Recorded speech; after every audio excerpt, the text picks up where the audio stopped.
Ulysses. By James Joyce. You are listening on YouTube channel named Let's Listen Something. Chapter 1. Stately, plump Buck Mulligan came from the stayriad, bearing a bowl of lather on which a mirror and a razor lay crossed. A yellow dressing gown, ungirdled, was sustained gently behind him on the mild morning air. He held the bowl aloft and intoned, "In Troibo ad alter dei." Halted, he peered down the dark winding stairs and called out coarsely, "Come up, Kinch. Come up, you fearful Jesuit."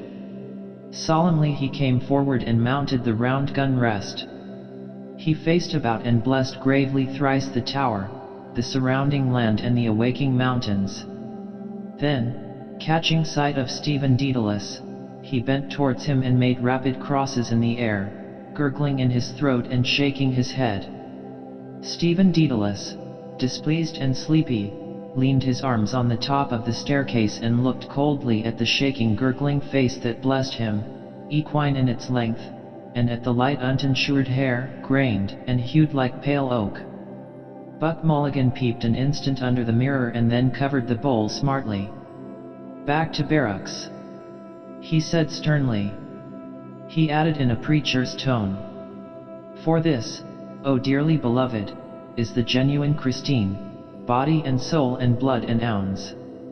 "Slow music, please. Shut your eyes, gents. One moment. A little trouble about those white corpuscles. Silence, all." He peered sideways up and gave a long slow whistle of call, then paused a while in rapt attention, his even white teeth glistening here and there with gold points. "Chrysostomus." Two strong shrill whistles answered through the calm. "Thanks, old chap," he cried briskly. "That will do nicely. Switch off the current, will you?" He skipped off the gun rest and looked gravely at his watcher, gathering about his legs the loose folds of his gown. The plump shadowed face and sullen oval jowl recalled a prelate, patron of arts in the Middle Ages. A pleasant smile broke quietly over his lips. "The mockery of it," he said gaily. "Your absurd name, an ancient Greek." He pointed his finger in friendly jest and went over to the parapet, laughing to himself. Stephen Dedalus stepped up, followed him wearily halfway and sat down on the edge of the gun rest, watching him still as he propped his mirror on the parapet, dipped the brush in the bowl and lathered cheeks and neck. Buck Mulligan's gay voice went on. "My name is absurd too, Malachi Mulligan, 2 dactyls. But it has a Hellenic ring, hasn't it? Tripping and sunny like the Buck himself. We must go to Athens. Will you come if I can get the ant to fork out 20 quid? He laid the brush aside and, laughing with delight, cried, "Will he come? The jejune Jesuit." Ceasing, he began to shave with care. "Tell me, Mulligan," Stephen said quietly. "Yes, my love? How long is Haynes going to stay in this tower?" Buck Mulligan showed a shaven cheek over his right shoulder. "God, isn't he dreadful?" he said frankly. "A ponderous Saxon. He thinks you're not a gentleman. God, these bloody English.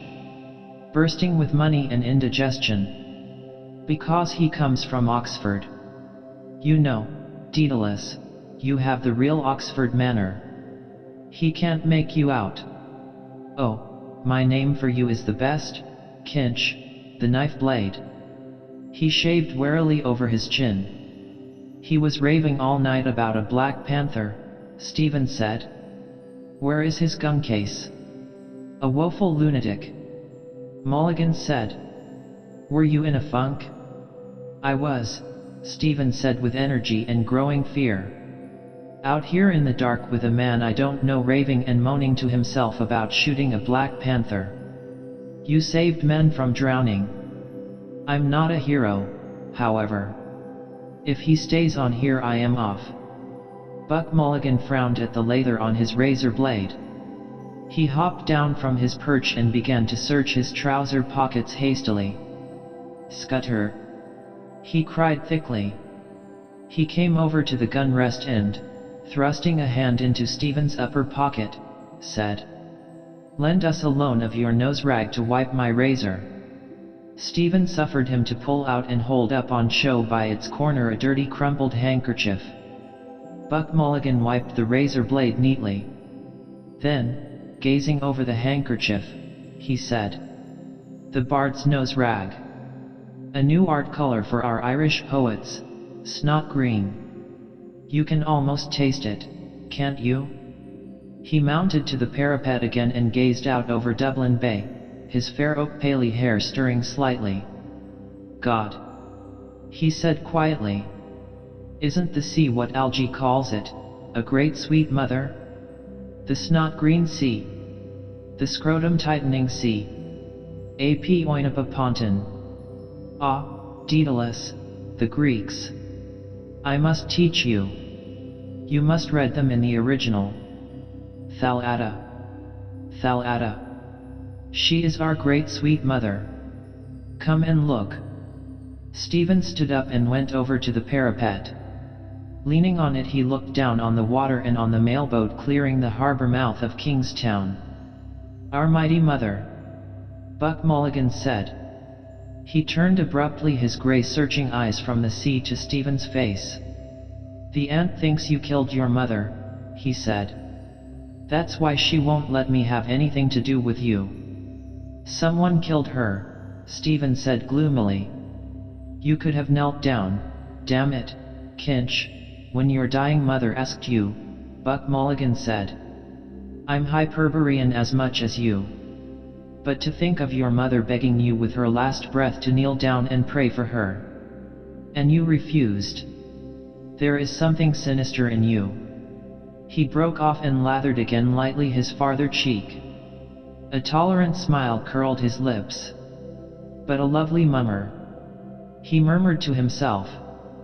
"Kinch, the loveliest mummer of them all." He shaved evenly and with care, in silence, seriously. Stephen, an elbow rested on the jagged granite, leaned his palm against his brow and gazed at the fraying edge of his shiny black coat sleeve. Pain, that was not yet the pain of love, fretted his heart. Silently, in a dream she had come to him after her death, her wasted body within its loose brown grave clothes giving off an odor of wax and rosewood, her breath, that had bent upon him, mute, reproachful, a faint odor of wetted ashes. Across the threadbare cuff edge he saw the sea hailed as a great sweet mother by the well-fed voice beside him. The ring of bay and skyline held a dull green mass of liquid. A bowl of white china had stood beside her deathbed holding the green sluggish bile which she had torn up from her rotting liver by fits of loud groaning vomiting. Buck Mulligan wiped again his razor blade. "Ah, poor dog's body," he said in a kind voice. "I must give you a shirt and a few nose rags. How are the second-hand breeks?" "They fit well enough," Stephen answered. Buck Mulligan attacked the hollow beneath his underlip. "The mockery of it," he said contentedly. "Second leg they should be. God knows what poxy-bozy left them off. I have a lovely pair with a hair stripe, grey. You'll look spiffing in them. I'm not joking, Kinch. You look damn well when you're dressed." "Thanks," Stephen said. "I can't wear them if they are grey." He can't wear them, Buck Mulligan told his face in the mirror. "Etiquette is etiquette. He kills his mother but he can't wear grey trousers." He folded his razor neatly and with stroking palps of fingers felt the smooth skin. Stephen turned his gaze from the sea into the plump face with its smoke-blue mobile eyes. "That fellow I was with in the ship last night," said Buck Mulligan, "says you have GPI. He's up in Dottyville with Connolly Norman. General paralysis of the insane. He swept the mirror a half circle in the air to flash the tidings abroad in sunlight now radiant on the sea. His curling shaven lips laughed and the edges of his white glittering teeth. Laughter seized all his strong well-knit trunk. "Look at yourself," he said, "you dreadful bard." Stephen bent forward and peered at the mirror held out to him, cleft by a crooked crack. Hair on end. As he and others see me. Who chose this face for me? This dog's body to rid of vermin? It asks me to. I pinched it out of the skivvy's room, Buck Mulligan said. It does her all right. The aunt always keeps plain-looking servants for Malachi. Lead him not into temptation. And her name is Ursula. Laughing again, he brought the mirror away from Stephen's peering eyes. The rage of Caliban at not seeing his face in a mirror, he said. If Wilde were only alive to see you. Drawing back and pointing, Stephen said with bitterness. It is a symbol of Irish art. The cracked looking glass of a servant. Buck Mulligan suddenly linked his arm in Stephen's and walked with him round the tower, his razor and mirror clacking in the pocket where he had thrust them. It's not fair to tease you like that, Kinch, is it? He said kindly. God knows you have more spirit than any of them. Parried again. He fears the lancet of my art as I fear that of his. The cold steel pen. Cracked looking glass of a servant. Tell that to the oxy chap downstairs and touch him for a guinea. He's stinking with money and thinks you're not a gentleman. His old fellow made his tin by selling jalap to Zulus or some bloody swindle or other. God, Kinch, if you and I could only work together we might do something for the island. Hellenicit. Cranley's arm. His arm. And to think of your having to beg from these swine. I'm the only one that knows what you are. Why don't you trust me more? What have you up your nose against me? Is it Haynes? If he makes any noise here I'll bring down Seymour and we'll give him a ragging worse than they gave Clive Kempthorpe. Young shouts of moneyed voices in Clive Kempthorpe's rooms. Pale faces, they hold their ribs with laughter, one clasping another. Oh, I shall expire. Break the news to her gently, Aubrey. I shall die. With slit ribbons of his shirt whipping the air he hops and hobbles round the table, with trousers down at heels, chased by aids of Magdalen with the tailor's shears. A scared calf's face gilded with marmalade. I don't want to be debagged. Don't you play the giddy ox with me. Shouts from the open window startling evening in the quadrangle. A deaf gardener, aproned, masked with Matthew Arnold's face, pushes his mower on the somber lawn watching narrowly the dancing motes of grass halms. To ourselves, new paganism. Omphalos. Let him stay, Stephen said. There's nothing wrong with him except at night. Then what is it? Buck Mulligan asked impatiently. Cough it up. I'm quite frank with you. What have you against me now? They halted, looking towards the blunt cape of Bray Head that lay on the water like the snout of a sleeping whale. Stephen freed his arm quietly. Do you wish me to tell you? He asked. Yes, what is it? Buck Mulligan answered. I don't remember anything. He looked in Stephen's face as he spoke. A light wind passed his brow, fanning softly his fair uncombed hair and stirring silver points of anxiety in his eyes. Stephen, depressed by his own voice, said, Do you remember the first day I went to your house after my mother's death? Buck Mulligan frowned quickly and said, What? Where? I can't remember anything. I remember only ideas and sensations. Why? What happened in the name of God? You were making tea, Stephen said, and went across the landing to get more hot water. Your mother and some visitor came out of the drawing room. She asked you who was in your room. Yes? Buck Mulligan said. What did I say? I forget. You said, Stephen answered, oh, it's only Daedalus whose mother is beastly dead. A flush which made him seem younger and more engaging rose to Buck Mulligan's cheek. Did I say that? He asked. Well, what harm is that? He shook his constraint from him nervously. And what is death? He asked. Your mother's or yours or my own? You saw only your mother die. I see them pop off every day in the mater enrichment and cut up into tripes in the dissecting room. It's a beastly thing and nothing else. It simply doesn't matter. You wouldn't kneel down to pray for your mother on her deathbed when she asked you.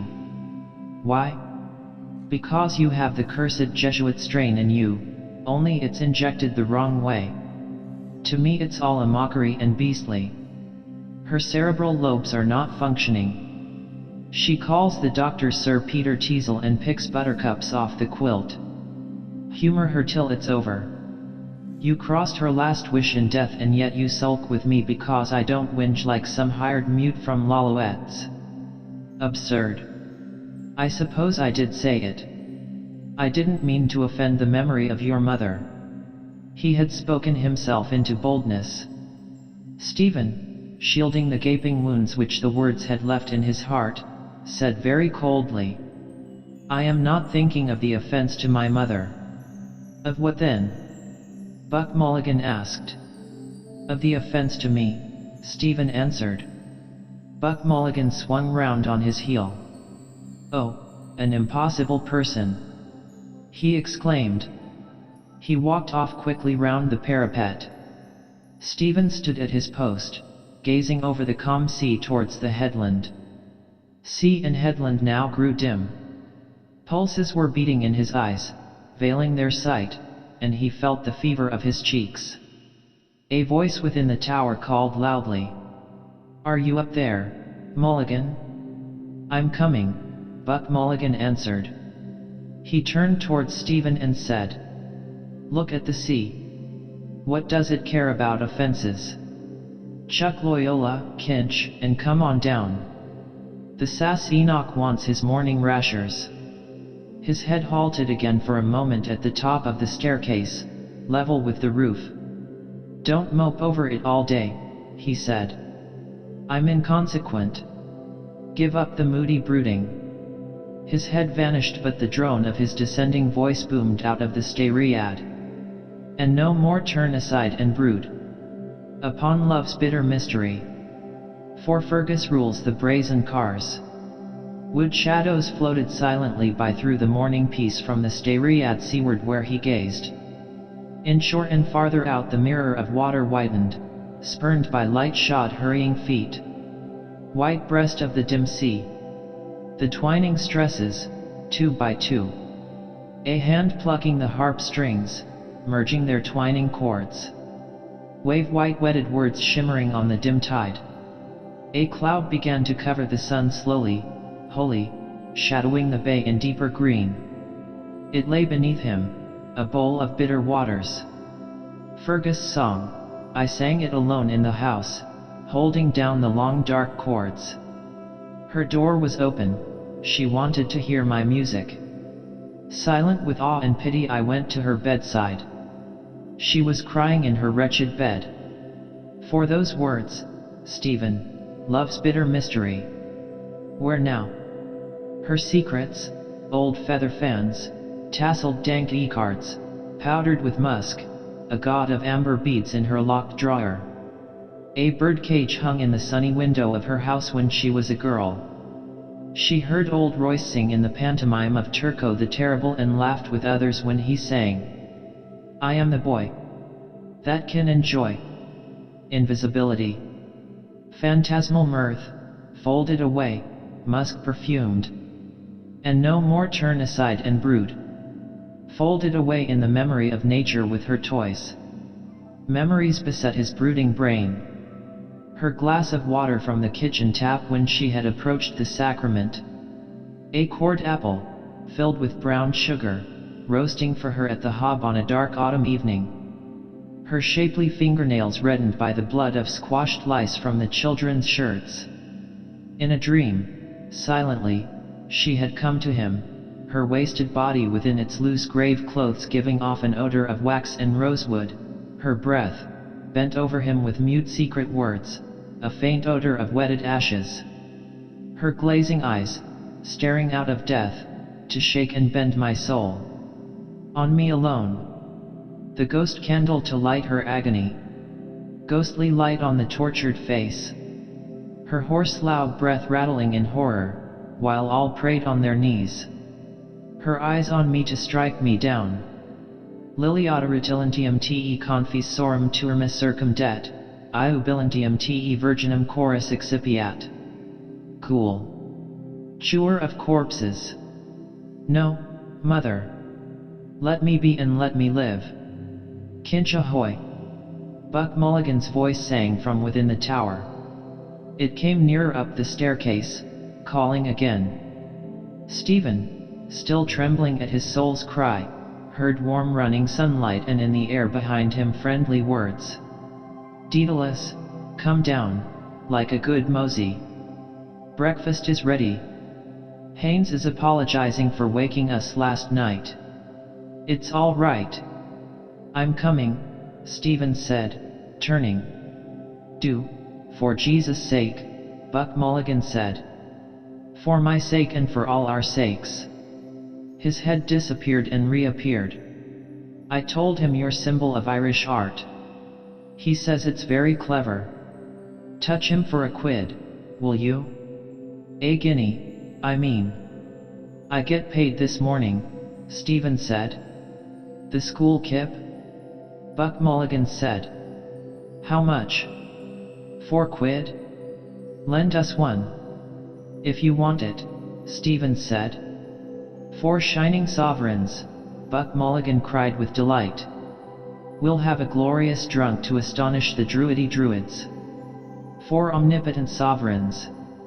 He flung up his hands and tramped down the stone stairs, singing out of tune with a Cockney accent.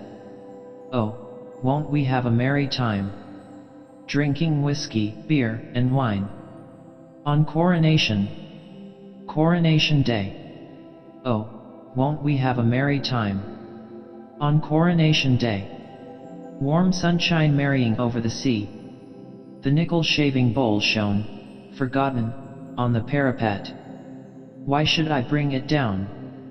Or leave it there all day, forgotten friendship? He went over to it, held it in his hands a while, feeling its coolness, smelling the clammy slaver of the lather in which the brush was stuck. So I carried the boat of incense then at Clongowes. I am another now and yet the same. A servant too. A server of a servant. In the gloomy domed living room of the tower Buck Mulligan's gowned form moved briskly to and fro about the hearth, hiding and revealing its yellow glow. 2 shafts of soft daylight fell across the flagged floor from the high barbicans, and at the meeting of their rays a cloud of coal smoke and fumes of fried grease floated, turning. We'll be choked, Buck Mulligan said. Haynes, open that door, will you? Stephen laid the shaving bowl on the locker. A tall figure rose from the hammock where it had been sitting, went to the doorway and pulled open the inner doors. Have you the key? A voice asked. Daedalus has it, Buck Mulligan said. Janie Mac, I'm choked. He howled, without looking up from the fire. Kinch.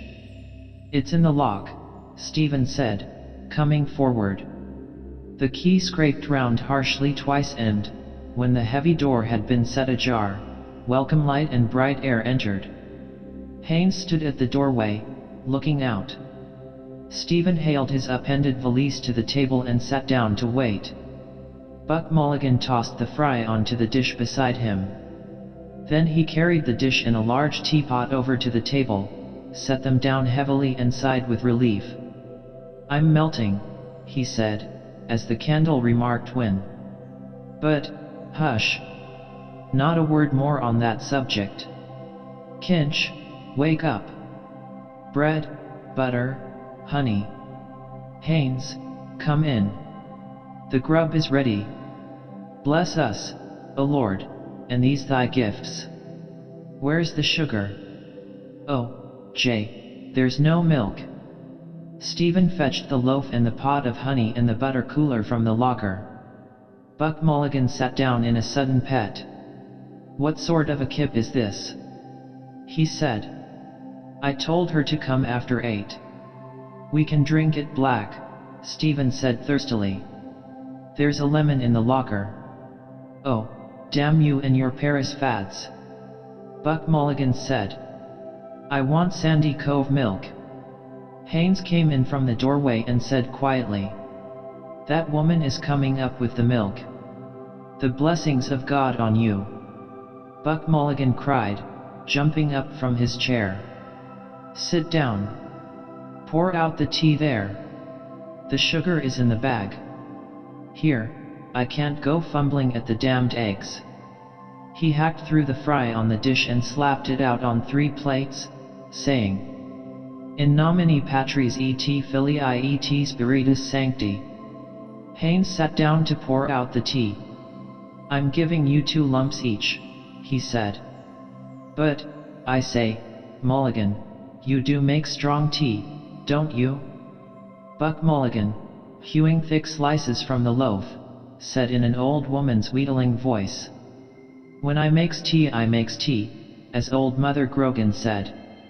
And when I makes water. By Jove, it is tea, Haynes said. Buck Mulligan went on hewing and wheedling. So I do, Mrs. Cahill, says she. Begob, ma'am, says Mrs. Cahill, God send you don't make them in the one pot. He lunged towards his messmates and turned a thick slice of bread, impaled on his knife. That's folk, he said very earnestly, for your book, Haynes. 5 lines of text and 10 pages of notes. About the folk and the fish gods of Dundrum. Printed by the Weird Sisters in the year of the big wind. He turned to Stephen and asked in a fine puzzled voice, lifting his brows. Can you recall, brother, is Mother Grogan's tea and water pot spoken of in the Mabinogion or is it in the Upanishads? I doubt it, said Stephen gravely. Do you now? Buck Mulligan said in the same tone. Your reasons, pray? I fancy, Stephen said as he ate, it did not exist in or out of the Mabinogion. Mother Grogan was, one Imagines, a kinswoman of Mary Ann. Buck Mulligan's face smiled with delight. Charming, he said in a finical sweet voice, showing his white teeth and blinking his eyes pleasantly. Do you think she was? Quite charming. Then, suddenly overclouding all his features, he growled in a hoarse-anate rasping voice as he hewed again vigorously at the loaf. For old Mary Ann. She doesn't care a damn. But, hicing up her petticoats. He crammed his mouth with fry and munched and droned. The doorway was darkened by an entering form. The milk, sir. Come in, ma'am, Mulligan said. Kinch, get the jug. An old woman came forward and stood by Stephen's elbow. That's a lovely morning, sir, she said. Glory be to God. To whom? Mulligan said, glancing at her. Ah, to be sure. Stephen reached back and took the milk jug from the locker. The Icelanders, Mulligan said to Haynes casually, speak frequently of the collector of prepuces. How much, sir? Asked the old woman. A quart, Stephen said. He watched her pour into the measure and thence into the jug rich white milk, not hers. Old shrunken paps. She poured again a measureful and a tilly. Old and secret she had entered from a morning world, maybe a messenger. She praised the goodness of the milk, pouring it out. Crouching by a patient cow at daybreak in the lush field, a witch on her toadstool, her wrinkled fingers quick at the squirting dugs. They lowed about her whom they knew, Duzilki cattle. Silk of the kine and poor old woman, names given her in old times. A wandering crone, lowly form of an immortal serving her conqueror and her gay betrayer, their common coop queen, a messenger from the secret morning. To serve or to upbraid, whether he could not tell, but scorned to beg her favor. It is indeed, ma'am, Buck Mulligan said, pouring milk into their cups. Taste it, sir, she said. He drank at her bidding. If we could live on good food like that, he said to her somewhat loudly, we wouldn't have the country full of rotten teeth and rotten guts. Living in a bog swamp, eating cheap food and the streets paved with dust, horse dung, and consumptive spits. Are you a medical student, sir? The old woman asked. I am, ma'am, Buck Mulligan answered. Look at that now, she said. Stephen listened in scornful silence. She bows her old head to a voice that speaks to her loudly, her bone setter, her Medici-nemen, me she slights. To the voice that will shrive in oil for the grave all there is of her but her woman's unclean loins, of man's flesh made not in God's likeness, the serpent's prey. And to the loud voice that now bids her be silent with wondering unsteady eyes. Do you understand what he says? Stephen asked her. Is it French you are talking, sir? The old woman said to Haynes. Haynes spoke to her again a longer speech, confidently.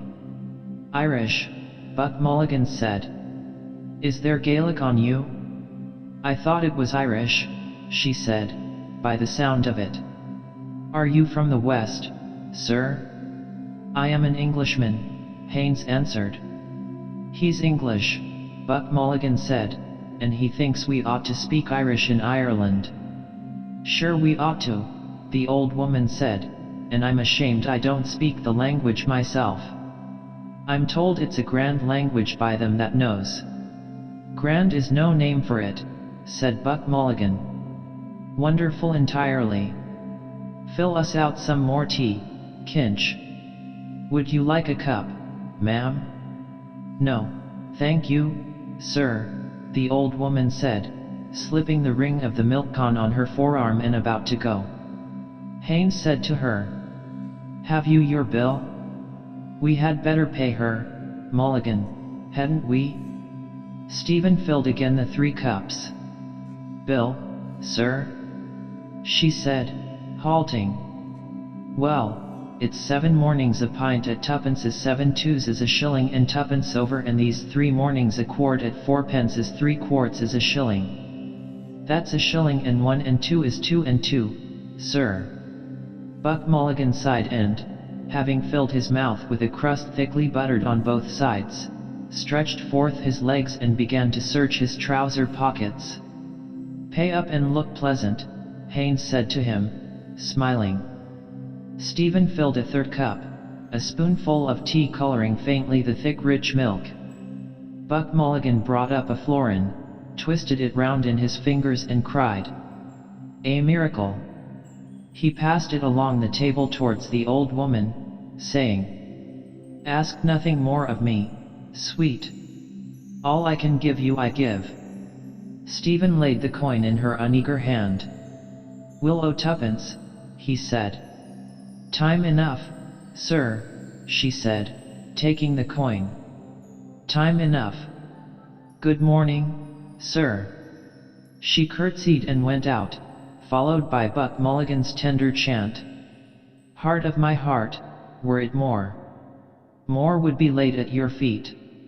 He turned to Stephen and said, seriously, Daedalus. I'm stony. Hurry out to your school, Kip, and bring us back some money. Today the bards must drink and junket. Ireland expects that every man this day will do his duty. That reminds me, Haynes said, rising, that I have to visit your National Library today. Our swim first, Buck Mulligan said. He turned to Stephen and asked blandly, is this the day for your monthly wash, Kinch? Then he said to Haynes, The unclean bard makes a point of washing once a month.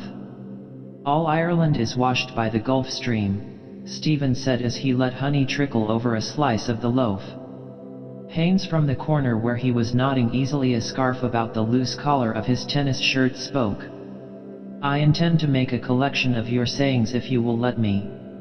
Speaking to me. They wash and tub and scrub. Agan bite of in wit. Conscience. Yet here's a spot.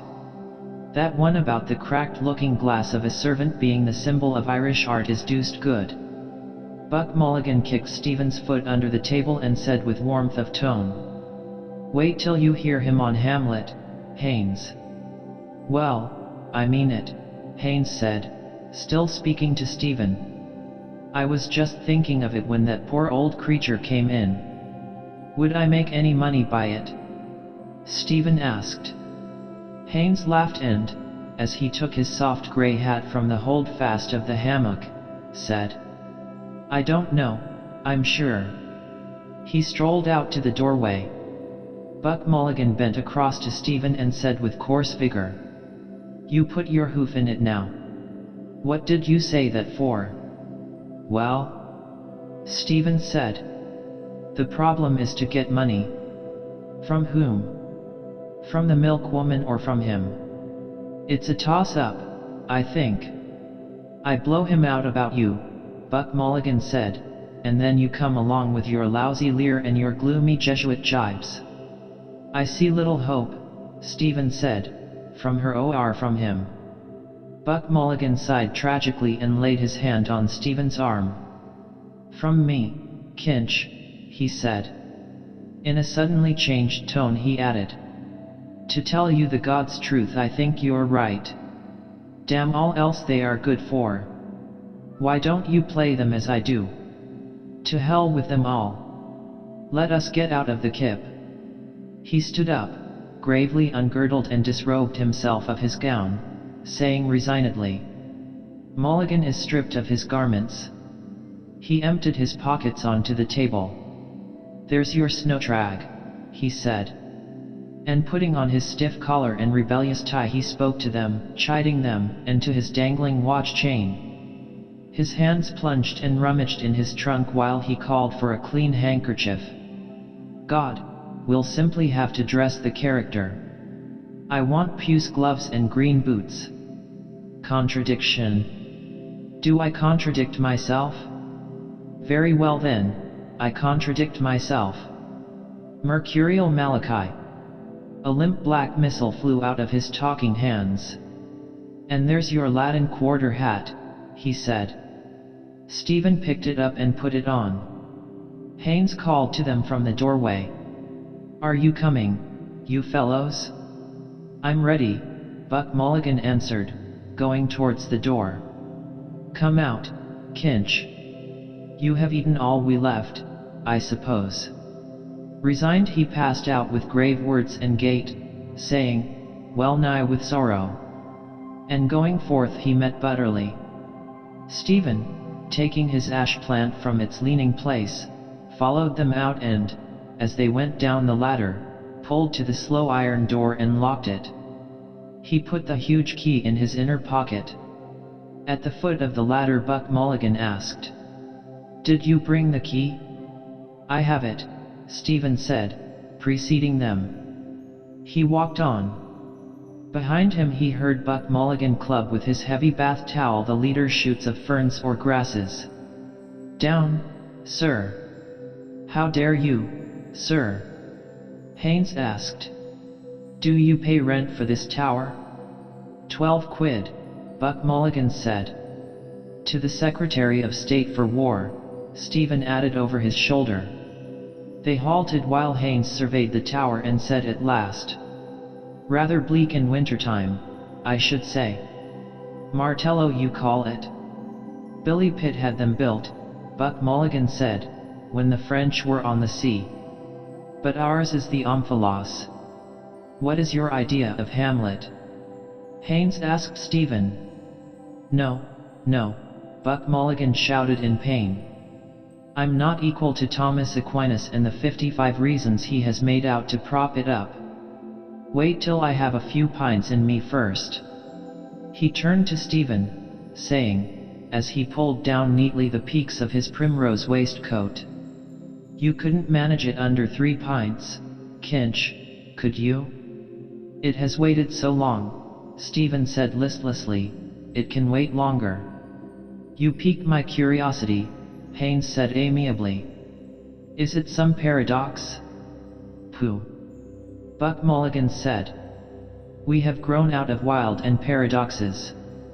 It's quite simple. He proves by algebra that Hamlet's grandson is Shakespeare's grandfather and that he himself is the ghost of his own father. What? Haynes said, beginning to point at Stephen. He himself? Buck Mulligan slung his towel stole-wise round his neck and, bending in loose laughter, said to Stephen's ear. Oh, shade of Kinch the elder. Japhet in search of a father. We're always tired in the morning, Stephen said to Haynes. And it is rather long to tell. Buck Mulligan, walking forward again, raised his hands. The sacred pint alone can unbind the tongue of Daedalus, he said. I mean to say, Haynes explained to Stephen as they followed, this tower and these cliffs here remind me somehow of Elsinore. That beetles o'er his base into the sea, isn't it? Buck Mulligan turned suddenly for an instant towards Stephen but did not speak. In the bright silent instant Stephen saw his own image in cheap dusty mourning between their gay attires. It's a wonderful tale, Haynes said, bringing them to halt again. Eyes, pale as the sea the wind had freshened, paler, firm and prudent. The sea's ruler, he gazed southward over the bay, empty save for the smoke plume of the mailboat vague on the bright skyline and a sail tacking by the Muglins. I read a theological interpretation of it somewhere, he said bemused. The father and the son idea. The son striving to be atoned with the father. Buck Mulligan at once put on a blithe broadly smiling face. He looked at them, his well-shaped mouth open happily, his eyes, from which he had suddenly withdrawn all shrewd sense, blinking with mad gaiety. He moved a doll's head to and fro, the brims of his Panama hat quivering, and began to chant in a quiet happy foolish voice. I'm the queerest young fellow that ever you heard. My mother's a Jew, my father's a bird. With Joseph the joiner I cannot agree. So here's to disciples in Calvary. He held up a forefinger of warning. If anyone thinks that I am divine, he'll get no free drinks when I'm making the wine, but have to drink water and wish it were plain, that I make when the wine becomes water again. He tugged swiftly at Stephen's ash plant in farewell and, running forward to a brow of the cliff, fluttered his hands at his sides like fins or wings of one about to rise in the air, and chanted, Goodbye, now, goodbye. Write down all I said. And tell Tom, Dick, and Harry I rose from the dead. What's bred in the bone cannot fail me to fly. And Olivet's breezy. Goodbye, now, goodbye. He capered before them down towards the 40-foot hole, fluttering his wing-like hands, leaping nimbly, Mercury's hat quivering in the fresh wind that bore back to them his brief bird-sweet cries. Haynes, who had been laughing guardedly, walked on beside Stephen and said, We oughtn't to laugh, I suppose. He's rather blasphemous. I'm not a believer myself, that is to say. Still his gaiety takes the harm out of it somehow, doesn't it? What did he call it? Joseph the Joiner? The Ballad of Joking Jesus, Stephen answered.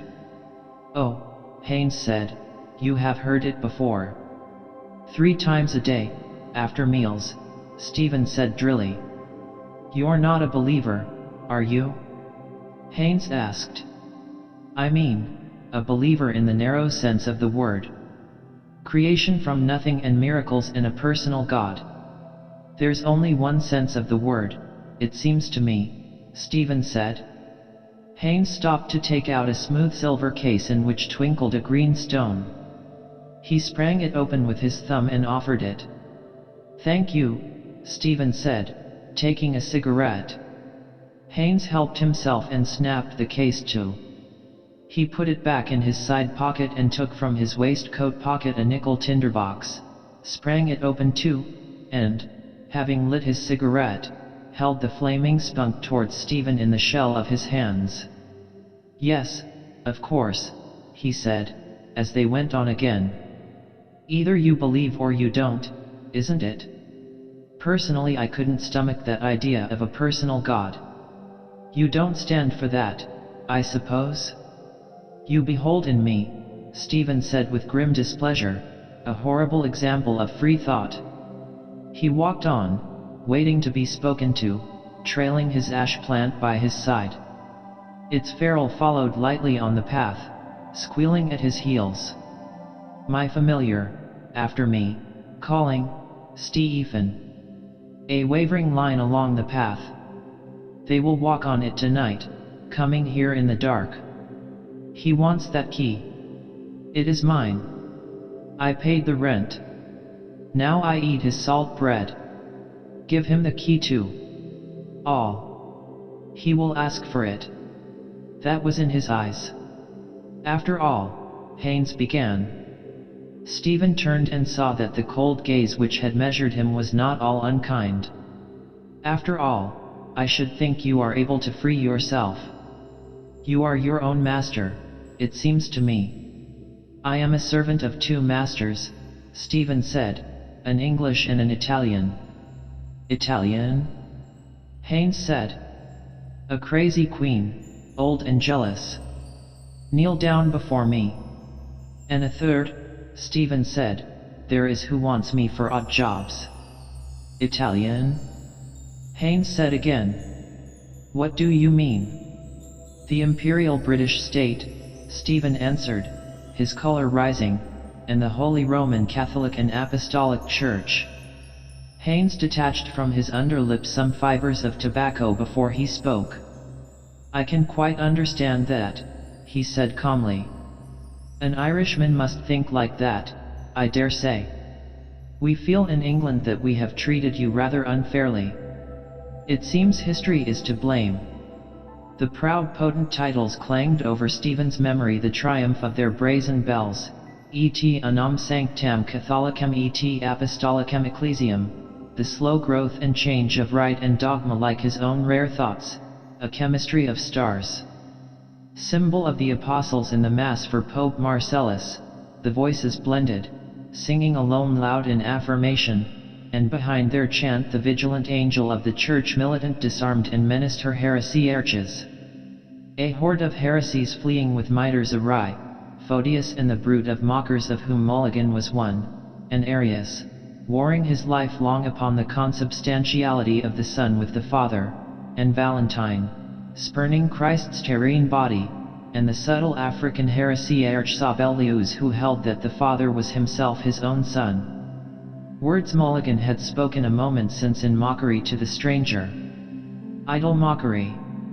The void awaits surely all them that weave the wind, a menace, a disarming and a worsting from those embattled angels of the Church, Michael's host, who defend her ever in the hour of conflict with their lances and their shields. Here, here. Prolonged applause. Zoot. Nom de Dieu. "Of course I'm a Britisher," Haynes's voice said, "and I feel as one. I don't want to see my country fall into the hands of German Jews either. That's our national problem, I'm afraid, just now." Two men stood at the verge of the cliff, watching, businessmen, boatmen. "She's making for Bullock Harbor." The boatman nodded towards the north of the bay with some disdain. "There's 5 fathoms out there," he said. "It'll be swept up that way when the tide comes in about 1. It's 9 days today. The man that was drowned. A sail veering about the blank bay waiting for a swollen bundle to bob up, roll over to the sun, a puffy face, salt white. Here I am." They followed the winding path down to the creek. Buck Mulligan stood on a stone, in shirt sleeves, his unclipped tie rippling over his shoulder. A young man clinging to a spur of rock near him, moved slowly frogwise his green legs in the deep jelly of the water. "Is the brother with you, Malachi? Down in West Meth? With the Bannons? Still there? I got a card from Bannon. Says he found a sweet young thing down there. Photo girl he calls her. Snapshot, eh? Brief exposure." Buck Mulligan sat down to unlace his boots. An elderly man shot up near the spur of rock, a blowing red face. He scrambled up by the stones, water glistening on his pate and on its garland of gray hair, water rilling over his chest and paunch and spilling jets out of his black sagging loincloth. Buck Mulligan made way for him to scramble past and, glancing at Haynes and Stephen, crossed himself piously with his thumbnail at brow and lips and breastbone. "Seymour's back in town," the young man said, grasping again his spur of rock. "Chucked medicine and going in for the army." "Ah, go to God," Buck Mulligan said. "Going over next week to stew. You know that Red Carlisle girl, Lily?" "Yes. Spooning with him last night on the pier. The father is roto with money. Is she up the pole? Better ask Seymour that." "Seymour a bleeding officer," Buck Mulligan said. He nodded to himself as he drew off his trousers and stood up, saying tritely, "Red-headed women buck like goats." He broke off in alarm, feeling his side under his flapping shirt. "My 12th rib is gone," he cried. "I'm the Ubermensch. Toothless Kinch and I, the Supermen." He struggled out of his shirt and flung it behind him to where his clothes lay. "Are you going in here, Malachi?" "Yes." "Make room in the bed." The young man shoved himself backward through the water and reached the middle of the creek in 2 long clean strokes. Haynes sat down on a stone, smoking. "Are you not coming in?" Buck Mulligan asked. "Later on," Haynes said. "Not on my breakfast." Stephen turned away. "I'm going, Mulligan," he said. "Give us that key, Kinch," Buck Mulligan said, "to keep my chemise flat." Stephen handed him the key. Buck Mulligan laid it across his heaped clothes. "And 2pence, he said, "for a pint. Throw it there." Stephen threw 2 pennies on the soft heap. "Dressing, undressing." Buck Mulligan, erect, with joined hands before him, said solemnly, "He who stealeth from the poor lendeth to the Lord." Thus spake Zarathustra. His plump body plunged. "We'll see you again," Haynes said, turning as Stephen walked up the path and smiling at Wild Irish. "Horn of a bull, hoof of a horse, smile of a Saxon." "The ship," Buck Mulligan cried. 12:30. "Good," Stephen said. He walked along the upward curving path. "Liliata rutilantium. Tuerma circumdet. Iubilantium te virginum." The priest's grey nimbus in a niche where he dressed discreetly. "I will not sleep here tonight. Home also I cannot go." A voice, sweet-toned and sustained, called to him from the sea. Turning the curve he waved his hand. It called again. A sleek brown head, a seal's, far out on the water, round. Usurper. Chapter 2. "You, Cochrane, what city sent for him?" "Tarentum, sir." "Very good. Well?" "There was a battle, sir." "Very good. Where?" The boy's blank face asked the blank window. "Fabled by the daughters of memory." And yet it was in some way, if not as memory fabled it. A phrase, then, of impatience, thud of Blake's wings of excess. "I hear the ruin of all space, shattered glass, and toppling masonry, and time one livid final flame. What's left us then? I forget the place, sir. 279 BC. Asculum, Stephen said, glancing at the name and date in the Gorsgard book. Yes, sir. And he said, another victory like that and we are done for. That phrase the world had remembered. A dull ease of the mind. From a hill above a corpse-strewn plain a general speaking to his officers, leaned upon his spear. Any general to any officers. They lent ear. You, Armstrong, Stephen said. What was the end of Pyrrhus? End of Pyrrhus, sir? I know, sir. Ask me, sir, Comyn said. Wait. You, Armstrong. Do you know anything about Pyrrhus?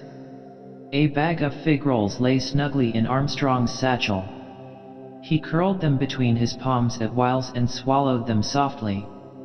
Crumbs adhered to the tissue of his lips. A sweetened boy's breath. Well-off people, proud that their eldest son was in the navy. Vico Road, Dalkey. Pyrrhus, sir? Pyrrhus, a peer. All laughed. Mirthless high malicious laughter. Armstrong looked round at his classmates, silly glee in profile. In a moment they will laugh more loudly, aware of my lack of rule and of the fees their papas pay. Tell me now, Stephen said, poking the boy's shoulder with the book, what is a pier? A pier, sir, Armstrong said. A thing out in the water. A kind of a bridge. Kingstown Pier, sir. Some laughed again, mirthless but with meaning. Two in the back bench whispered. Yes. They knew, had never learned nor ever been innocent. All. With envy he watched their faces, Edith, Ethel, Gertie, Lily. Their likes, their breaths, too, sweetened with tea and jam, their bracelets tittering in the struggle. Kingstown Pier, Stephen said. Yes, a disappointed bridge. The words troubled their gaze. How, sir? Comyn asked. A bridge is across a river. For Haynes's chapbook. No one here to hear. Tonight deftly amid wild drink and talk, to pierce the polished mail of his mind. What then? A jester at the court of his master, indulged and disesteemed, winning a clement master's praise. Why had they chosen all that part? Not wholly for the smooth caress. For them too history was a tale like any other too often heard, their land a pawnshop. Had Pyrrhus not fallen by a beldam's hand in Argos or Julius Caesar not been knifed to death? They are not to be thought away. Time has branded them and fettered, they are lodged in the room of the infinite possibilities they have ousted. But can those have been possible seeing that they never were? Or was that only possible which came to pass? Weave, weaver of the wind. Tell us a story, sir. Oh, do, sir. A ghost story. Where do you begin in this? Stephen asked, opening another book. Weep no more, Comyn said. Go on then, Talbot. And the story, sir? After, Stephen said. Go on, Talbot. A swarthy boy opened a book and propped it nimbly under the breastwork of his satchel. He recited jerks of verse with odd glances at the text. Weep no more, woeful shepherds, weep no more. For Lycidas, your sorrow, is not dead. Sunk though he be beneath the watery floor. It must be a movement then, an actuality of the possible as possible. Aristotle's phrase formed itself within the gabbled verses and floated out into the studious silence of the library of Saint Genevieve where he had read, sheltered from the sin of Paris, night by night. By his elbow a delicate Siamese conned a handbook of strategy. Fed and feeding brains about me, under glow lamps, impaled, with faintly beating feelers, and in my mind's darkness a sloth of the underworld, reluctant, shy of brightness, shifting her dragon scaly folds. Thought is the thought of thought. Tranquil brightness. The soul is in a manner all that is, the soul is the form of forms. Tranquility sudden, vast, consent, form of forms. Talbot repeated. Through the dear might of him that walked the waves. Through the dear might. Turn over, Stephen said quietly. I don't see anything. What, sir? Talbot asked simply, bending forward. His hand turned the page over. He leaned back and went on again, having just remembered. Of him that walked the waves.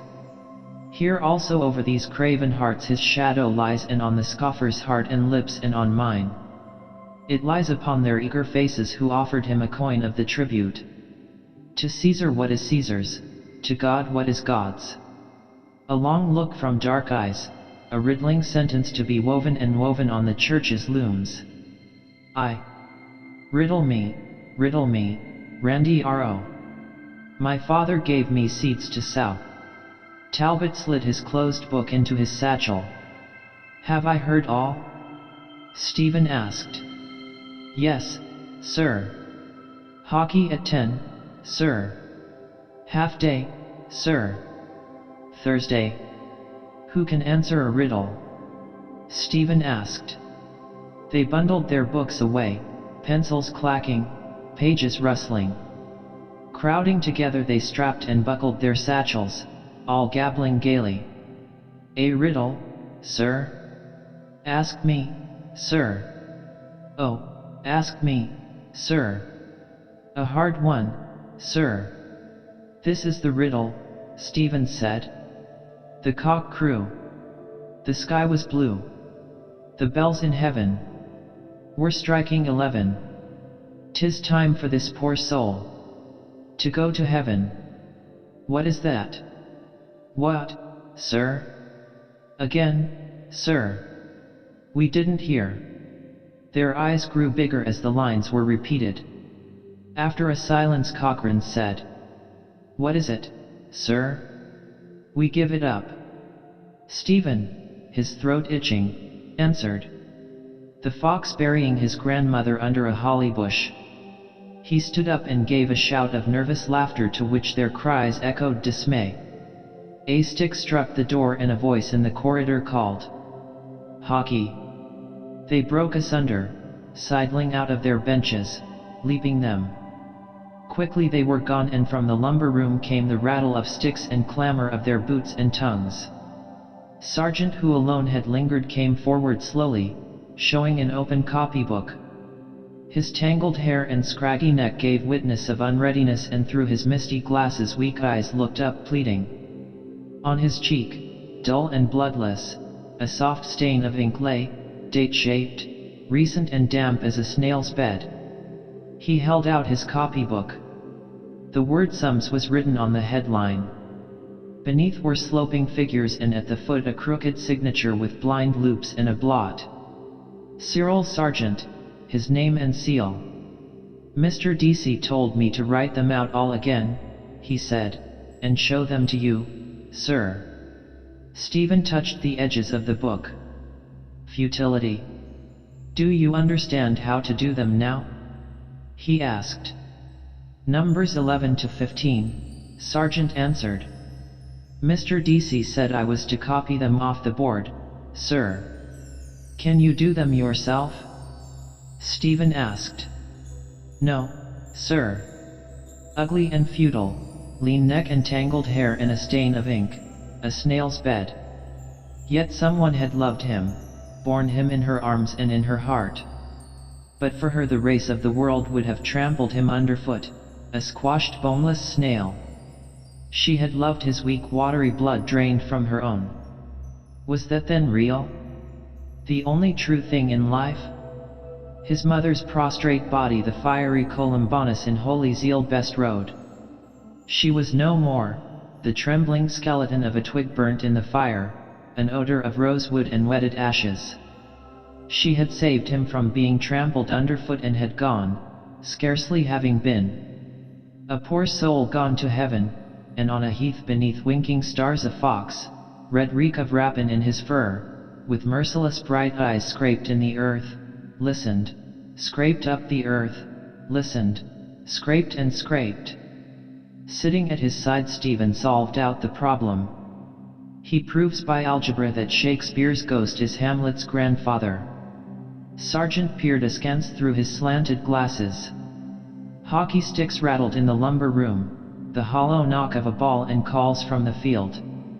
Across the page the symbols moved in grave Morris, in the mummery of their letters, wearing quaint caps of squares and cubes. Give hands, traverse, bow to partner, so, imps of fancy of the Moors.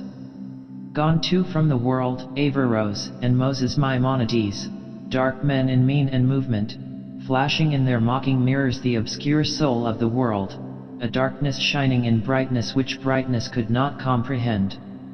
Do you understand now? Can you work the second for yourself? Yes, sir. In long shaky strokes Sergeant copied the data. Waiting always for a word of help, his hand moved faithfully the unsteady symbols, a faint hue of shame flickering behind his dull skin. Amor matris, subjective and objective genitive. With her weak blood and whey sour milk she had fed him and hid from sight of others his swaddling bands. Like him was I, these sloping shoulders, this gracelessness. My childhood bends beside me. Too far for me to lay a hand there once or lightly. Mine is far and his secret as our eyes. Secrets, silent, stony sit in the dark palaces of both our hearts, secrets weary of their tyranny, tyrants, willing to be dethroned. The sum was done. It is very simple, Stephen said as he stood up. Yes, sir. Thanks, Sergeant answered. He dried the page with a sheet of thin blotting paper and carried his copybook back to his bench. You had better get your stick and go out to the others, Stephen said as he followed towards the door the boy's graceless form. Yes, sir. In the corridor his name was heard, called from the playfield. Sergeant. Run on, Stephen said. Mr. DC is calling you. He stood in the porch and watched the laggard hurry towards the scrappy field where sharp voices were in strife. They were sorted in teams and Mr. DC came away stepping over wisps of grass with gaitered feet. When he had reached the schoolhouse voices again contending called to him. He turned his angry white mustache. What is it now? He cried continually without listening. Cochrane and Halliday are on the same side, sir, Stephen said. Will you wait in my study for a moment? Mr. DC said, till I restore order here. And as he stepped fussily back across the field his old man's voice cried sternly. What is the matter? What is it now? Their sharp voices cried about him on all sides, their many forms closed round him, the garish sunshine bleaching the honey of his ill-dyed head. Stale smoky air hung in the study with the smell of drab braided leather of its chairs. As on the first day he bargained with me here. As it was in the beginning, is now. On the sideboard the tray of Stuart coins, base treasure of a bog, and ever shall be. And snug in their spoon case of purple plush, faded, the 12 apostles having preached to all the Gentiles, world without end. A hasty step over the stone porch and in the corridor. Blowing out his rare mustache Mr. DC halted at the table. First, our little financial settlement, he said. He brought out of his coat a pocketbook bound by a leather thong. It slapped open and he took from it 2 notes, one of joined halves, and laid them carefully on the table. 2, he said, strapping and stowing his pocketbook away. And now his strong room for the gold. Stephen's embarrassed hand moved over the shells heaped in the cold stone mortar, whelks and money cowries and leopard shells, and this, whirled as an emir's turban, and this, the scallop of St. James.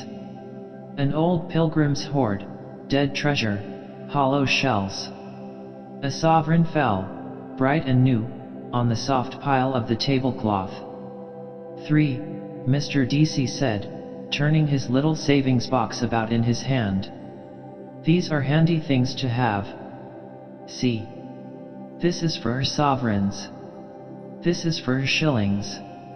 Sixpences, half-crowns.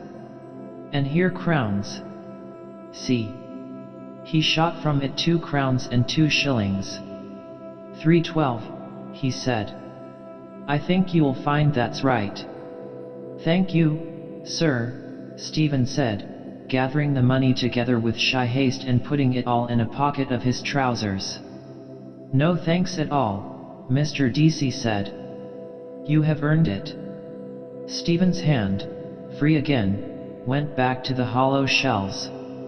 Symbols too of beauty and of power. A lump in my pocket, symbols soiled by greed and misery. Don't carry it like that, Mr. D.C. said. You'll pull it out somewhere and lose it. You just buy one of these machines. You'll find them very handy. Answer something. Mine would be often empty, Stephen said. The same room and hour, the same wisdom, and I the same. 3 times now.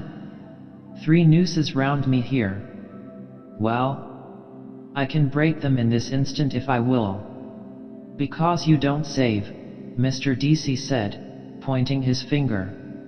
You don't know yet what money is. Money is power.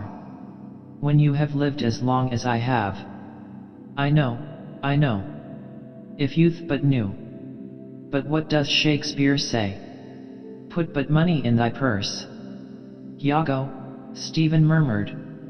He lifted his gaze from the idle shells to the old man's stare. He knew what money was, Mr. D.C. said.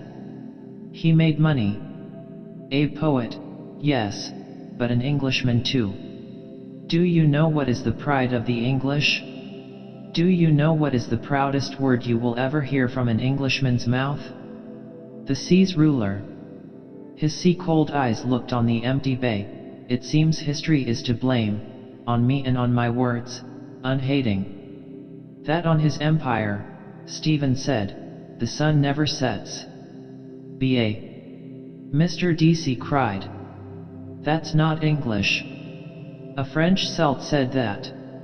He tapped his savings box against his thumbnail.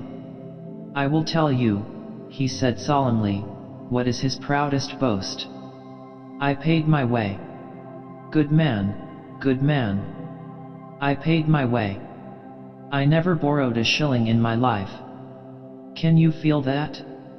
I owe nothing. Can you? Mulligan, 9 pounds, 3 pairs of socks, 1 pair brogues, ties. Curran, 10 guineas. McCann, 1 guinea. Fred Ryan, 2 shillings. Temple, 2 lunches. Russell, 1 guinea. Cousins, 10 shillings. Bob Reynolds, half a guinea. Kohler, 3 guineas. M.R.S. Mac Kernan, 5 weeks' board. The lump I have is useless. For the moment, no, Stephen answered. Mr. D.C. laughed with rich delight, putting back his savings box.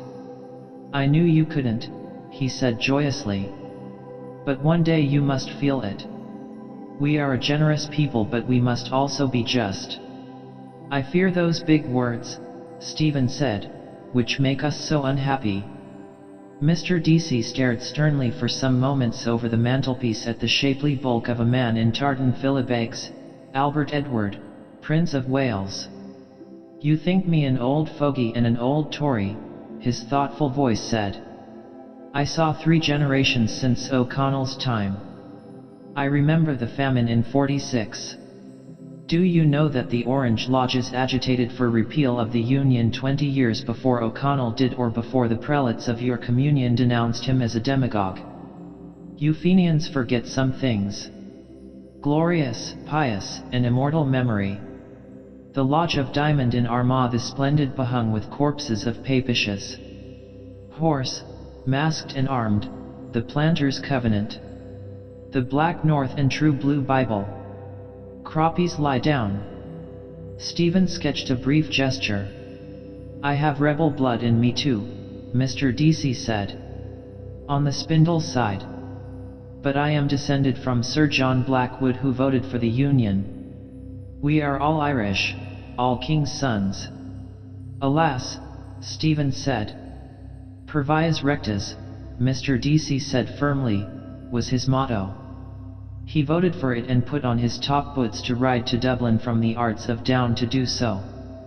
Low the row the R.A. The rocky road to Dublin. A gruff squire on horseback with shiny top boots.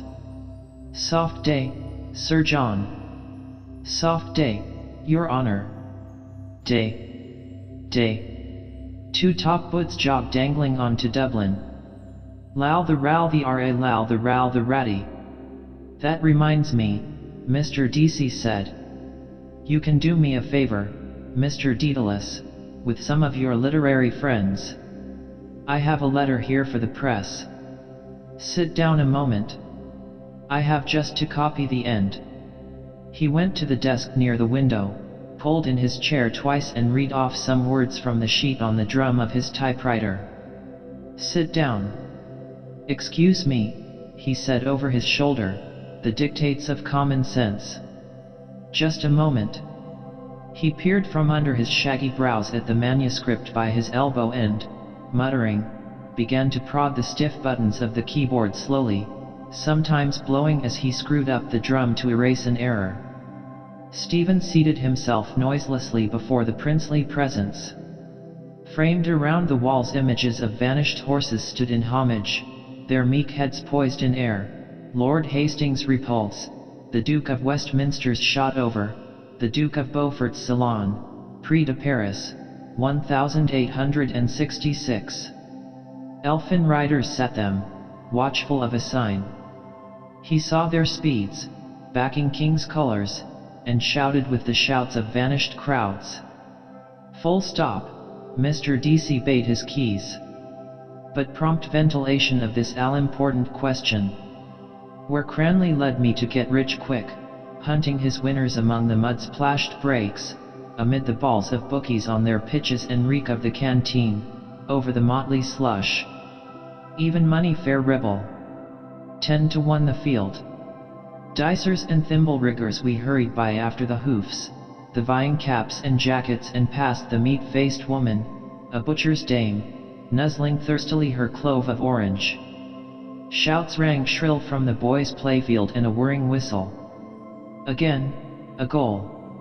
I am among them, among their battling bodies in a medley, the joust of life. You mean that knock-kneed mother's darling who seems to be slightly cross-sick? Justs. Time-shocked rebounds, shock by shock.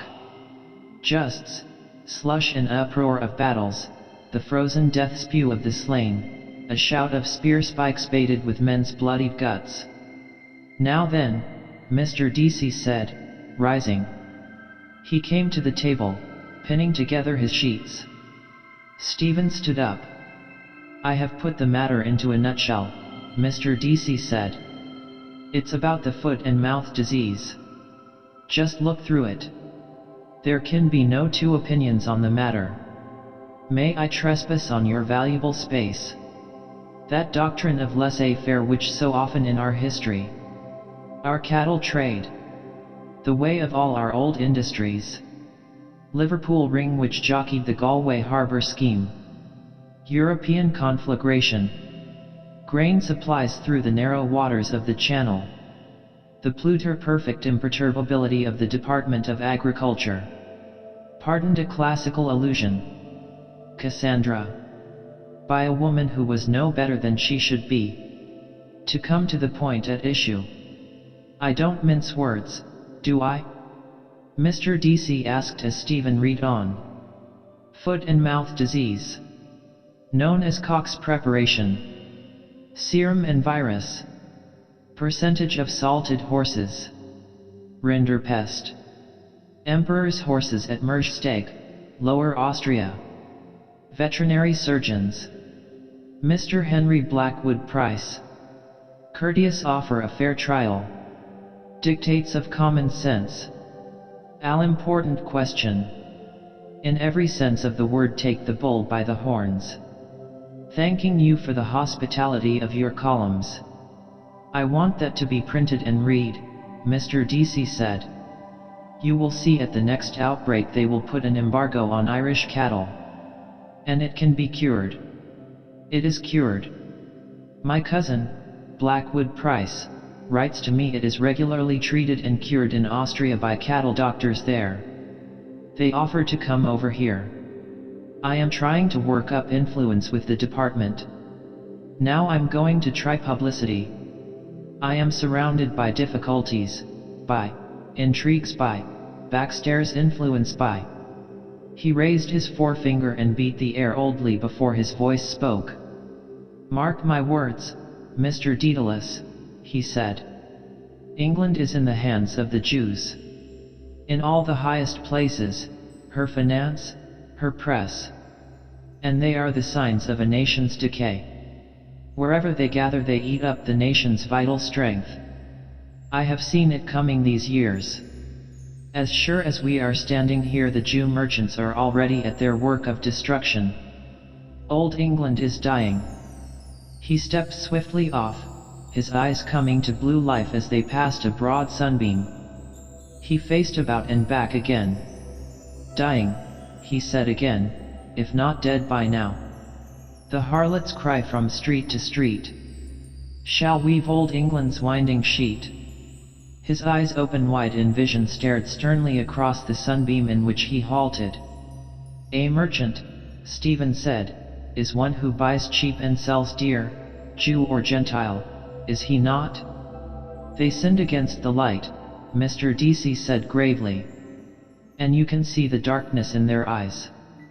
And that is why they are wanderers on the earth to this day. On the steps of the Paris Stock Exchange the gold-skinned men quoting prices on their gemmed fingers.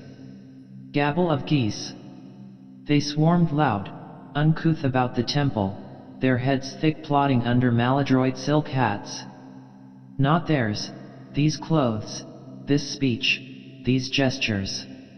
Their full slow eyes belied the words, the gestures eager and unoffending, but knew the rancors massed about them and knew their zeal was vain. Vain patience to heap and hoard. Time surely would scatter all. A hoard heaped by the roadside, plundered and passing on. Their eyes knew their years of wandering and, patient, knew the dishonors of their flesh. Who has not? Stephen said. What do you mean? Mr. DC asked. He came forward a pace and stood by the table. His underjaw fell sideways open uncertainly. Is this old wisdom? He waits to hear from me. History, Stephen said, is a nightmare from which I am trying to awake. From the playfield the boys raised a shout. A whirring whistle, goal. What if that nightmare gave you a back kick? The ways of the Creator are not our ways, Mr. DC said. All human history moves towards one great goal, the manifestation of God. Stephen jerked his thumb towards the window, saying, that is God. Hooray! Why are we? What? Mr. DC asked. A shout in the street, Stephen answered, shrugging his shoulders. Mr. DC looked down and held for a while the wings of his nose tweaked between his fingers. Looking up again he set them free. I am happier than you are, he said. We have committed many errors and many sins.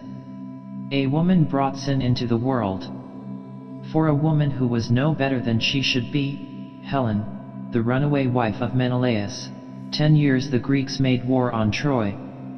A faithless wife first brought the strangers to our shore here, Mac Maruffa's wife and her leman, O'Rourke, Prince of Brivny. A woman too brought Parnell low. Many errors, many failures but not the one sin. I am a struggler now at the end of my days. But I will fight for the right till the end. For Ulster will fight. And Ulster will be right.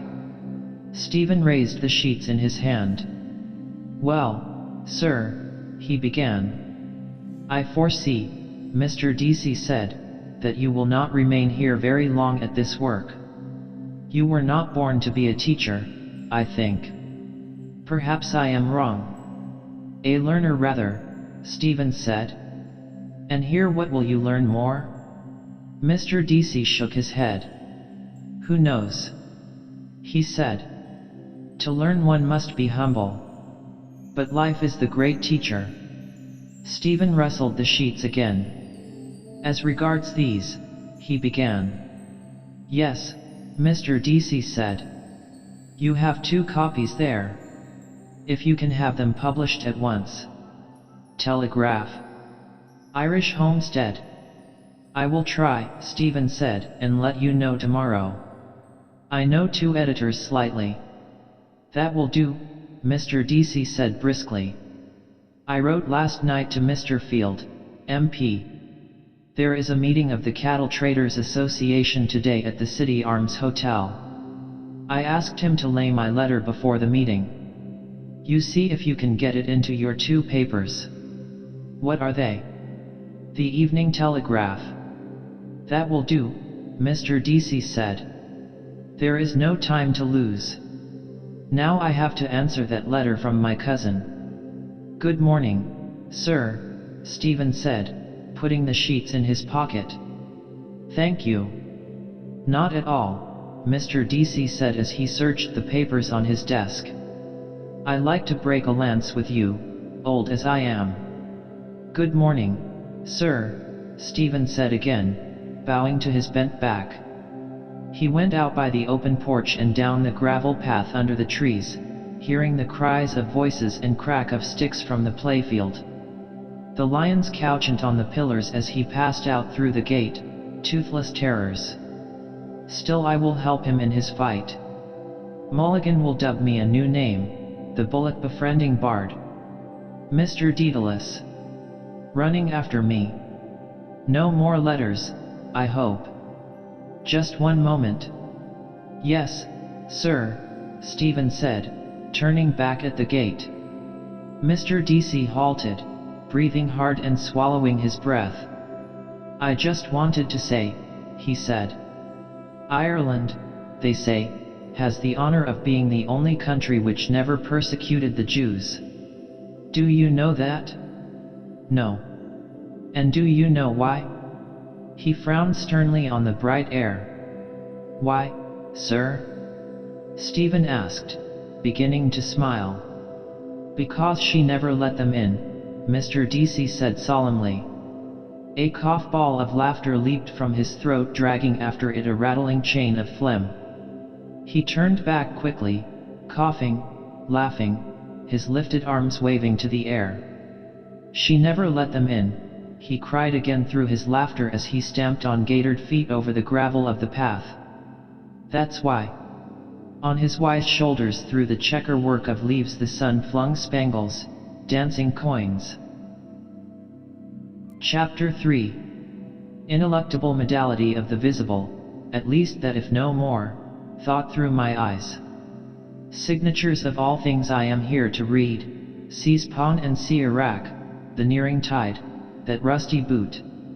Snot green, blue silver, rust, colored signs.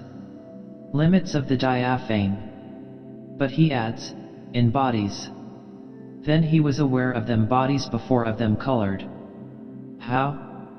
By knocking his sconce against them, sure. Go easy. Bald he was in a millionaire, maestro de color che sono. Limit of the diaphane in. Why in? Diaphane, adiaphane. If you can put your 5 fingers through it, it is a gate, if not a door. Shut your eyes and see. Stephen closed his eyes to hear his boots crush crackling rack and shells. You are walking through it howsoever. I am, a stride at a time. A very short space of time through very short times of space. 5, 6, the Nakianander. Exactly, and that is the ineluctable modality of the audible. Open your eyes. No. Jesus. If I fell over a cliff that beetles o'er his base, fell through the Nebuchadnezzar ineluctably. I am getting on nicely in the dark. My ash sword hangs at my side. Tap with it, they do. My 2 feet in his boots are at the ends of his legs, Nebuchadnezzar.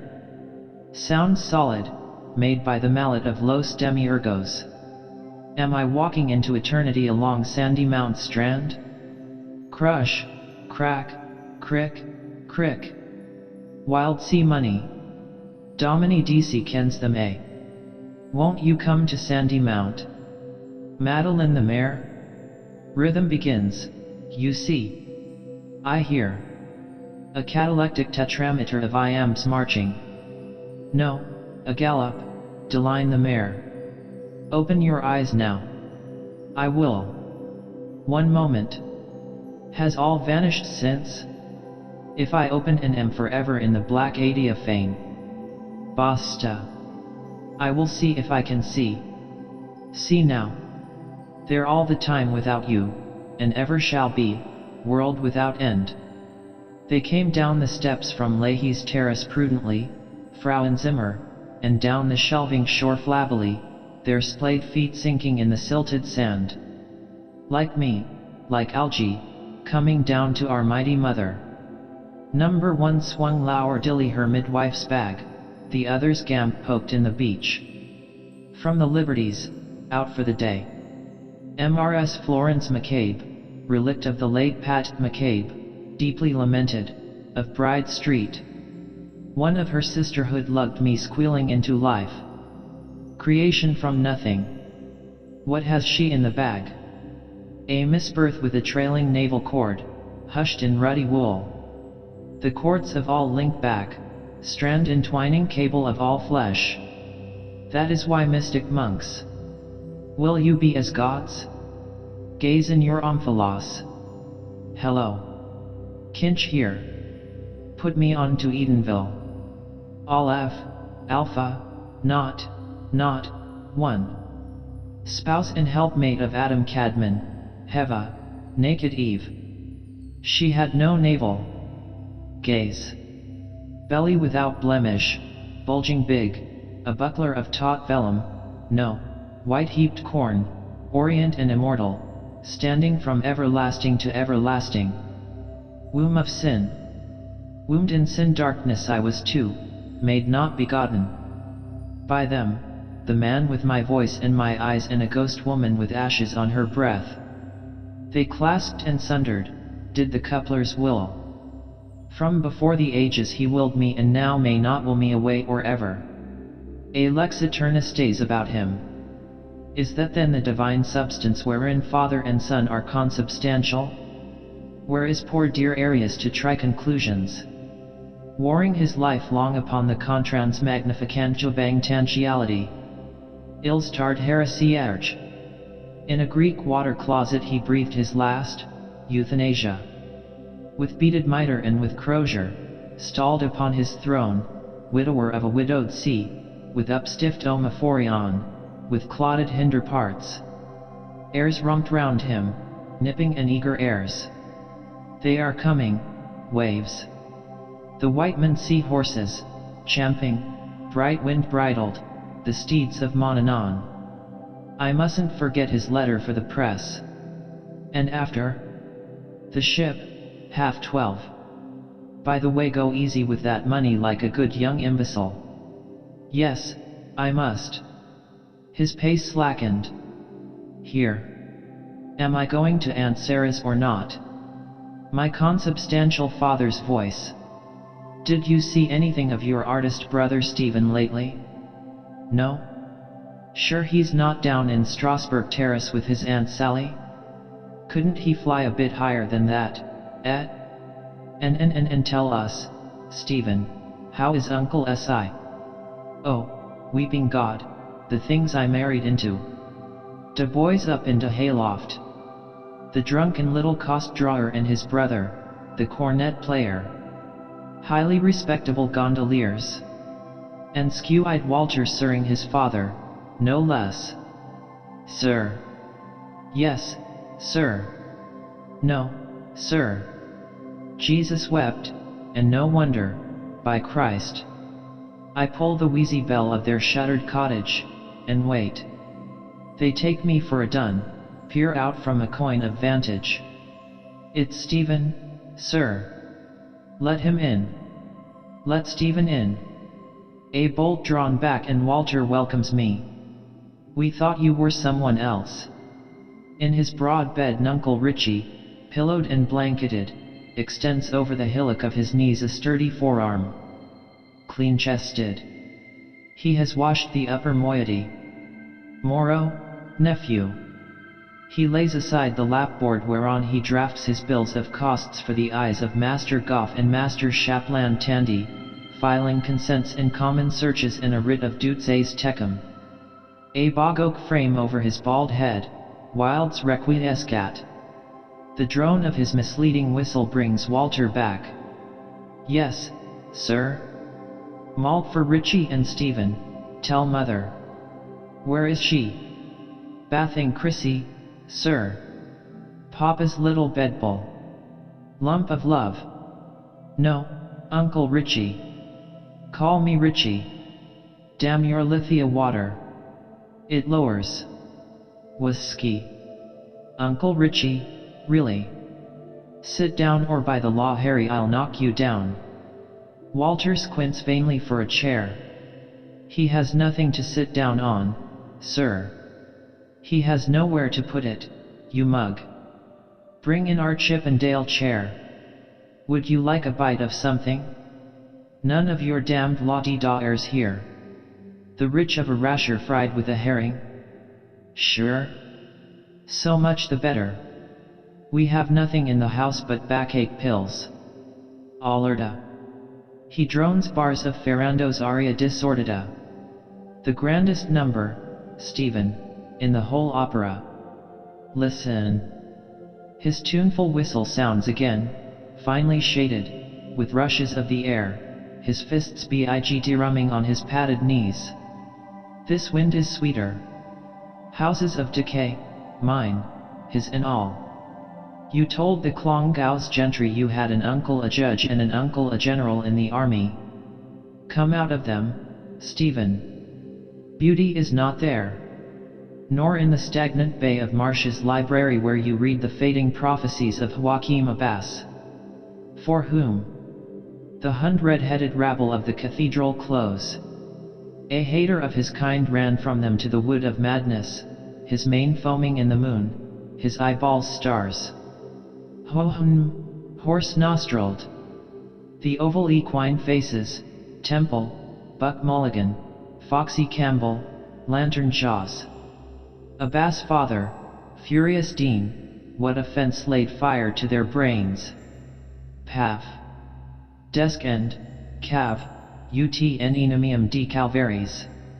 A garland of grey hair on his comminate head see him me clambering down to the footpace, desk end, clutching a monstrance, basilisked.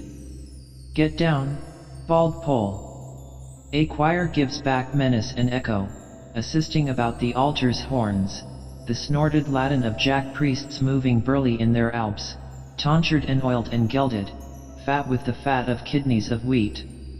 And at the same instant perhaps a priest round the corner is elevating it. Dring dring. And 2 streets off another locking it into a pyx. Dring a dring. And in a lady chapel another taking housel all to his own cheek. Dring dring. Down, up, forward, back. Dan Occam thought of that, invincible doctor. A misty English morning the imp hypostasis tickled his brain. Bringing his host down and kneeling he heard twine with his second bell the first bell in the transept, he is lifting his, and, rising, heard, now I am lifting, there 2 bells, he is kneeling, twang in diphthong. Cousin Stephen, you will never be a saint. Isle of Saints. You were awfully holy, weren't you? You prayed to the Blessed Virgin that you might not have a red nose. You prayed to the devil in Serpentine Avenue that the fubsy widow in front might lift her clothes still more from the wet street. OSI, certo. Sell your soul for that, do, dyed rags pinned round a squaw. More tell me, more still. On the top of the Houth tram alone crying to the rain, naked women. Naked women. What about that, eh? What about what? What else were they invented for? Reading 2 pages apiece of 7 books every night, eh? I was young. You bowed to yourself in the mirror, stepping forward to applause earnestly, striking face. Hooray for the goddamned idiot. Hooray. No one saw, tell no one. Books you were going to write with letters for titles. Have you read his F? Oh yes, but I prefer Q. Yes, but W is wonderful. Oh yes, W. Remember your epiphanies written on green oval leaves, deeply deep, copies to be sent if you died to all the great libraries of the world, including Alexandria. Someone was to read them there after a few thousand years, a Mahamanvantara. Pico della Mirandola like. Very like a whale. When one reads these strange pages of one long gone, one feels that one is at one with one who once. The grainy sand had gone from under his feet. His boots trod again a damp crackling mast, razor shells, squeaking pebbles, that on the unnumbered pebbles beats, wood sieved by the shipworm, lost armada. Unwholesome sand flats waited to suck his treading soles, breathing upward sewage breath. A pocket of seaweed smoldered in sea fire under a midden of man's ashes. He coasted them, walking warily. A porter bottle stood up, stoped to its waist, in the cakey sand dough. A sentinel, isle of dreadful thirst. Broken hoops on the shore, at the land a maze of dark cunning nets. Farther away chalk-scrawled back doors, and on the higher beach a drying line with 2 crucified shirts. Rinks and wigwams of brown steersmen and master mariners. Human shells. He halted. I have passed the way to Aunt Sarah's. Am I not going there? Seems not. No one about. He turned northeast and crossed the firmer sand towards the pigeon house. Qui vous miss dans cette fichue position? C'est le pigeon, Joseph. Patrice, home on furlough, lapped warm milk with me in the bar. McMahon, son of the wild goose, Kevin Egan of Paris. My father's a bird, he lapped the sweet le chaude with. Pink young tongue, plump bunny's face. Lappin'. He hopes to win in the gros lots. About the nature of women he read in Michelet. But he must send me La Vie de Jesus by M. Leo Taxil. Lent it to his friend. C'est tordant, vous savez. Moi, je suis socialiste. Je ne crois pas en l'existence de Dieu. Faut pas le dire à mon père. Il croit. Mon père, oui. Schluss. He laps. My Latin quarter hat. God, we simply must dress the character. I want puce gloves. You were a student, weren't you? Of what in the other devil's name? Paysayen. PCN, you know, physiques, chimiques et naturels. Aha. Eating your groat's worth of Mao and civet, flesh pots of Egypt, elbowed by belching cabmen.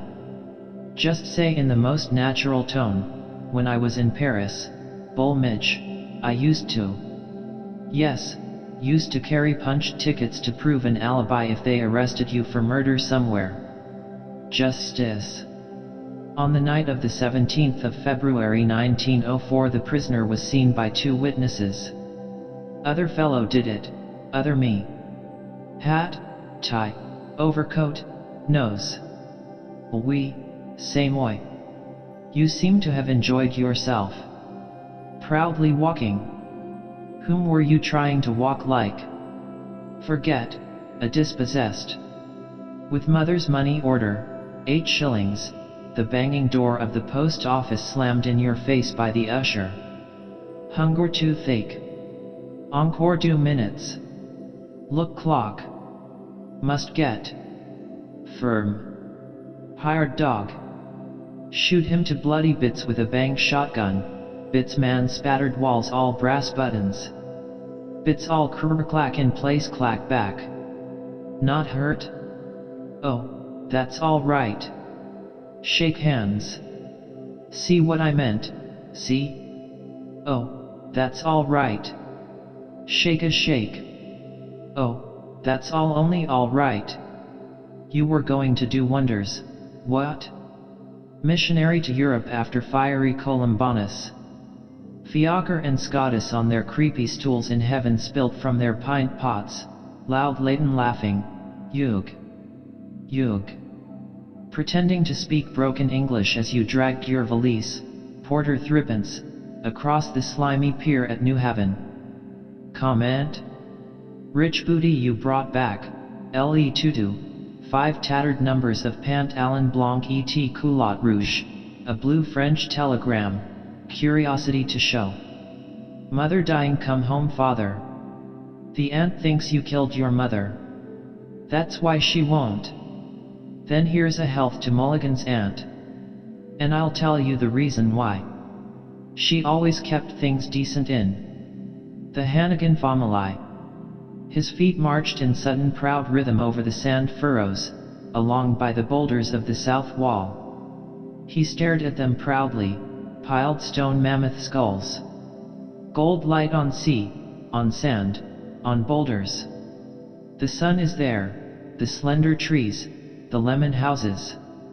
Paris Raleigh waking, crude sunlight on her lemon streets. Moist pith of farls of bread, the frog-green wormwood, her matin incense, court the air. Bel Uomo rises from the bed of his wife's lover's wife, the kerchiefed housewife is astir, a saucer of acetic acid in her hand. In Rodot's Yvonne and Madeline you make their tumbled beauties, shattering with gold teeth choss sons of pastry, their mouths yellowed with the pus of flan breton. Faces of Paris men go by, their well-pleased pleasers, curled conquistadores. Noon slumbers. Kevin Egan rolls gunpowder cigarettes through fingers smeared with printer's ink, sipping his green fairy as Patrice his white. About us gobblers fork spiced beans down their gullets. Un demi-setier. A jet of coffee steam from the burnished cauldron. She serves me at his beck. Ilest Irlandais. Hollandaise? Non-fromage. Du Irlandais, nous, Irlanda, vous savez ah, oui. She thought you wanted a cheese hollandaise. Your postprandial, do you know that word? Postprandial. There was a fellow I knew once in Barcelona, queer fellow, used to call it his postprandial.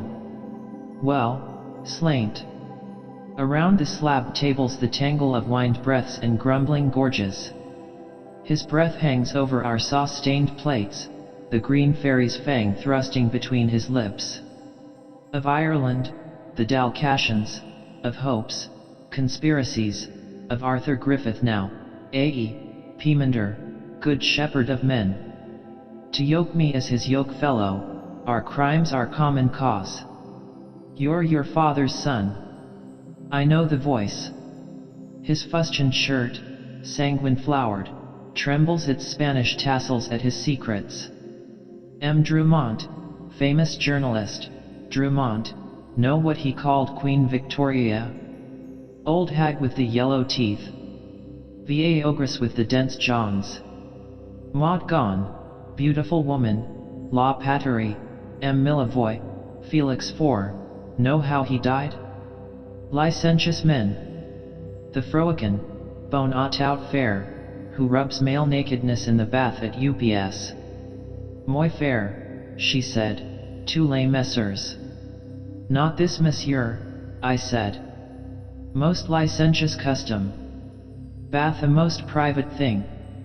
I wouldn't let my brother, not even my own brother, most lascivious thing. Green eyes, I see you. Fang, I feel. Lascivious people. The blue fuse burns deadly between hands and burns clear.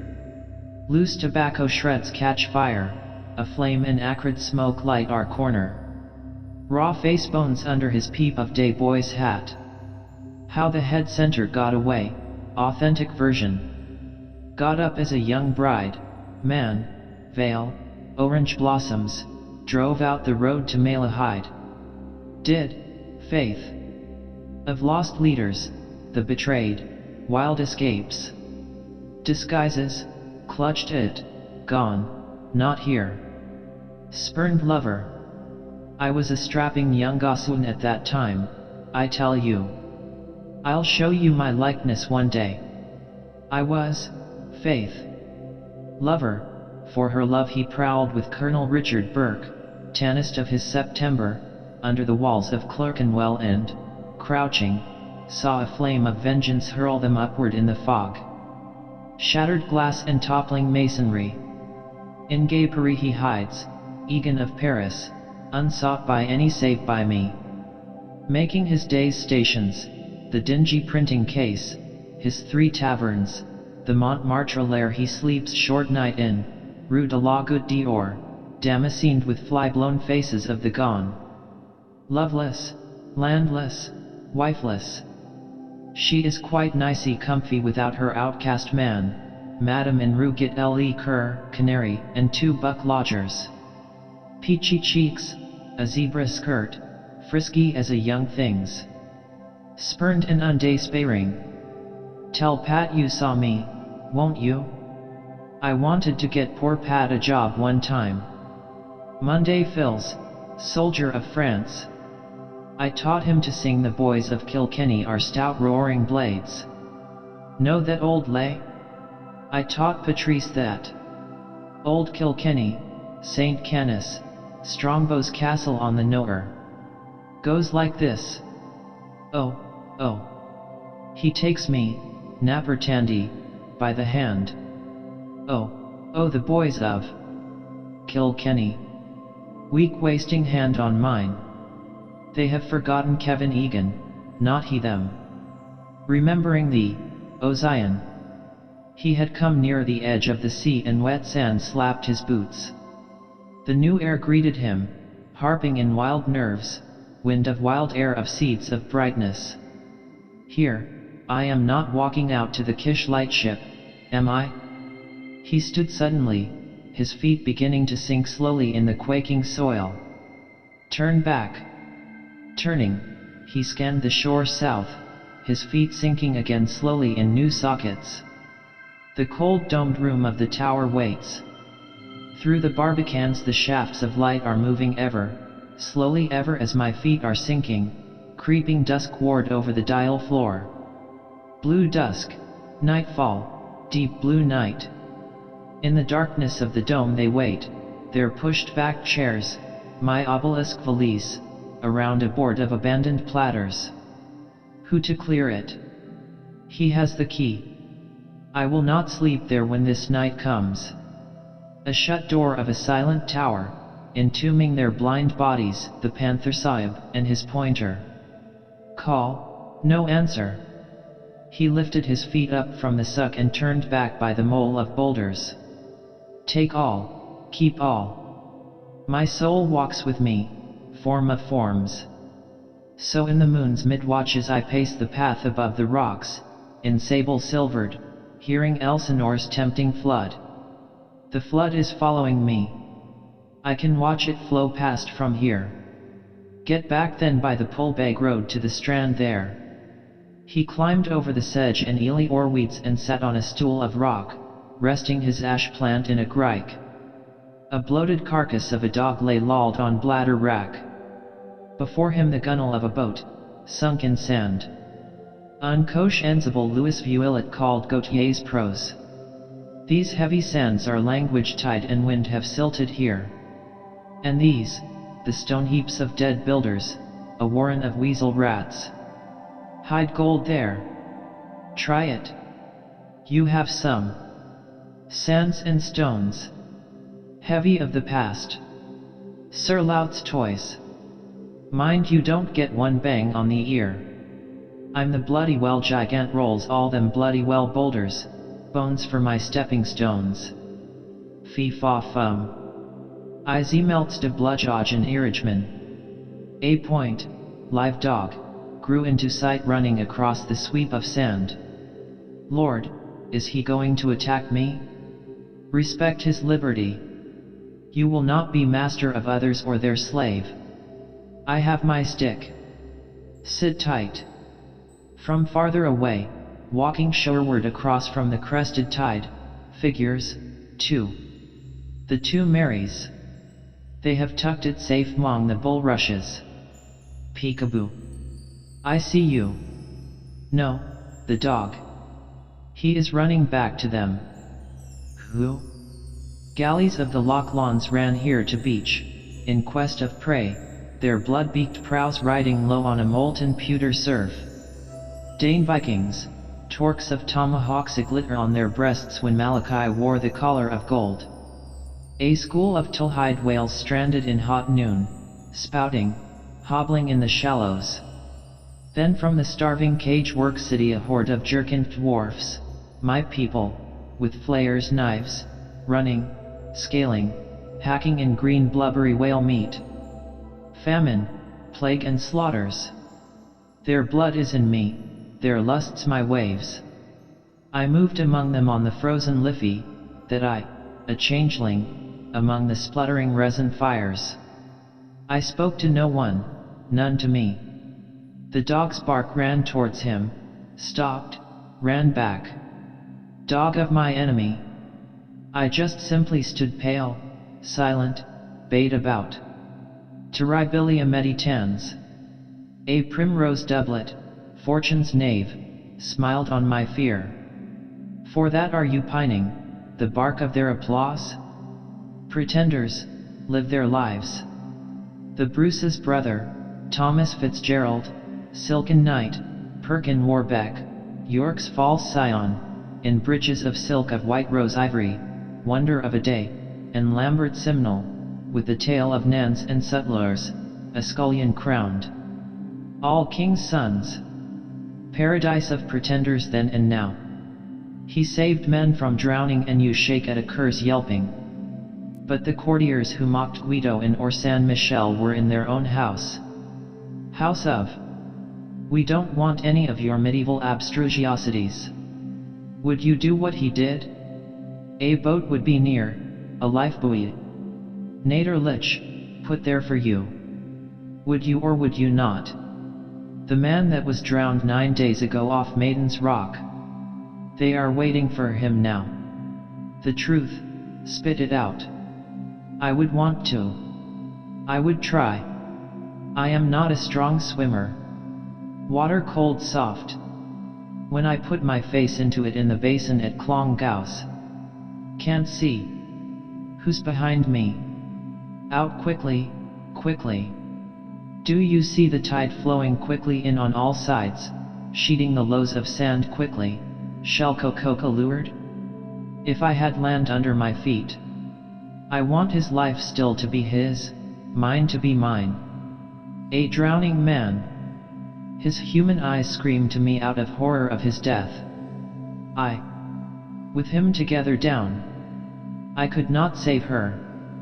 Waters, bitter death, lost. A woman and a man. I see her skirties.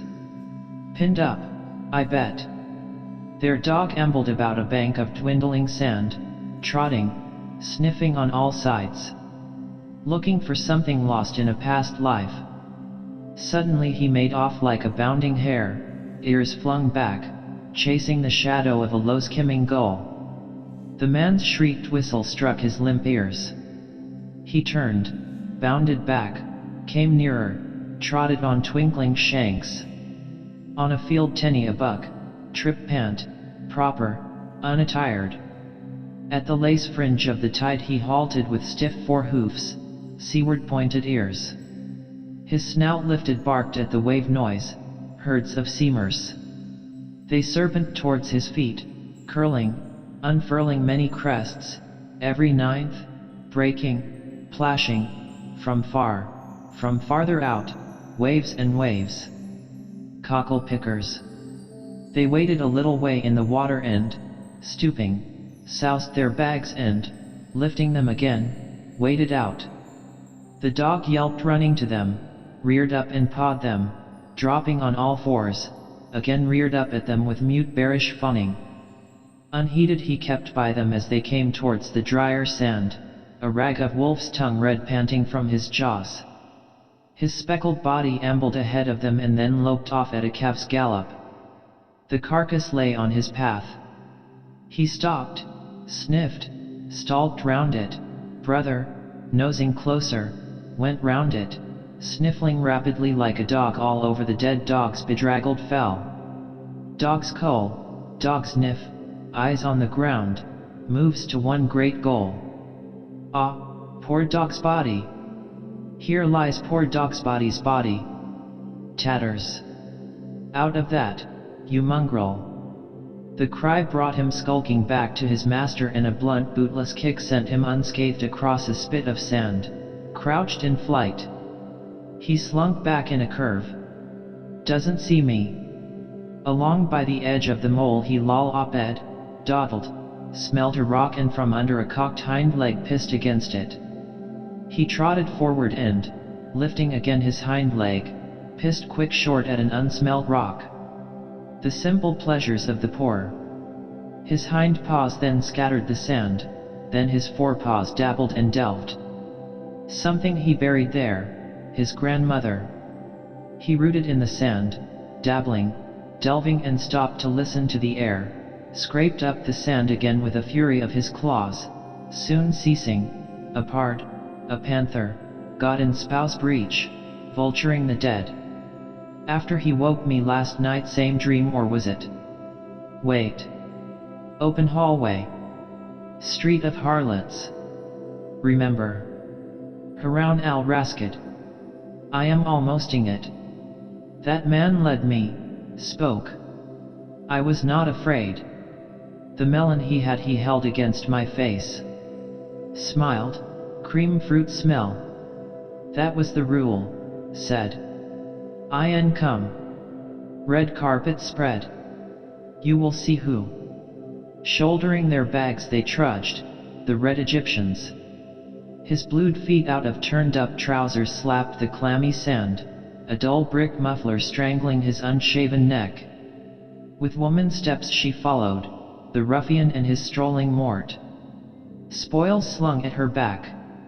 Loose sand and shell grit crusted her bare feet. About her wind-raw face hair trailed. Behind her lord, his helpmate, being a wasp to Romeville. When night hides her body's flaws, calling under her brown shawl from an archway where dogs have mired. Her fancy man is treating two royal Dublins in O'Loughlin's of black pits. Bus her, whap in rogue's rum lingo, for, oh, my dimber whopping dell. A Shaffine's whiteness under her rancid rags. Fum Bolly's lane that night, the 10-yard smells. White thy fambles, red thy gan. And thy quarren's dainty is. Couch a hawk's head with me then. In the dark man's clip and kiss. Morose delectation Aquinas Tunbelly calls this, freight porco spino. Unfallen Adam rode and not rutted. Call away let him, thy quarren's dainty is. Language no whit worse than his. Monk words, merry beads jabber on their girdles, rogue words, tough nuggets patter in their pockets. Passing now. A side eye at my Hamlet hat. If I were suddenly naked here as I sit? I am not. Across the sands of all the world, followed by the sun's flaming sword, to the west, trekking to evening lands. She trudges, schleps, trains, drags, trossinnies her load. A tide westering, moon-drawn, in her wake. Tides, myriad island, within her, blood not mine, Oinapa Ponton, a wine-dark sea. Behold the handmaid of the moon. In sleep the wet sign calls her hour, bids her rise. Brid Eve, child bed, bed of death, ghost candled. Omnis caro ad te veniet. He comes, pale vampire, through storm his eyes, his bat sails bloodying the sea, mouth to her mouth's kiss. Here. Put a pin in that chap, will you? My tablets. Mouth to her kiss. No. Must be two of em. Glue em well. Mouth to her mouth's kiss. His lips lipped and mouthed fleshless lips of air, mouth to her mum. All wombing tomb. His mouth molded issuing breath, unspeeched, dui-ha, roar of cataractic planets, globed, blazing, roaring way away away away away. Paper. The banknotes, blast them. Old DC's letter. Here. Thanking you for the hospitality, tear the blank end off. Turning his back to the sun, he bent over far to a table of rock and scribbled words. That's twice I forgot to take slips from the library counter. His shadow lay over the rocks as he bent, ending. Why not endless till the farthest star? Darkly they are there behind this light, darkness shining in the brightness, delta of Cassiopeia, worlds. Me sits there with his auger's rod of ash, in borrowed sandals, by day beside a livid sea, unbeheld, in violet night walking beneath a rain of uncouth stars. I throw this ended shadow from me, man's hape ineluctable, call it back. Endless, would it be mine, form of my form? Who watches me here? Whoever anywhere will read these written words. Signs on a white field. Somewhere to someone in your flutiest voice. The good Bishop of Cloyne took the veil of the temple out of his shovel hat, veil of space with colored emblems hatched on its field. Hold hard. Colored on a flat, yes, that's right. Flat I see, then think distance, near, far, flat I see, east, back. Ah, see now. Falls back suddenly, frozen in stereoscope. Click does the trick. You find my words dark. Darkness is in our souls, do you not think? Flutier. Our souls, shame wounded by our sins, cling to us yet more, a woman to her lover clinging, the more the more. She trusts me, her hand gentle, the long lashed eyes. Now where the blue hell am I bringing her beyond the veil? Into the ineluctable modality of the ineluctable visuality. She. What she? The Virgin at Hodges Figgis window on Monday, looking in for one of the alphabet books you were going to write. Keen glance you gave her. Wrist through the braided jessie of her sunshade. She lives in Leeson Park with a grief and kickshaws, a lady of letters. Talk that to someone else, Stevie, a pick 'em up. Bet she wears those curse of God stays suspenders and yellow stockings, darned with lumpy wool. Talk about apple dumplings, pie you tosta. Where are your wits? Touch me. Soft eyes. Soft hand. I am lonely here. Oh, touch me soon, now. What is that word known to all men? I am quiet here alone. Sad too. Touch me. He lay back at full stretch over the sharp rocks, cramming the scribbled note and pencil into a pocket, his hat tilted down on his eyes. That is Kevin Egan's movement I made, nodding for his nap, Sabbath sleep. Et videt dies. Et erant vald bona. Allo. Bonjour. Welcome as the flowers in May. Under its leaf he watched through peacock twittering lashes the southing sun. I am caught in this burning scene. Pan's hour, the funnel noon. Among gum-heavy serpent plants, milk-oozing fruits, where on the tawny water's leaves lie wide. Pain is far. and no more turn aside and brood. His gaze brooded on his broad-toed boots, a buck's cast-offs, nebeneinander. He counted the creases of rucked leather wherein another's foot had nested warm. The foot that beat the ground in tripudium, foot I dislove. But you were delighted when Esther Oswald's shoe went on you, girl I knew in Paris. Tiens, cul petit pied. Staunch friend, a brother soul, wild's love that dare not speak its name. His arm, Cranley's arm. He now will leave me. And the blame? As I am. As I am. All or not at all. In long lassos from the Cock Lake the water flowed full, covering green goldenly lagoons of sand, rising, flowing. My ash plant will float away. I shall wait. No, they will pass on, passing, chafing against the low rocks, swirling, passing. Better get this job over quick. Listen, a four-worded wave speech. Sisu, HRSS, RCS, OOOs. Vehement breath of waters amid sea's nakes, rearing horses, rocks. In cups of rocks it slops, flop, slop, slap, bounded in barrels. And, spent, its speech ceases. It flows purling, widely flowing, floating foam pool, flower unfurling. Under the upswelling tide he saw the writhing weeds lift languidly and sway reluctant arms, hissing up their petticoats, in whispering water swaying and upturning coy silver fronds.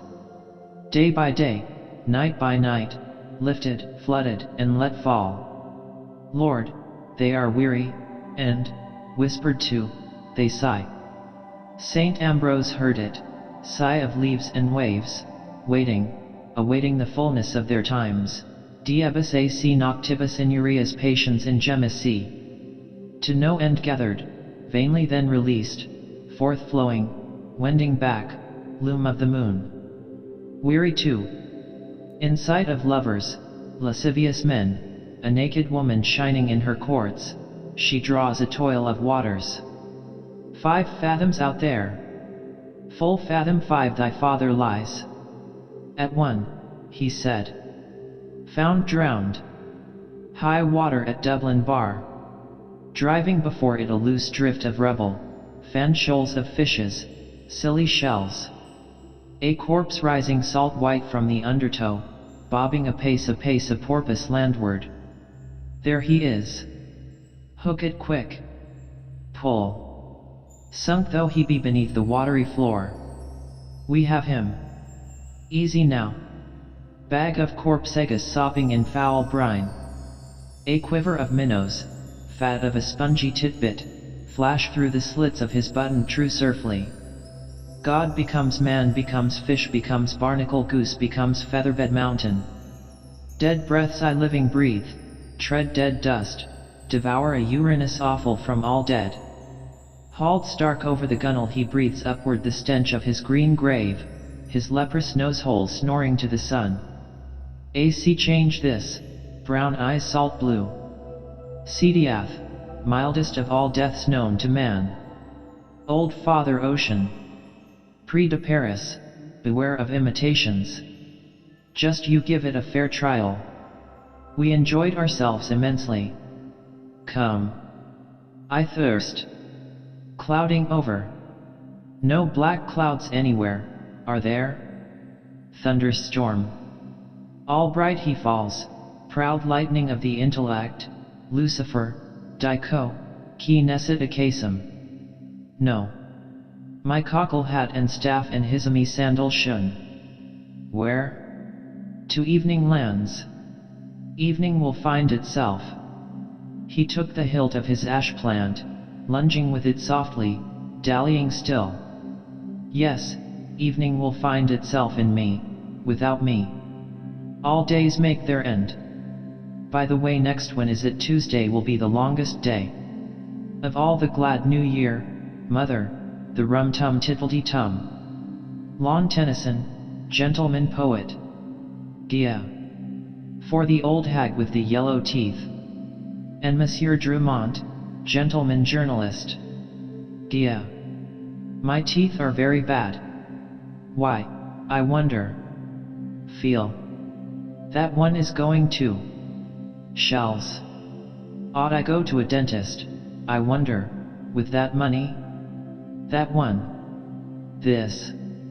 Toothless Kinch, the Superman. Why is that, I wonder, or does it mean something perhaps?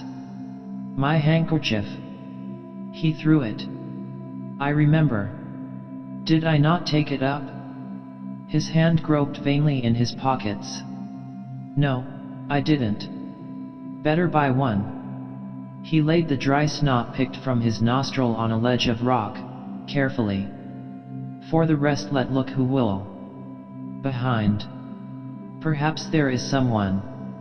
He turned his face over a shoulder, rear-regardant.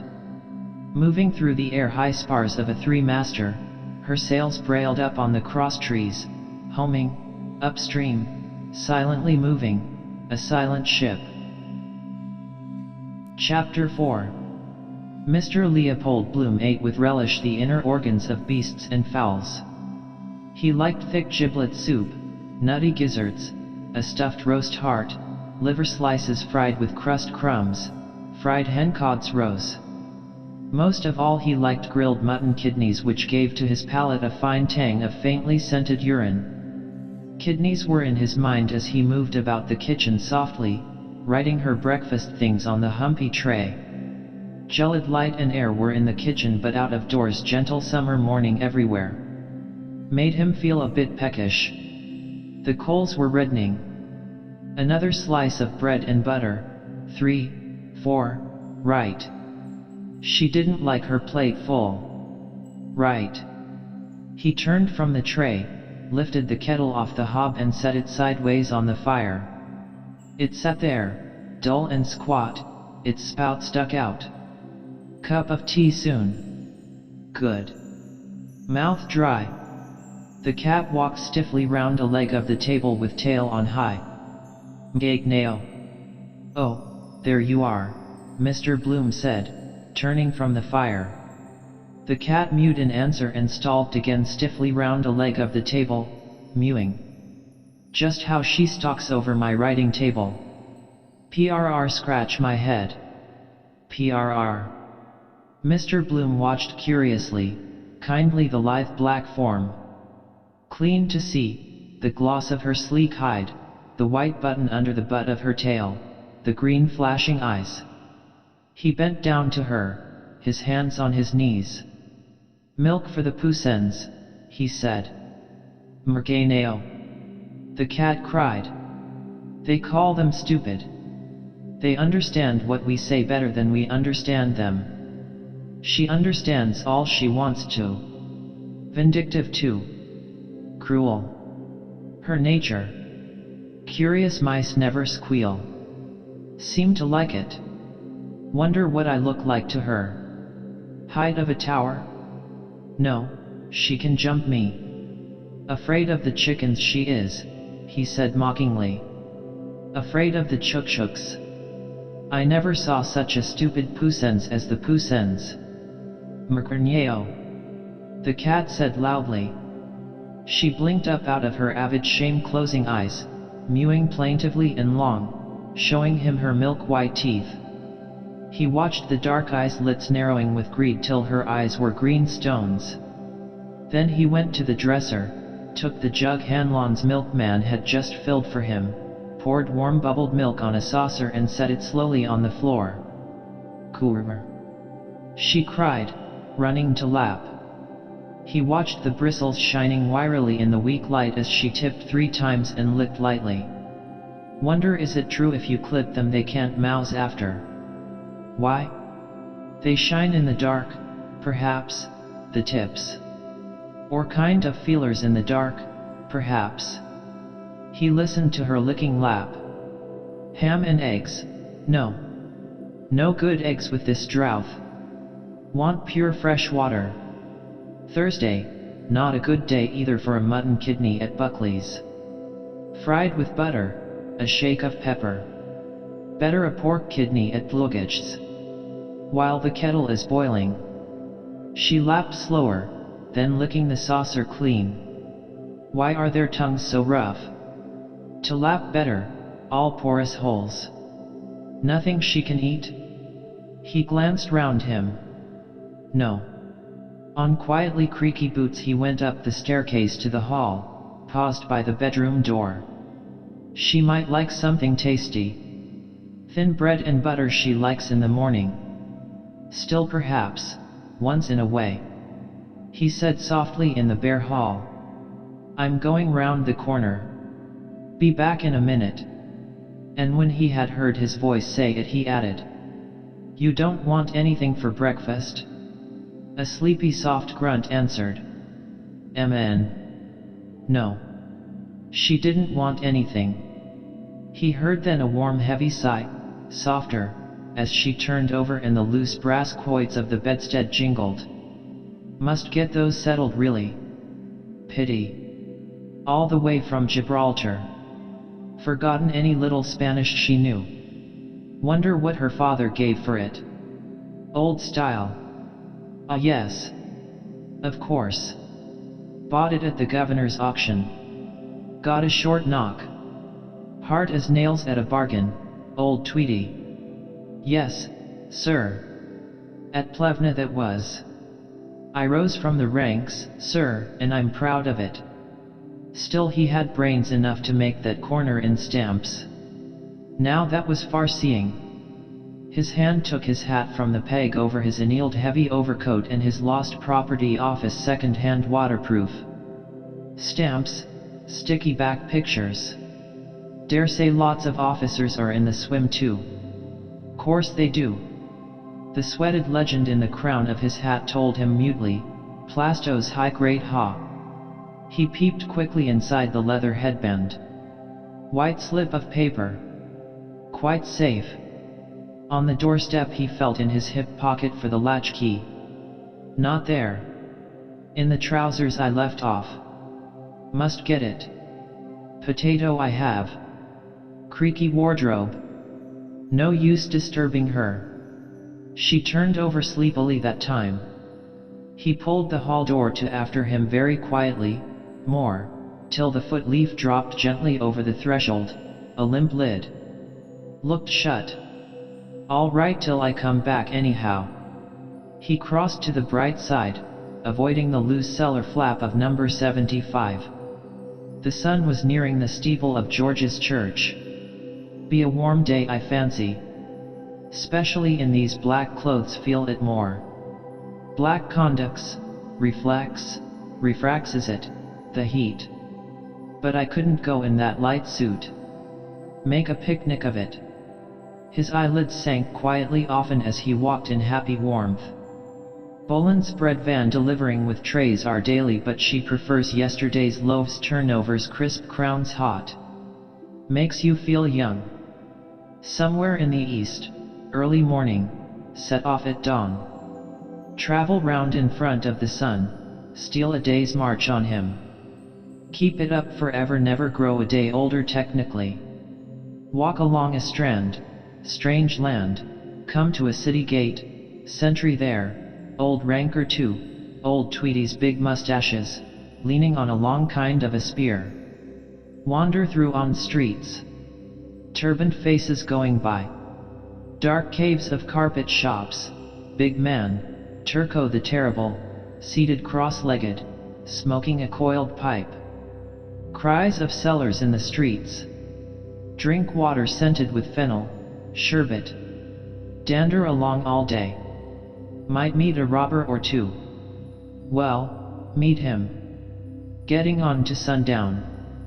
The shadows of the mosques among the pillars, priest with a scroll rolled up. A shiver of the trees, signal, the evening wind. I pass on. Fading gold sky. A mother watches me from her doorway. She calls her children home in their dark language. High wall, beyond strings twanged. Night sky, moon, violet, color of Molly's new garters. Strings. Listen. A girl playing one of those instruments, what do you call them? Dulcimers. I pass. Probably not a bit like it really. Kind of stuff you read in the Track of the Sun. Sunburst on the title page. He smiled, pleasing himself. What Arthur Griffith said about the headpiece over the Freeman leader, a home rule sun rising up in the northwest from the laneway behind the Bank of Ireland. He prolonged his pleased smile. Icky touch that, home rule sun rising up in the northwest. He approached Larry O'Rourke's. From the cellar grating floated up the flabby gush of porter. Through the open doorway the bar squirted out whiffs of ginger, tea dust, biscuit mush. Good house, however, just the end of the city traffic. For instance, Ollie's down there, and G's position. Of course, if they ran a tram line along the North Circular from the cattle market to the quays, value would go up like a shot. Bald head over the blind. Cute old codger. No use canvassing him for an ad. Still, he knows his own business best. There he is, sure enough, my bold Larry, leaning against the sugarbin in his shirt sleeves, watching the aproned curate swab up with mop and bucket. Simon Daedalus takes him off to a tea with his eyes screwed up. Do you know what I'm going to tell you? What's that, Mr. O'Rourke? Do you know what? The Russians, they'd only be an 8 o'clock breakfast for the Japanese. Stop and say a word about the funeral, perhaps. Sad thing about poor Dignam, Mr. O'Rourke. Turning into Dorset Street, he said freshly in greeting through the doorway. Good day, Mr. O'Rourke. Good day to you. Lovely weather, sir. 'Tis all that. Where do they get the money? Coming up, red-headed curates from the county Leitrim, rinsing empties, an old man in the cellar. Then, lo and behold, they blossom out as Adam Findlaters or Dan Tallons. Then think of the competition. General thirst. Good puzzle would be cross Dublin without passing a pub. Save it they can't. Off the drunks perhaps. Put down 3 and carry 5. What is that? A bob here and there, dribs and drabs. On the wholesale orders perhaps. Doing a double shuffle with the town travelers. Square it you with the boss and we'll split the job, see? How much would that tot to off the porter in the month? Say 10 barrels of stuff. Say he got 10% off. Oh, more. 15. He passed St. Joseph's National School. Brats clamor. Windows open. Fresh air helps memory. Or a lilt. Absc de Fiji Kalaman o Piki Rusty VW. Boys are they? Yes. Inish Turk. Inis Hark. Inish Bafin. At their jogger free. Mine. Slive Bloom. He halted before Dlugich's window, staring at the hanks of sausages, Polonaise, black and white. 15 multiplied by. The figures widened in his mind, unsolved, displeased. He let them fade. The shiny links, packed with force meat, fed his gaze, and he breathed in tranquilly the lukewarm breath of cooked spicy pig's blood. A kidney oozed blood gouts on the willow-patterned dish, the last. He stood by the next door girl at the counter. Would she buy it too, calling the items from a slip in her hand? Chapped, washing soda. And a pound and a half of Denny's sausages. His eyes rested on her vigorous hips. Woods his name is. Wonder what he does. Wife is oldish. New blood. No followers allowed. Strong pair of arms. Whacking a carpet on the clothesline. She does whack it, by George. The way her crooked skirt swings at each whack. The Fairtade pork butcher folded the sausages he had snipped off with blotchy fingers, sausage pink. Sound meat there, like a stall-fed heifer. He took a page up from the pile of cut sheets, the model farm at Kinnereth on the lake shore of Tiberias. Can become ideal winter sanatorium. Moses Montefiore. I thought he was. Farmhouse, wall round it, blurred cattle cropping. He held the page from him. Interesting, read it nearer, the title, the blurred cropping cattle, the page rustling. A young white heifer. Those mornings in the cattle market, the beasts lowing in their pens, branded sheep, flop, and fall of dung, the breeders in hobnailed boots trudging through the litter, slapping a palm on a ripe meat hind quarter. There's a prime one, unpeeled switches in their hands. He held the page aslant patiently, bending his senses and his will, his soft subject gaze at rest. The crooked skirt swinging, whack by whack by whack. The pork butcher snapped 2 sheets from the pile, wrapped up her prime sausages and made a red grimace. Now, my miss, he said. She tendered a coin, smiling boldly, holding her thick wrist out. Thank you, my miss. And 1 shilling 3pence change. For you, please? Mr. Bloom pointed quickly. To catch up and walk behind her if she went slowly, behind her moving hams. Pleasant to see first thing in the morning. Hurry up, damn it. Make hay while the sun shines. She stood outside the shop in sunlight and sauntered lazily to the right. He sighed down his nose. They never understand. Soda-chapped hands. Crusted toenails too. Brown scapulars in tatters, defending her both ways. The sting of disregard glowed to weak pleasure within his breast. For another, a constable off-duty cuddling her in Ecclesiastes Lane. They like them sizable. Prime sausage. Oh please, Mr. Policeman, I'm lost in the wood. 3pence, please. His hand accepted the moist tender gland and slid it into a side pocket. Then it fetched up 3 coins from his trousers pocket and laid them on the rubber prickles. They lay, were read quickly and quickly slid, disc by disc, into the till. Thank you, sir. Another time. A speck of eager fire from Foxy's thanked him. He withdrew his gaze after an instant.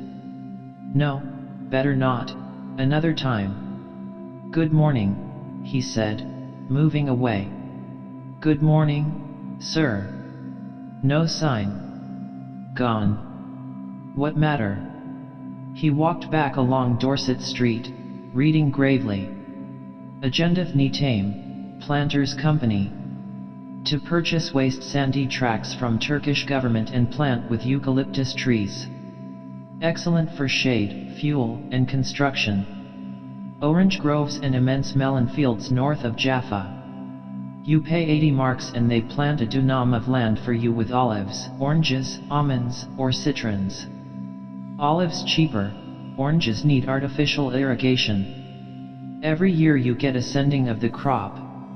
Your name entered for life as owner in the Book of the Union. Can pay 10 down and the balance in yearly installments. Bleibtreustrasse 34, Berlin, W15. Nothing doing. Still an idea behind it. He looked at the cattle, blurred in silver heat. Silver powdered olive trees. Quiet long days, pruning, ripening. Olives are packed in jars, I have a few left from Andrew's. Molly spitting them out. Knows the taste of them now. Oranges in tissue paper packed in crates. Citrons too. Wonder is poor Citron still in St. Kevin's Parade. And Masjiansky with the old zither. Pleasant evenings we had then. Molly in Citron's basket chair. Nice to hold, cool waxen fruit, hold in the hand, lift it to the nostrils and smell the perfume. Like that, heavy, sweet, wild perfume. Always the same, year after year. They fetched high prices too, Moisel told me. Arbutus Place, Pleasant Street, pleasant old times. Must be without a flaw, he said. Coming all that way, Spain, Gibraltar, Mediterranean, the Levant. Crates lined up on the quayside at Jaffa, chap ticking them off in a book, navvies handling them barefoot in soiled dungarees. There's what doy'll him out of. How do you? Doesn't see. Chap you know just to salute bit of a bore. His back is like that Norwegian captain's. Wonder if I'll meet him today. Watering cart. To provoke the rain. On earth as it is in heaven. A cloud began to cover the sun slowly, holy. Gray. Far. No, not like that. A barren land, bare waste. Volcanic lake, the Dead Sea, no fish, weedless, sunk deep in the earth. No wind could lift those waves, gray metal, poisonous foggy waters. Brimstone they called it raining down, the cities of the plain, Sodom, Gomorrah, Edom. All dead names. A dead sea in a dead land, gray and old. Old now. It bore the oldest, the first race. A bent hag crossed from Cassidy's, clutching a naggin bottle by the neck. The oldest people wandered far away over all the earth, captivity to captivity, multiplying, dying, being born everywhere. It lay there now. Now it could bear no more. Dead, an old woman's, the grey sunken cunt of the world. Desolation. Grey horror seared his flesh. Folding the page into his pocket he turned into Ecclesiastes Street, hurrying homeward. Cold oil slid along his veins, chilling his blood, age crusting him with a salt cloak. Well, I am here now. Yes, I am here now. Morning mouth bad images. Got up wrong side of the bed. Must begin again those Sandoz exercises. On the hands down. Blotchy brown brick houses. Number 80 still unlet. Why is that? Valuation is only 28. Towers, Battersby, North, MacArthur, parlor windows plastered with bills. Plasters on a sore eye. To smell the gentle smoke of tea, fume of the pan, sizzling butter. Be near her ample bed-warmed flesh. Yes, yes. Quick warm sunlight came running from Berkeley Road, swiftly, in slim sandals, along the brightening footpath. She runs to meet me, a girl with gold hair on the wind. 2 letters and a card lay on the hall floor. He stooped and gathered them. Mrs. Marion Bloom. His quickened heart slowed at once. Bold hand. Mrs. Marion. Poldy. Entering the bedroom he half closed his eyes and walked through warm yellow twilight towards her tousled head. Who are the letters for? He looked at them. Malinga. Millie. A letter for me from Millie, he said carefully, and a card to you. And a letter for you. He laid her card and letter on the twill bedspread near the curve of her knees. Do you want the blind up? Letting the blind up by gentle tugs halfway, his backward eye saw her glance at the letter and tuck it under her pillow. That do? He asked, turning. She was reading the card, propped on her elbow. She got the things, she said. He waited till she had laid the card aside and curled herself back slowly with a snug sigh. Hurry up with that tea, she said. I'm parched. The kettle is boiling, he said.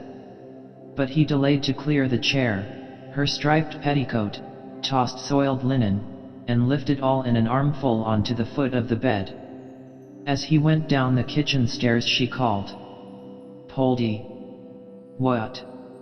Scald the teapot. On the boil, sure enough, a plume of steam from the spout.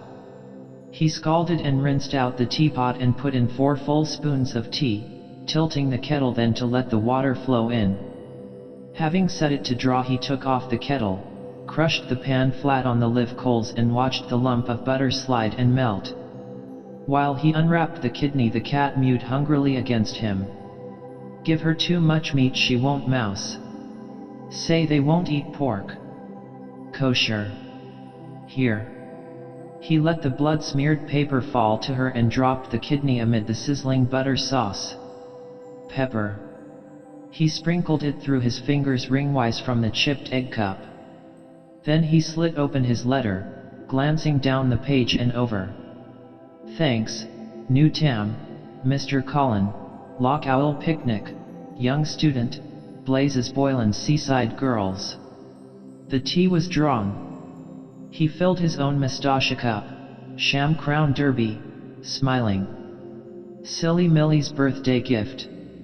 Only 5 she was then. No, wait, 4. I gave her the amberoid necklace she broke. Putting pieces of folded brown paper in the letter box for her. He smiled, pouring. Oh, Millie Bloom, you are my darling. You are my looking glass from night to morning. I'd rather have you without a farthing than Katie Kia with her ass and garden.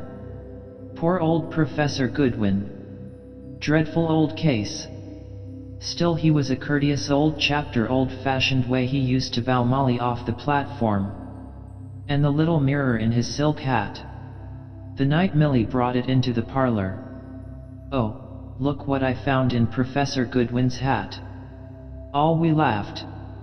Sex breaking out even then. Pert little piece she was. He prodded a fork into the kidney and slapped it over, then fitted the teapot on the tray. Its hump bumped as he took it up. Everything on it. Bread and butter, 4, sugar, spoon, her cream. Yes. He carried it upstairs, his thumb hooked in the teapot handle. Nudging the door open with his knee, he carried the tray in and set it on the chair by the bedhead.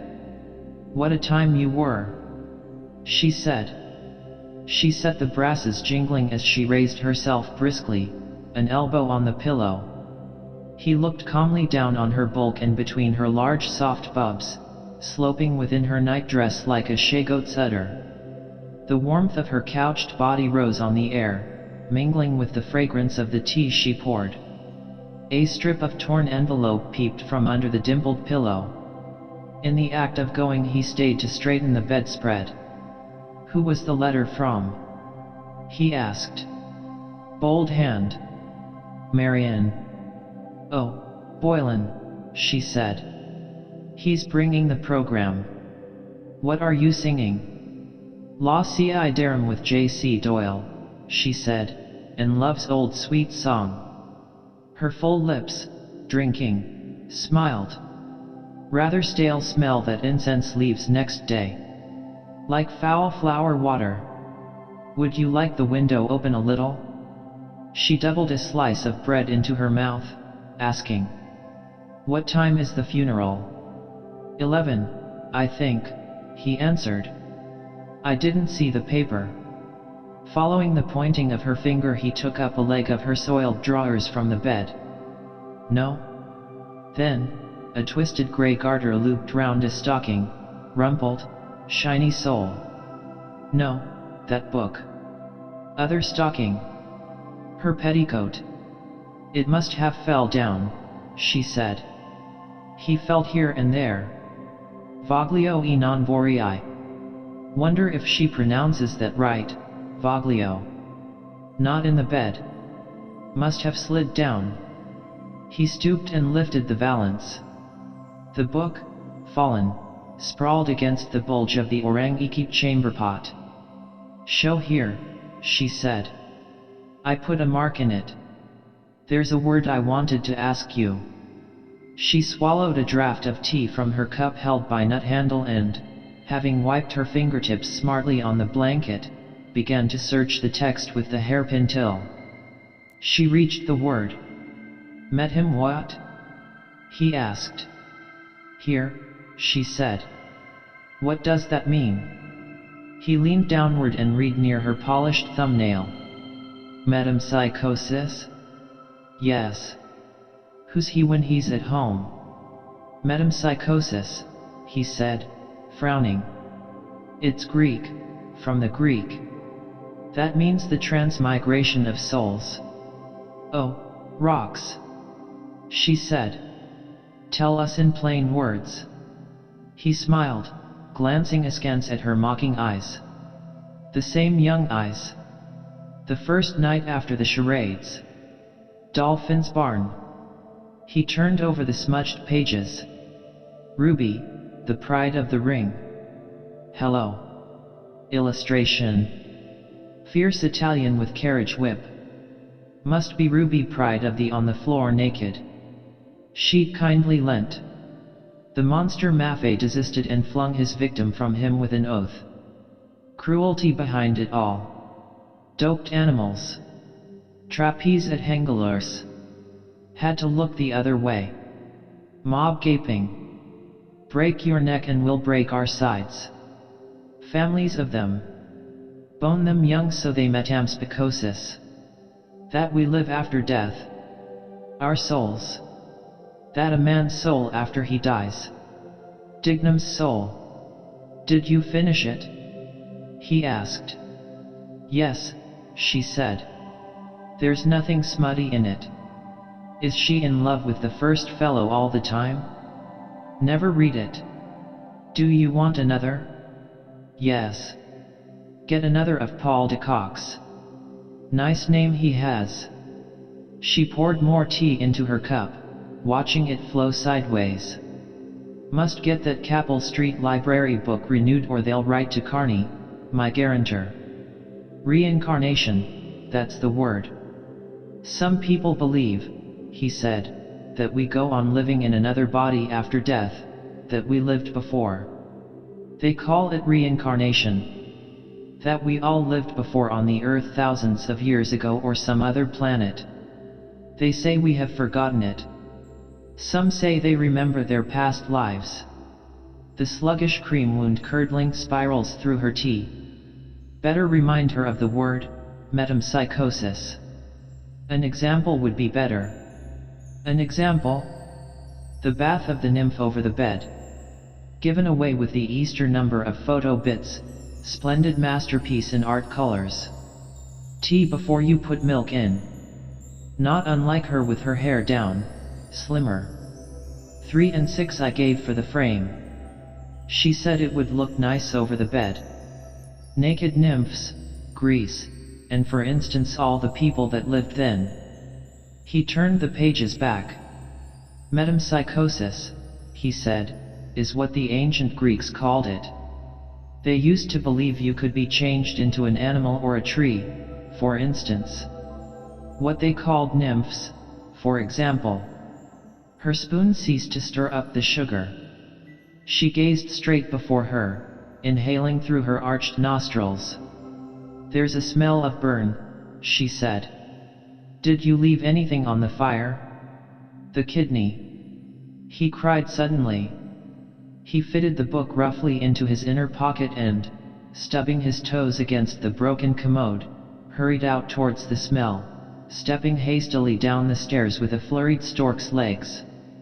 Pungent smoke shot up in an angry jet from a side of the pan. By prodding a prong of the fork under the kidney he detached it and turned it turtle on its back. Only a little burnt. He tossed it off the pan onto a plate and let the scanty brown gravy trickle over it. Cup of tea now.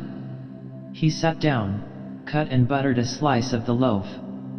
He shore away the burnt flesh and flung it to the cat. Then he put a forkful into his mouth, chewing with discernment the toothsome pliant meat. Done to a turn. A mouthful of tea. Then he cut away dies of bread, sopped one in the gravy and put it in his mouth. What was that about some young student and a picnic? He creased out the letter at his side, reading it slowly as he chewed, sopping another die of bread in the gravy and raising it to his mouth. Dearest Papli, thanks ever so much for the lovely birthday present. It suits me splendid. Everyone says I am quite the belle in my new tam. I got Mummy's lovely box of creams and am writing. They are lovely. I am getting on swimming in the photo business now. Mr. Colin took one of me and Mrs. Wilson when developed. We did great biz yesterday. Fair day and all the beef to the heels were in. We are going to Loch Owl on Monday with a few friends to make a scrap picnic. Give my love to Mummy and to yourself a big kiss and thanks. I hear them at the piano downstairs. There is to be a concert in the Greville Arms on Saturday. There is a young student comes here some evenings named Ben, and his cousins or something are big swells, and he sings Boylan's. I was on the pop of writing Blaze's Boylan's song about those seaside girls. Tell him Silly Millie sends my best respects. I must now close with fondest love. Your fond daughter, Millie. P.S. Excuse bad writing, am in hurry. Bibby. M. 15 yesterday. Curious, 15th of the month too. Her first birthday away from home. Separation. Remember the summer morning she was born, running to knock up Mrs. Thornton in Densile Street. Jolly old woman. Lot of babies she must have helped into the world. She knew from the first poor little Rudy wouldn't live. Well, God is good, sir. She knew at once. He would be 11 now if he had lived. His vacant face stared pityingly at the postscript. Excuse bad writing. Hurry. Piano downstairs. Coming out of her shell. Row with her in the XL cafe about the bracelet. Wouldn't eat her cakes or speak or look. Sauce box. He sopped other dies of bread in the gravy and ate piece after piece of kidney. 12 and 6 a week. Not much. Still, she might do worse. Music hall stage. Young student.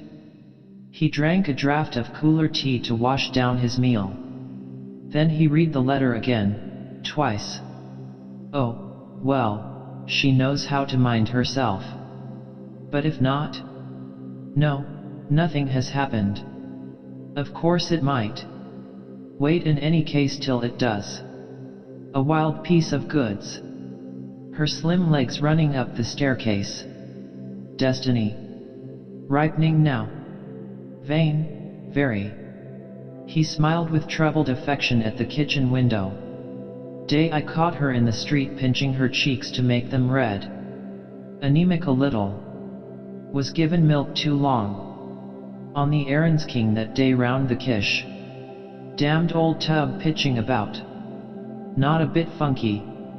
Her pale blue scarf loose in the wind with her hair. All dimpled cheeks and curls. Your head it simply swirls. Seaside girls. Torn envelope. Hands stuck in his trousers pockets. Jarvey off for the day, singing. Friend of the family.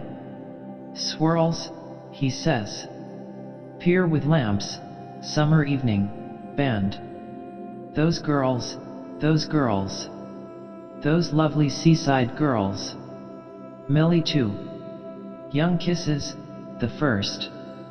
Far away now past. Mrs. Marion. Reading, lying back now, counting the strands of her hair, smiling, braiding. A soft qualm, regret, flowed down his backbone, increasing. Will happen, yes. Prevent. Useless, can't move. Girl's sweet light lips. Will happen too. He felt the flowing qualm spread over him. Useless to move now. Lips kissed, kissing, kissed. Full gluey woman's lips. Better where she is down there, away. Occupy her. Wanted a dog to pass the time. Might take a trip down there. August bank holiday, only 2 and 6 return. 6 weeks off, however. Might work a press pass. Or through Mcoy. The cat, having cleaned all her fur, returned to the meat-stained paper, nosed at it and stalked to the door. She looked back at him, mewing. Wants to go out. Wait before a door, sometime it will open. Let her wait. Has the fidgets. Electric. Thunder in the air. Was washing at her ear with her back to the fire too. He felt heavy, full, then a gentle loosening of his bowels. He stood up, undoing the waistband of his trousers. The cat mewed to him. Meow. He said in answer. Wait till I'm ready. Heaviness, hot day coming. Too much trouble to fag up the stairs to the landing. A paper. He liked to read at stool. Hope no ape comes knocking just as I'm. In the table drawer he found an old number of Titbits. He folded it under his armpit, went to the door and opened it. The cat went up in soft bounds. Wanted to go upstairs, curl up in a ball on the bed. Listening, he heard her voice. Come, come, pussy. Come.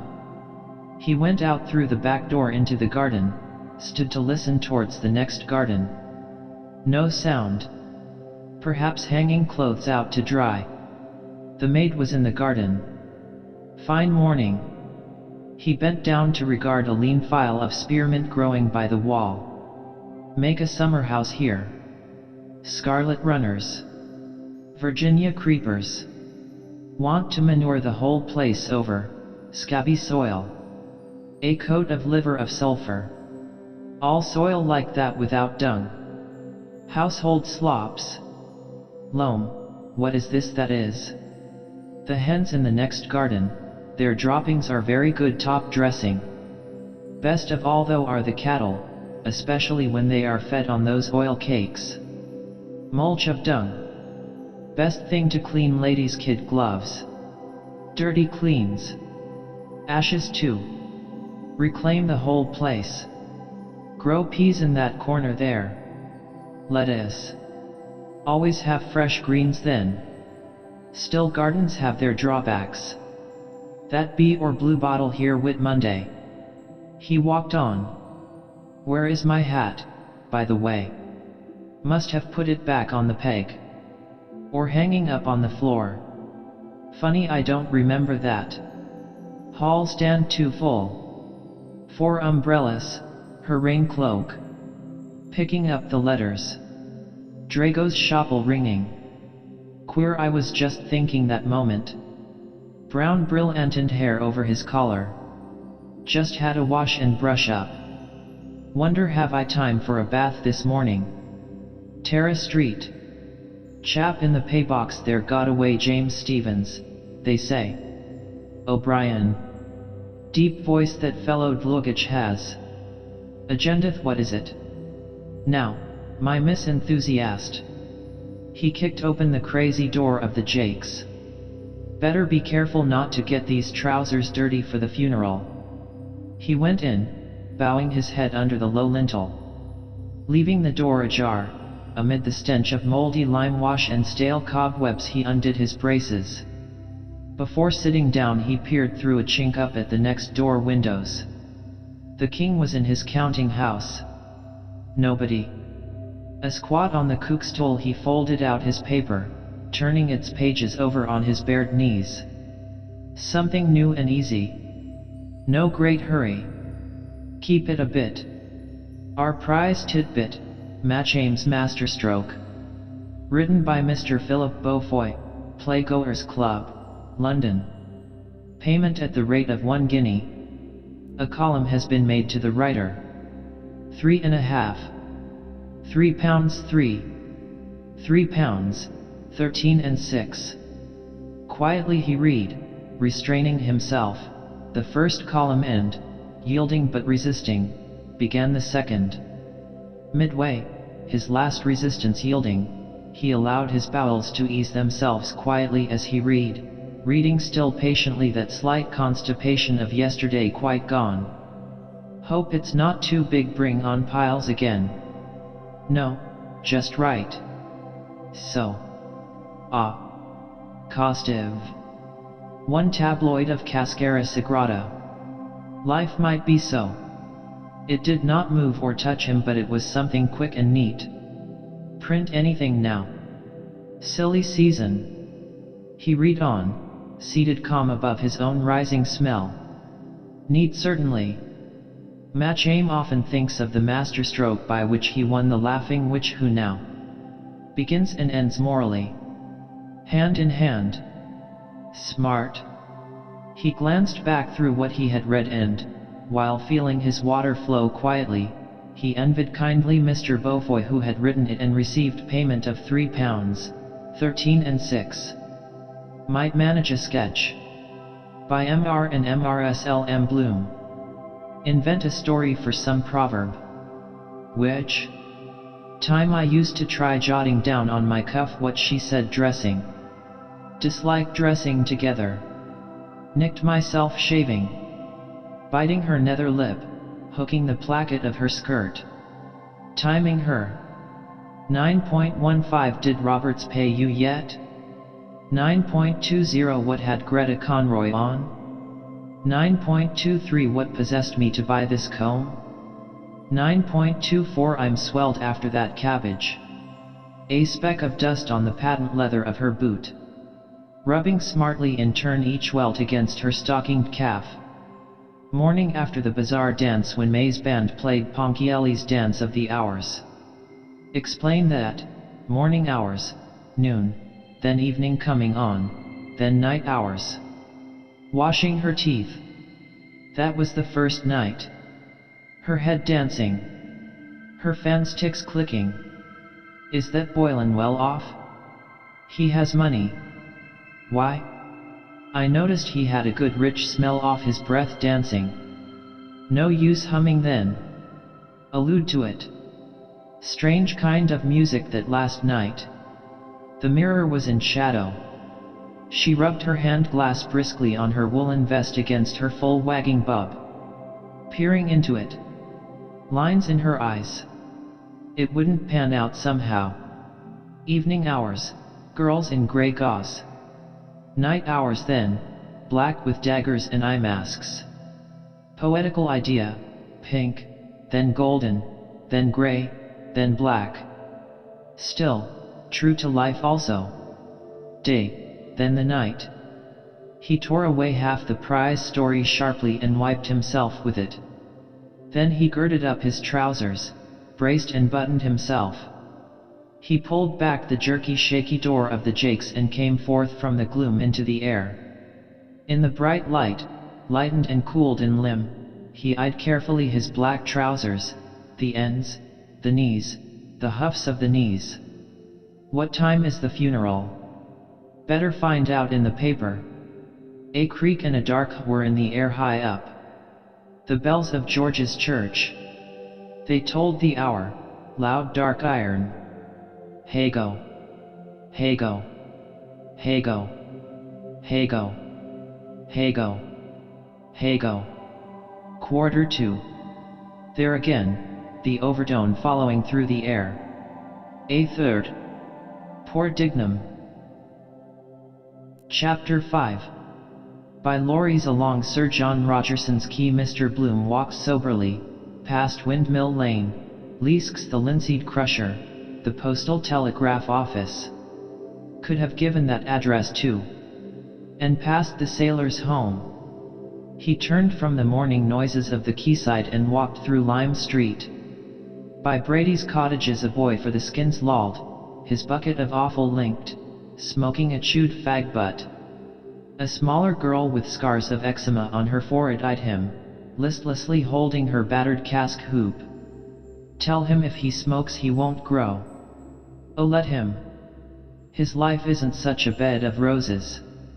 Waiting outside pubs to bring to home. Come home to ma, da slack hour, won't be many there. He crossed Townsend Street, past the frowning face of Bethel.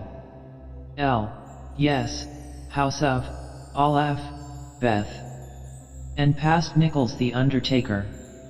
At 11 it is. Time enough. Dare say Corny Kelleher bagged the job for O'Neill's. singing with his eyes shut. Corny. Met her once in the park. In the dark. What a lark. Police tout. Her name and address she then told with my turalum te. Oh, surely he bagged it. Bury him cheap in a Hwadiya makel. With my turalum.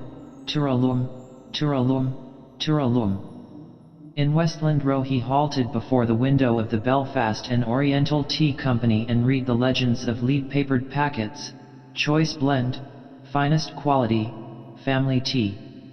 Rather warm. Tea. Must get some from Tom Kernan. Couldn't ask him at a funeral, though. While his eyes still read blandly he took off his hat quietly inhaling his hair oil and sent his right hand with slow grace over his brow and hair. Very warm morning. Under their dropped lids his eyes found the tiny bow of the leather headband inside his high-grade ha. Just there. His right hand came down into the bowl of his hat. His fingers found quickly a card behind the headband and transferred it to his waistcoat pocket. So warm. His right hand once more slowly went over his brow and hair. Then he put on his hat again, relieved, and read again, choice blend, made of the finest Ceylon brands. The Far East. Lovely spot it must be, the garden of the world, big lazy leaves to float about on, cactuses, flowery meads, snaky lianas they call them. Wonder is it like that? Those Singalese lobbing about in the sun in dolce far niente, not doing a hand's turn all day. Sleep 6 months out of 12. Too hot to quarrel. Influence of the climate. Lethargy. Flowers of idleness. The air feeds most. Azotes. Hothouse in botanic gardens. Sensitive plants. Water lilies. Petals too tired to. Sleeping sickness in the air. Walk on rose leaves. Imagine trying to eat tripe and cow heel. Where was the chap I saw in that picture somewhere? Ah yes, in the Dead Sea floating on his back, reading a book with a parasol open. Couldn't sink if you tried, so thick with salt. Because the weight of the water, no, the weight of the body in the water is equal to the weight of the what? Or is it the volume is equal to the weight? It's a law something like that. Vance in high school cracking his finger joints, teaching. The college curriculum. Cracking curriculum. What is weight really when you say the weight? 32 feet per second per second. Law of falling bodies, per second per second. They all fall to the ground. The earth. It's the force of gravity of the earth is the weight. He turned away and sauntered across the road. How did she walk with her sausages? Like that something. As he walked he took the folded Freeman from his side pocket, unfolded it, rolled it lengthwise in a baton and tapped it at each sauntering step against his trouser leg. Careless air, just drop into sea. Per second per second. Per second for every second it means. From the curbstone he darted a keen glance through the door of the post office. Too late box. Post here. No one. In. He handed the card through the brass grill. Are there any letters for me? He asked. While the postmistress searched a pigeonhole he gazed at the recruiting poster with soldiers of all arms on parade, and held the tip of his baton against his nostrils, smelling fresh printed rag paper. No answer probably. Went too far last time. The postmistress handed him back through the grill his card with a letter. He thanked her and glanced rapidly at the typed envelope. Henry Flower Esq. C/OP a Westland Row. City. Answered anyhow. He slipped card and letter into his side pocket, reviewing again the soldiers on parade. Where's old Tweedy's regiment? Cast-off soldier. There, bearskin cap and hackle plume. No, he's a grenadier. Pointed cuffs. There he is, Royal Dublin Fusiliers. Redcoats. Too showy. That must be why the women go after them. Uniform. Easier to enlist and drill. Maud Gonne's letter about taking them off O'Connell Street at night, disgrace to our Irish capital. Griffith's paper is on the same tack now, an army rotten with venereal disease, overseas or half-seas over empire. Half-baked they look, hypnotized like. Eyes front. Mark time. Table, Abel. Bed, Ed. The King's Own. Never see him dressed up as a fireman or a bobby. A mason, yes. He strolled out of the post office and turned to the right. Talk, as if that would mend matters. His hand went into his pocket and a forefinger felt its way under the flap of the envelope, ripping it open in jerks. Women will pay a lot of heed, I don't think. His fingers drew forth the letter and crumbled the envelope in his pocket. Something pinned on, photo perhaps. Hair? No. M'Coy. Get rid of him quickly. Take me out of my way. Hate company when you. Hello, Bloom. Where are you off to? Hello, M'Coy. Nowhere in particular. How's the body? Fine. How are you? Just keeping alive, M'Coy said. His eyes on the black tie and clothes, he asked with low respect. Is there any, no trouble I hope? I see you're. Oh, no, Mr. Bloom said. Poor Dignam, you know. The funeral is today. To be sure, poor fellow. So it is. What time? A photo it isn't. A badge maybe. 11, Mr. Bloom answered. I must try to get out there, M'Coy said. 11, is it? I only heard it last night. Who was telling me? Holohan. You know Hoppy? I know. Mr. Bloom gazed across the road at the outsider drawn up before the door of the Grosvenor. The porter hoisted the valise up on the well. She stood still, waiting, while the man, husband, brother, like her, searched his pockets for change. Stylish kind of coat with that roll collar, warm for a day like this, looks like blanket cloth. Careless stand of her with her hands in those patch pockets. Like that haughty creature at the polo match. Women all for caste till you touch the spot. Handsome is and handsome does. Reserved about to yield. The Honorable MRS and Brutus is an honorable man. Possess her once, take the starch out of her. I was with Bob Doran, he's on one of his periodical bends, and what do you call him, Bantam Lions? Just down there in Conway's we were. Doran Lions in Conway's. She raised a gloved hand to her hair. In came Hoppy. Having a wet. Drawing back his head and gazing far from beneath his veiled eyelids, he saw the bright fawn skin shine in the glare, the braided drums. Clearly I can see today. Moisture about gives long sight perhaps. Talking of one thing or another. Lady's hand. Which side will she get up? And he said, sad thing about our poor friend Patty. What Patty? I said. Poor little Patty Dignam, he said. Off to the country, Broadstone probably. High brown boots with laces dangling. Well-turned foot. What is he steering over that change for? Sees me looking. Eye out for other fellow always. Good fallback. 2 strings to her bow. Why? I said. What's wrong with him? I said. Proud, rich, silk stockings. Yes, Mr. Bloom said. He moved a little to the side of M'Coy's talking head. Getting up in a minute. "What's wrong with him?" he said. "He's dead," he said. "And, Faith," he filled up. "Is it Paddy Dignam?" I said. I couldn't believe it when I heard it.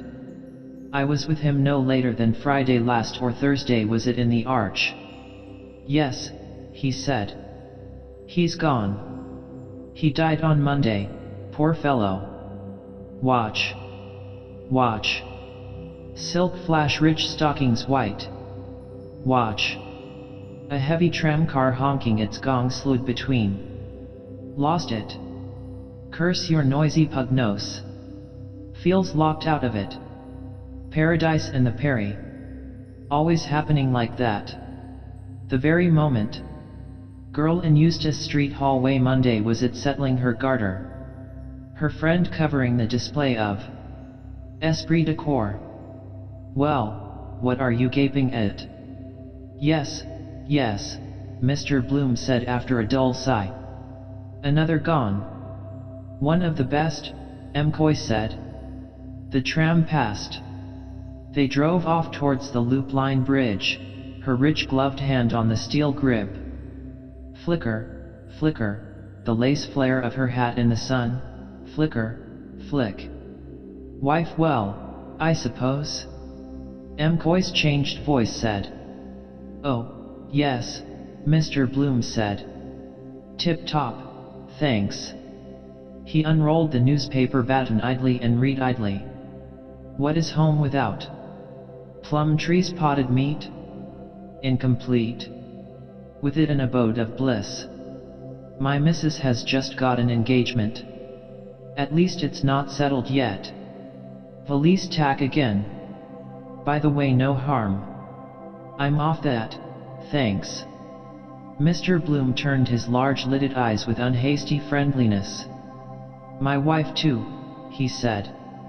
"She's going to sing at a swagger affair in the Ulster Hall, Belfast, on the 25th. "That's so?" McCoy said. "Glad to hear that, old man. Who's getting it up?" "Mrs. Marion Bloom." "Not up yet. Queen was in her bedroom eating bread and no book. Blackened court cards laid along her thigh by sevens. Dark lady and fair man. Letter. Cat furry black ball. Torn strip of envelope. Loves. Old. Sweet. Song. Comes loaves old. It's a kind of a tour, don't you see?" Mr. Bloom said thoughtfully. "Sweet song. There's a committee formed. Part shares and part profits." McCoy nodded, picking at his mustache stubble. "Oh, well," he said. "That's good news." He moved to go. "Well, glad to see you looking fit," he said. "Meet you knocking around?" "Yes," Mr. Bloom said. "Tell you what," McCoy said. "You might put down my name at the funeral, will you? I'd like to go, but I mightn't be able, you see.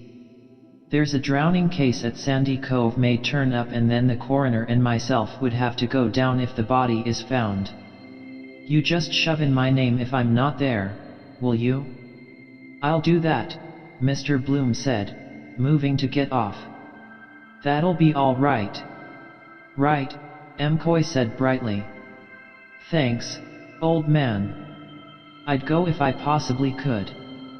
"Well, tolol. Just CP McCoy will do." "That will be done," Mr. Bloom answered firmly. "Didn't catch me napping that wheeze. The quick touch. Soft mark. I'd like my job. Valise I have a particular fancy for. Leather. Capped corners, revet edges, double action lever lock. Bob Cowley lent him his for the Wicklow Regatta concert last year and never heard tidings of it from that good day to this." Mr. Bloom, strolling towards Brunswick Street, smiled. "My missus has just gotten reedy freckled soprano. Chi seppa ing nose. Nice enough in its way, for a little ballad. No guts in it. You and me, don't you know, in the same boat. Soft soaping. Give you the needle that would. Can't he hear the difference? Think he's that way inclined a bit. Against my grain somehow. Thought that Belfast would fetch him. I hope that smallpox up there doesn't get worse. Suppose she wouldn't let herself be vaccinated again. Your wife and my wife. Wonder is he pimping after me? Mr. Bloom stood at the corner, his eyes wandering over the multicolored hoardings. Cantrell and Cochrane's ginger ale, aromatic. Clary's summer sale. No, he's going on straight. Hello. Leah tonight. MRS Bandman Palmer.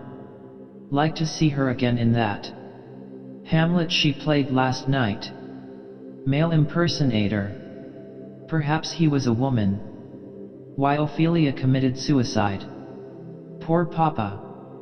How he used to talk of Kate Bateman in that. Outside the Adelphi in London, waited all the afternoon to get in. Year before I was born, that was 65. And Ristery in Vienna. What is this, the right name is? By Mosenthal it is. Rachel, is it? No. The scene he was always talking about, where the old blind Abraham recognizes the voice and puts his fingers on his face. Nathan's voice. His son's voice. I hear the voice of Nathan, who left his father to die of grief and misery in my arms, who left the house of his father and left the God of his father. Every word is so deep, Leopold. Poor Papa. Poor man. I'm glad I didn't go into the room to look at his face that day. Oh, dear. Oh, dear. Phew. Well, perhaps it was best for him. Mr. Bloom went round the corner and past the drooping nags of the Hazard. No use thinking of it anymore. Nosebag time. Wish I hadn't met that McCoy fellow. He came nearer and heard a crunching of gilded oats, the gently champing teeth. Their full buck-eyes regarded him as he went by, amid the sweet oaten reek of horse piss. Their Eldorado. Poor Jugginses. Damn all they know or care about anything, with their long noses stuck in nosebags. Too full for words. Still they get their feet all right and their doss. Gelded too, a stump of black gutta percha wagging limp between their haunches. Might be happy all the same that way. Good poor brutes they look. Still their neigh can be very irritating. He drew the letter from his pocket and folded it into the newspaper he carried. Might just walk into her here. The lane is safer. He passed the cabman's shelter. Curious the life of drifting cabbies. All weathers, all places, time, or set down, no will of their own. Voglio e non. Like to give them an odd cigarette. Sociable. Shout a few flying syllables as they pass. He hummed. La ci darum la mano. La la la la la la. He turned into Cumberland Street and, going on some paces, halted in the lee of the station wall. No one. Meades timber yard. Piled box. Ruins and tenements. With careful tread he passed over a hopscotch court with its forgotten picky stone. Not a sinner. Near the timber yard a squatted child at marbles, alone, shooting the taw with a cunny thumb. A wise tabby, a blinking sphinx, watched from her warm sill. Pity to disturb them. Mohammed cut a piece out of his mantle not to wake her. Open it. And once I played marbles when I went to that old dame's school. She liked mignonette. MRS Ellis's. An MR? He opened the letter within the newspaper. A flower. I think it's a yellow flower with flattened petals.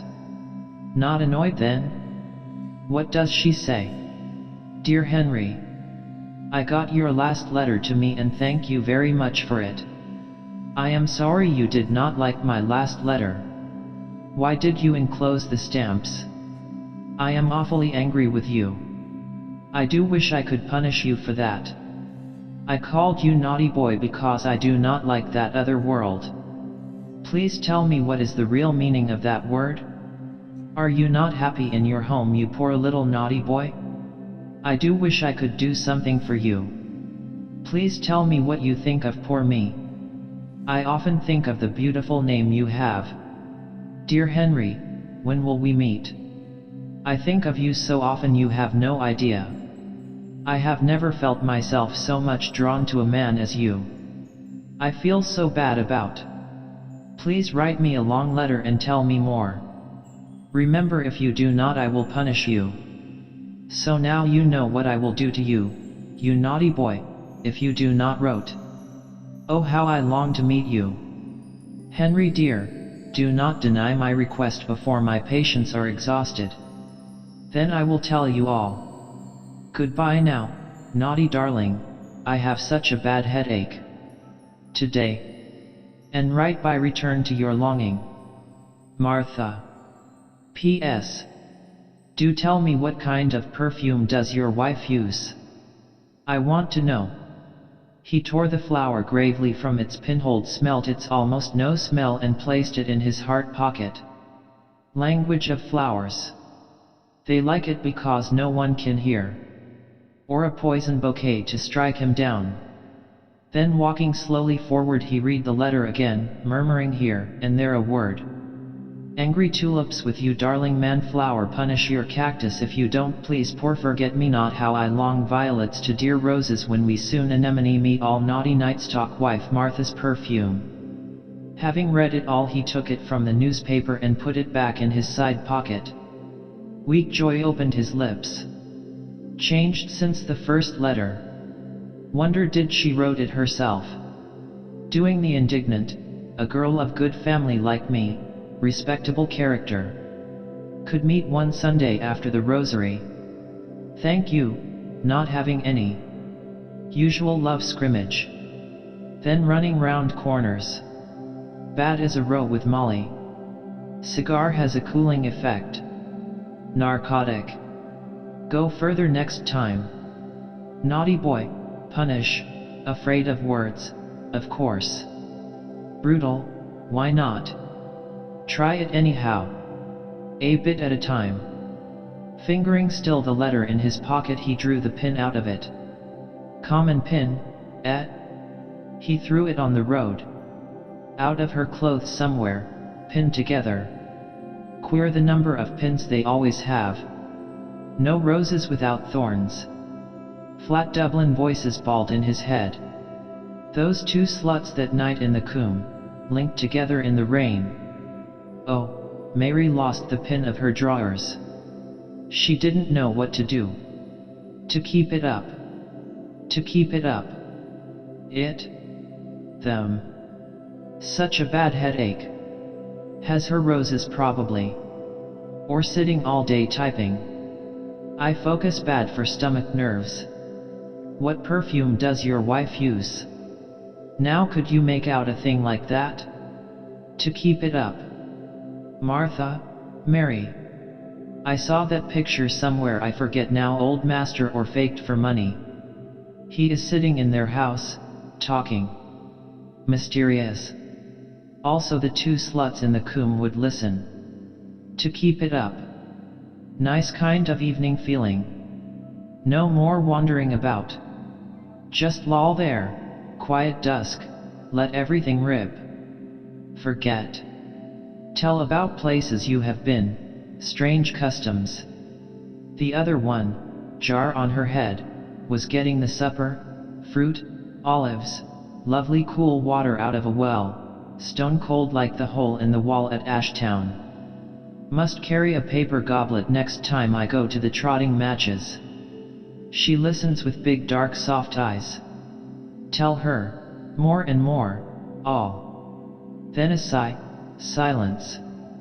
Long rest. Going under the railway arch he took out the envelope, tore it swiftly in shreds and scattered them towards the road. The shreds fluttered away, sank in the dank air, a white flutter, then all sank. Henry Flower. You could tear up a check for £100 in the same way. Simple bit of paper. Lord Iviak once cashed a 7-figure check for £1 million in the Bank of Ireland. Shows you the money to be made out of porter.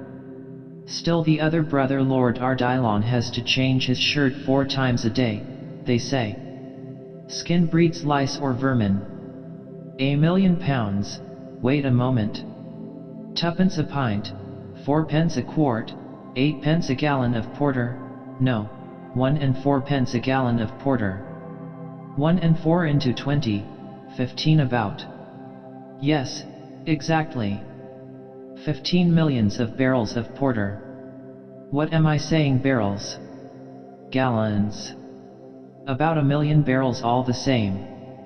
An incoming train clanked heavily above his head, coach after coach. Barrels bumped in his head, dull porter slopped and churned inside. The bungholes sprang open and a huge dull flood leaked out, flowing together, winding through mud flats all over the level land, a lazy pooling swirl of liquor bearing along wide-leaved flowers of its froth. He had reached the open back door of All Hallows. Stepping into the porch, he doffed his hat, took the card from his pocket and tucked it again behind the leather headband. Damn it. I might have tried to work MCOY for a pass to Malinga. Same notice on the door. Sermon by the Very Reverend John Conmee S.J. on St. Peter Claver S.J. and the African Mission. Prayers for the conversion of Gladstone. They had 2 when he was almost unconscious. The Protestants are the same. Convert Dr. William J. Walsh D.D. to the true religion. Save China's millions. Wonder how they explain it to the heathen Chinny. Prefer an ounce of opium. Celestials. Rank heresy for them. Buddha, their god, lying on his side in the museum. Taking it easy with hand under his cheek. Jaw sticks burning. Not like Ecce Homo. Crown of thorns and cross. Clever idea, St. Patrick the Shamrock. Chopsticks? Conmee, Martin Cunningham knows him, distinguished looking. Sorry I didn't work him about getting Molly into the choir instead of that Father Farley who looked a fool. But wasn't. They're taught that. He's not going out in bluey specs with the sweat rolling off him to baptize blacks, is he? The glasses would take their fancy, flashing. Like to see them sitting round in a ring with blub lips, entranced, listening. Still life. Lap it up like milk, I suppose.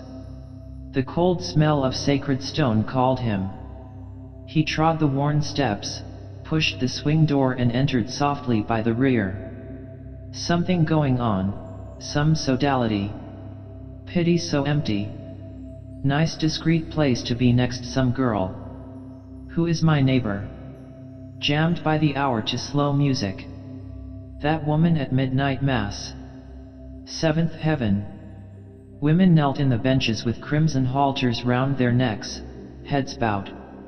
A batch knelt at the altar rails. The priest went along by them, murmuring, holding the thing in his hands. He stopped at each, took out a communion, shook a drop or 2, are they in water, off it and put it neatly into her mouth. Her hat and head sank. Then the next one. Her hat sank at once. Then the next one, a small old woman. The priest bent down to put it into her mouth, murmuring all the time. Latin. The next one.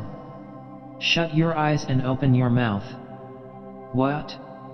Corpus, body. Corpse. Good idea, the Latin. Stupefies them first. Hospice for the dying. They don't seem to chew it, only swallow it down. Rum idea, eating bits of a corpse. Why the cannibals cotton to it. He stood aside watching their blind masks pass down the aisle, one by one, and seek their places. He approached a bench and seated himself in its corner, nursing his hat and newspaper. "These pots we have to wear. We ought to have hats modeled on our heads." They were about him here and there, with heads still bowed in their crimson halters, waiting for it to melt in their stomachs. "Something like those Matzoth, it's that sort of bread, unleavened showbread. Look at them. Now I bet it makes them feel happy." "Lollipop." "It does. Yes, bread of angels it's called. There's a big idea behind it, kind of kingdom of God is within you feel. First communicants. Hokey pokey penny a lump. Then feel all like one family party, same in the theater, all in the same swim. They do. I'm sure of that. Not so lonely. In our confraternity. Then come out a bit spreeish. Let off steam. Thing is, if you really believe in it. Lord's cure, waters of oblivion, and the knock apparition, statues bleeding. Old fellow asleep near that confession box. Hence those snores. Blind faith. Safe in the arms of kingdom come. Lulls all pain. Wake this time next year." He saw the priest stow the communion cup away, well in, and kneel an instant before it, showing a large grey boot sole from under the lace affair he had on. Suppose he lost the pin of his? He wouldn't know what to do to. Bald spot behind.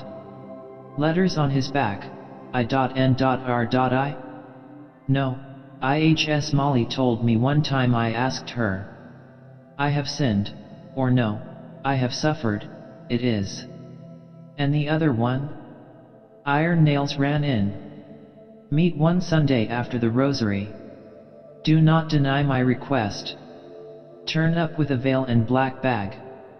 Dusk and the light behind her.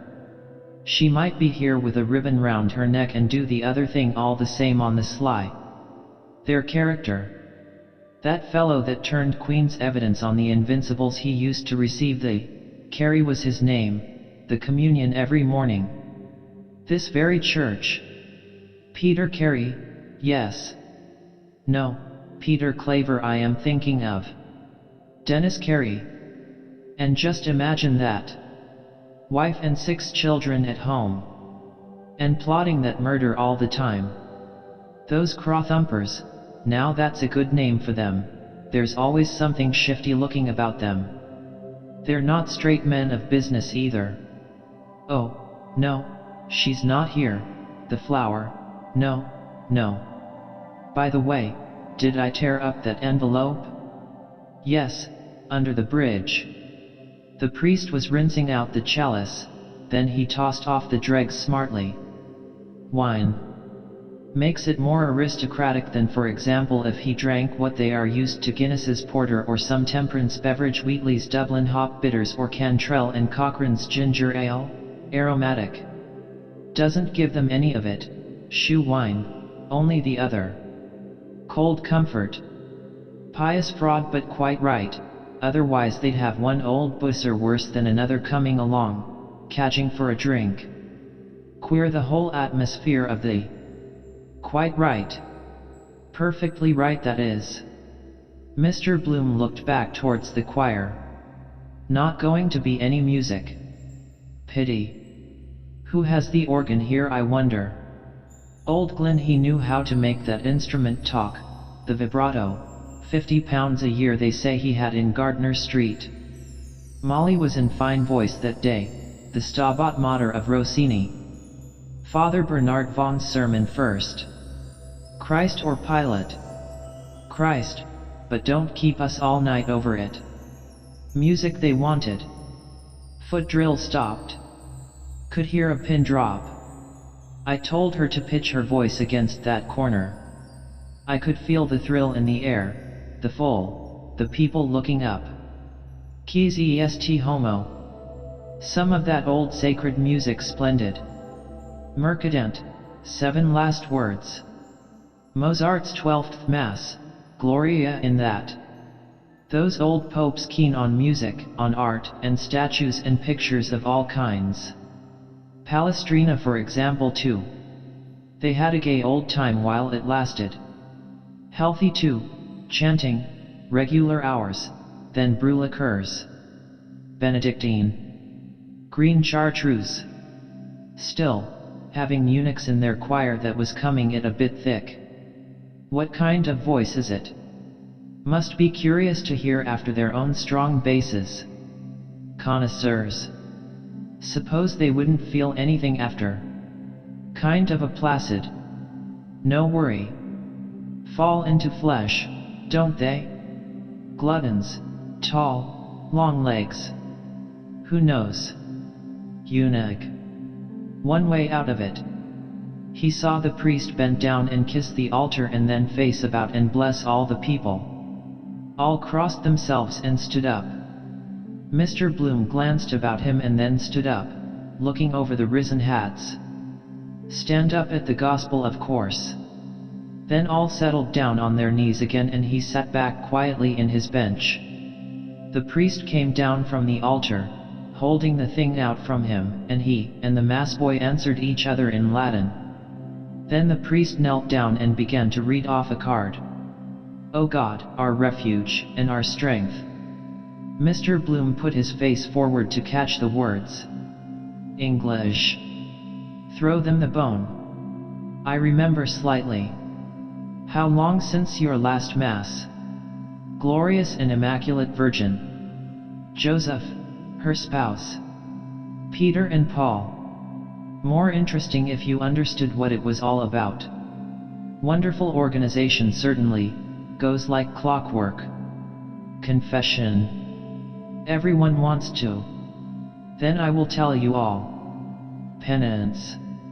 Punish me, please. Great weapon in their hands. More than doctor or solicitor. Woman dying too. NISCHSCHSCHSCHSCHSCH. And did you cha-chakakaka? And why did you? Look down at her ring to find an excuse. Whispering gallery walls have ears. Husband learned to his surprise. God's little joke. Then out she comes. Repentant skin deep. Lovely shame. Pray at an altar. Hail Mary and Holy Mary.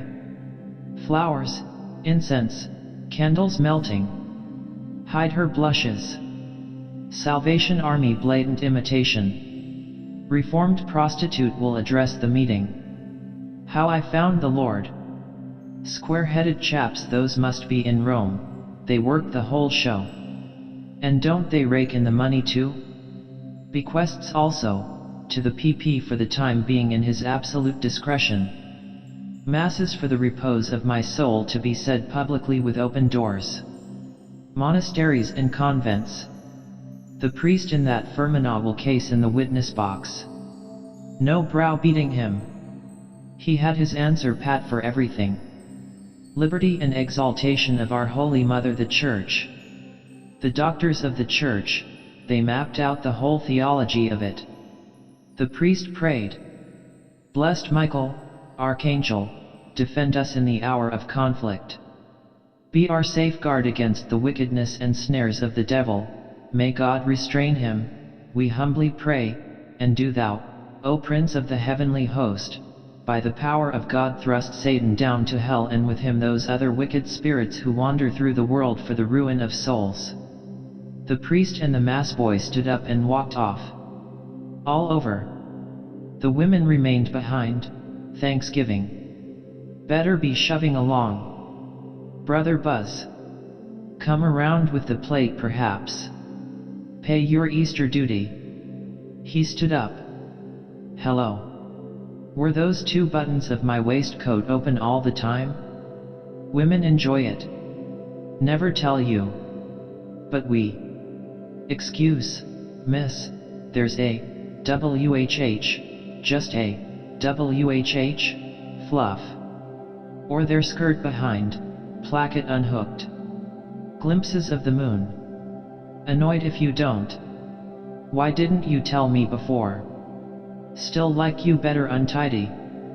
Good job it wasn't farther south.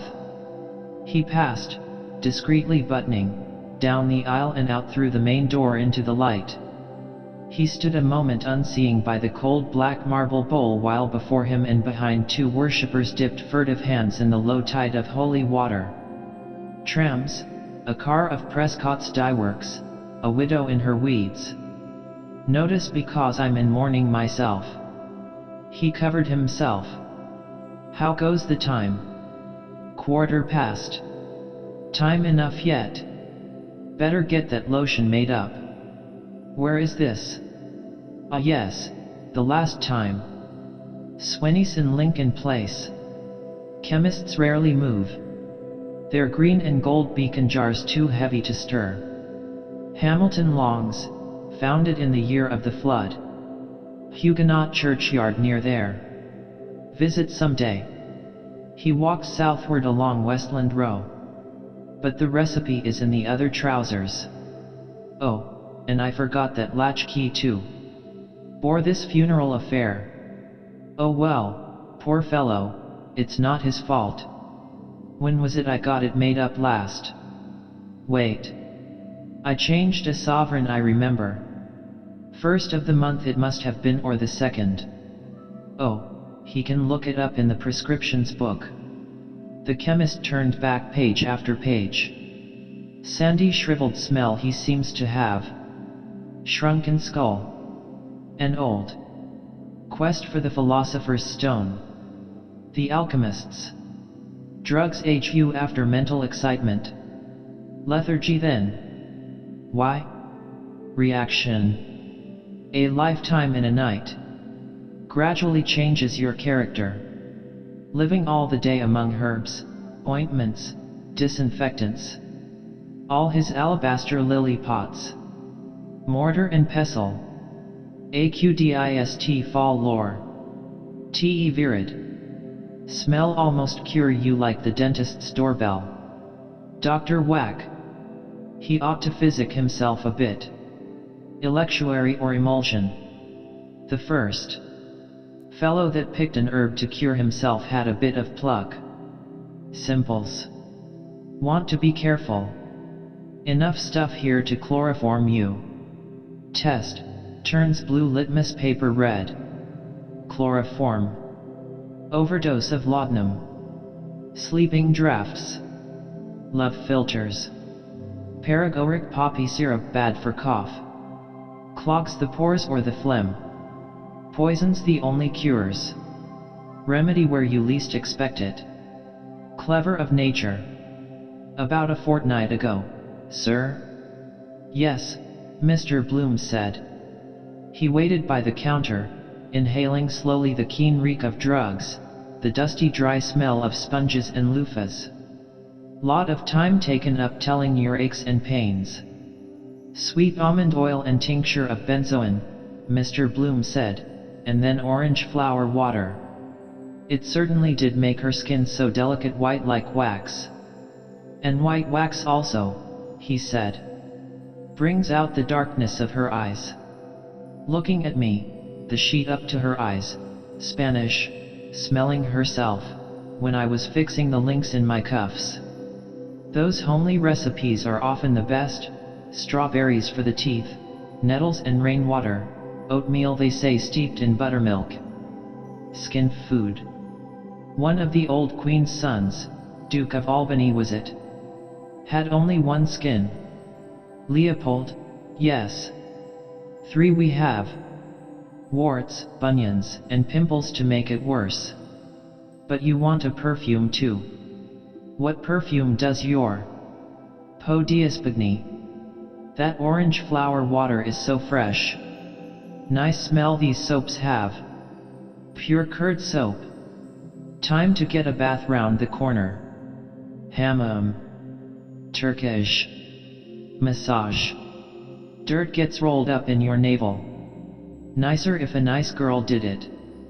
Also I think yes I do it in the bath. Curious longing I water to water. Combine business with pleasure. Pity no time for massage. feel fresh then all the day. Funeral be rather glum. Yes, sir, the chemist said. That was 2 and 9. Have you brought a bottle? No, Mr. Bloom said. Make it up, please. I'll call later in the day and I'll take one of these soaps. How much are they? 4 pence, sir. Mr. Bloom raised a cake to his nostrils. Sweet lemonade wax. I'll take this one, he said. That makes 3 and a penny. Yes, sir, the chemist said. You can pay all together, sir, when you come back. Good, Mr. Bloom said. He strolled out of the shop, the newspaper baton under his armpit, the cool wrappered soap in his left hand. At his armpit Bantam Lion's voice and hand said, "Hello, Bloom. What's the best news? Is that today's? Show us a minute." Shaved off his mustache again, by Jove. Long cold upper lip. To look younger. He does look balmy. Younger than I am. Bantam Lions's yellow black nailed fingers unrolled the baton. Wants a wash too. Take off the rough dirt. Good morning. Have you used Pear's soap? Dandruff on his shoulders. Scalp wants oiling. I want to see about that French horse that's running today, Bantam Lions said. Where the bugger is it? He rustled the pleated pages, jerking his chin on his high collar. Barber's itch. Tight collar, he'll lose his hair. Better leave him the paper and get shut of him. You can keep it, Mr. Bloom said. Ask it. Gold cup. Wait, Bantam Lions muttered. Half a mo maximum the second. I was just going to throw it away, Mr. Bloom said. Bantam Lions raised his eyes suddenly and leered weakly. What's that? His sharp voice said. I say you can keep it, Mr. Bloom answered. I was going to throw it away that moment. Bantam Lions doubted an instant, leering, then thrust the outspread sheets back on Mr. Bloom's arms. I'll risk it, he said. Here, thanks. He sped off towards Conway's corner. Godspeed, Scut. Mr. Bloom folded the sheets again to a neat square and lodged the soap in it, smiling. Silly lips of that chapter bedding. Regular hotbed of it lately. Messenger boy stealing to put on 6pence. Raffle for large tender turkey. Your Christmas dinner for 3pence. Jack Fleming embezzling to gamble then smuggled off to America. Keeps a hotel now. They never come back. Flesh pots of Egypt. He walked cheerfully towards the Mosque of the Baths. Remind you of a mosque, red-baked bricks, the minarets. College sports today I see. He eyed the horseshoe poster over the gate of College Park, cyclist doubled up like a cod in a pot. Damn bad ad. Now if they had made it round like a wheel. Then the spokes, sports, sports, sports, and the hub big, college. Something to catch the eye. There's Hornblower standing at the porter's lodge. Keep him on hands, might take a turn in there on the nod. How do you do, Mr. Hornblower? How do you do, sir? Heavenly weather really. If life was always like that. Cricket weather. Sit around under sunshades. Over after over. Out. They can't play it here. Duck for 6 wickets. Still Captain Culler broke a window in the Kildare Street Club with a slog to square leg. Donnybrook Fair more in their line. And the skulls we were a-cracking when M. Carthy took the floor. Heat wave. Won't last. Always passing, the stream of life, which in the stream of life we trace is dearer than them all. Enjoy a bath now, clean trough of water, cool enamel, the gentle tepid stream. This is my body. He foresaw his pale body reclined in it at full, naked, in a womb of warmth, oiled by scented melting soap, softly laved. He saw his trunk and limbs rippled over and sustained, buoyed lightly upward, lemon yellow, his navel, bud of flesh, and saw the dark tangled curls of his bush floating hair of the stream around the limp father of thousands, a languid floating flower. Chapter 6. Martin Cunningham, first, poked his silk-hatted head into the creaking carriage and, entering deftly, seated himself. Mr. Power stepped in after him, curving his height with care. "Come on, Simon." "After you," Mr. Bloom said. Mr. Daedalus covered himself quickly and got in, saying, "Yes, yes. Are we all here now?" Martin Cunningham asked. "Come along, Bloom." Mr. Bloom entered and sat in the vacant place. He pulled the door to after him and slammed it twice till it shut tight. He passed an arm through the arms trap and looked seriously from the open carriage window at the lowered blinds of the avenue. One dragged aside, an old woman peeping. Nose white flattened against the pane. Thanking her stars she was passed over. Extraordinary the interest they take in a corpse. Glad to see us go, we give them such trouble coming. Job seems to suit them. Hugger-mugger in corners. Slop about in slipper-slappers for fear he'd wake. Then getting it ready. Laying it out. Molly and Mrs. Fleming making the bed. Pull it more to your side. Our winding sheet. Never know who will touch you dead. Wash and shampoo. I believe they clip the nails and the hair. Keep a bit in an envelope. Grows all the same after. Unclean job. All waited. Nothing was said. Stowing in the wreaths probably. I am sitting on something hard. Ah, that soap, in my hip pocket. Better shift it out of that. Wait for an opportunity. All waited. Then wheels were heard from in front, turning, then nearer, then horses' hoofs.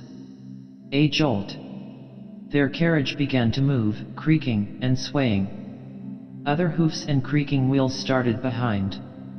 The blinds of the avenue passed and number 9 with its crepe knocker, door ajar. At walking pace. They waited still, their knees jogging, till they had turned and were passing along the tram tracks. Tritonville Road. Quicker. The wheels rattled rolling over the cobbled causeway and the crazy glasses shook rattling in the door frames. What way is he taking us? Mr. Power asked through both windows. Irish Town, Martin Cunningham said. Ringsend. Brunswick Street. Mr. Daedalus nodded, looking out. That's a fine old custom, he said. I am glad to see it has not died out. All watched a while through their windows, caps and hats lifted by passers. Respect. The carriage swerved from the tram track to the smoother road past Watery Lane. Mr. Bloom at gaze saw a lithe young man, clad in mourning, a white hat. There's a friend of yours gone by, Daedalus, he said. Who is that? Your son and heir. Where is he? Mr. Daedalus said, stretching over across. The carriage, passing the open drains and mounds of ripped-up roadway before the tenement houses, lurched round the corner and, swerving back to the tram track, rolled on noisily with chattering wheels. Mr. Daedalus fell back, saying, Was that Mulligan cad with him? His Fidus achates. No, Mr. Bloom said. He was alone. Down with his Aunt Sally, I suppose, Mr. Daedalus said, the Golding faction, the drunken little cost-drawer and Chrissy, Papa's little lump of dung, the wise child that knows her own father. Mr. Bloom smiled joyously on Ringsend Road. Wallace Brothers, the Bottle Works, Dodder Bridge. Richie Golding and the legal bag. Golding, Collis, and Ward he calls the firm. His jokes are getting a bit damp. Great card he was. Waltzing in Stamer Street with Ignatius Gallagher on a Sunday morning, the landlady's 2 hats pinned on his head. Out on the rampage all night. Beginning to tell on him now, that backache of his, I fear. Wife ironing his back. Thinks he'll cure it with pills. All breadcrumbs they are. About 600% profit. He's in with a low-down crowd, Mr. Daedalus snarled. That Mulligan is a contaminated bloody double-deed ruffian by all accounts. His name stinks all over Dublin. But with the help of God and his blessed mother I'll make it my business to write a letter one of those days to his mother or his aunt or whatever she is that will open her eye as wide as a gate. I'll tickle his catastrophe, believe you me. He cried above the clatter of the wheels. I won't have her bastard of a nephew ruin my son. A counter-jumper's son. Selling tapes in my cousin, Peter Paul M. Swinney's. Not likely. He ceased. Mr. Bloom glanced from his angry mustache to Mr. Power's mild face and Martin Cunningham's eyes and beard, gravely shaking. Noisy self-willed man. Full of his son. He is right. Something to hand on. If little Rudy had lived. See him grow up. Hear his voice in the house. Walking beside Molly in an Eden suit. My son. Me in his eyes. Strange feeling it would be. From me. Just a chance. Must have been that morning in Raymond Terrace she was at the window watching the 2 dogs at it by the wall of the cease to do evil. And the sergeant grinning up. She had that cream gown on with the rip she never stitched. Give us a touch, Poldy. God, I'm dying for it. How life begins. Got big then. Had to refuse the Greystones concert. My son inside her. I could have helped him on in life. I could. Make him independent. Learn German too. Are we late? Mr. Power asked. 10 minutes, Martin Cunningham said, looking at his watch. Molly. Millie. Same thing watered down. Her tomboy oaths. Oh jumping Jupiter. Ye gods and little fishes. Still, she's a dear girl. Soon be a woman. Malinga. Dearest Papli. Young student. Yes, yes, a woman too. Life, life. The carriage heeled over and back, their 4 trunks swaying. Corny might have given us a more commodious yoke, Mr. Power said. He might, Mr. Daedalus said, if he hadn't that squint troubling him. Do you follow me? He closed his left eye. Martin Cunningham began to brush away crust crumbs from under his thighs. What is this? He said, in the name of God. Crumbs? Someone seems to have been making a picnic party here lately, Mr. Power said. All raised their thighs and eyed with disfavor the mildewed buttonless leather of the seats. Mr. Daedalus, twisting his nose, frowned downward and said, Unless I'm greatly mistaken. What do you think, Martin? It struck me too, Martin Cunningham said. Mr. Bloom set his thigh down. Glad I took that bath. Feel my feet quite clean. But I wish M.R.S. Fleming had darned these socks better. Mr. Daedalus sighed resignedly. After all, he said, it's the most natural thing in the world. Did Tom Kernan turn up? Martin Cunningham asked, twirling the peak of his beard gently. Yes, Mr. Bloom answered. He's behind with Ned Lambert and Hines. And Corny Kelleher himself? Mr. Power asked. At the cemetery, Martin Cunningham said. I met McCoy this morning, Mr. Bloom said. He said he'd try to come. The carriage halted short. "What's wrong?" "We're stopped." "Where are we?" Mr. Bloom put his head out of the window. "The Grand Canal," he said. "Gas works. Whooping cough, they say it cures. Good job, Millie never got it. Poor children. Doubles them up black and blue in convulsions. Shame really. Got off lightly with illnesses compared. Only measles. Flaxseed tea. Scarlatina, influenza epidemics. Canvassing for death. Don't miss this chance. Dog's home over there. Poor old Athos.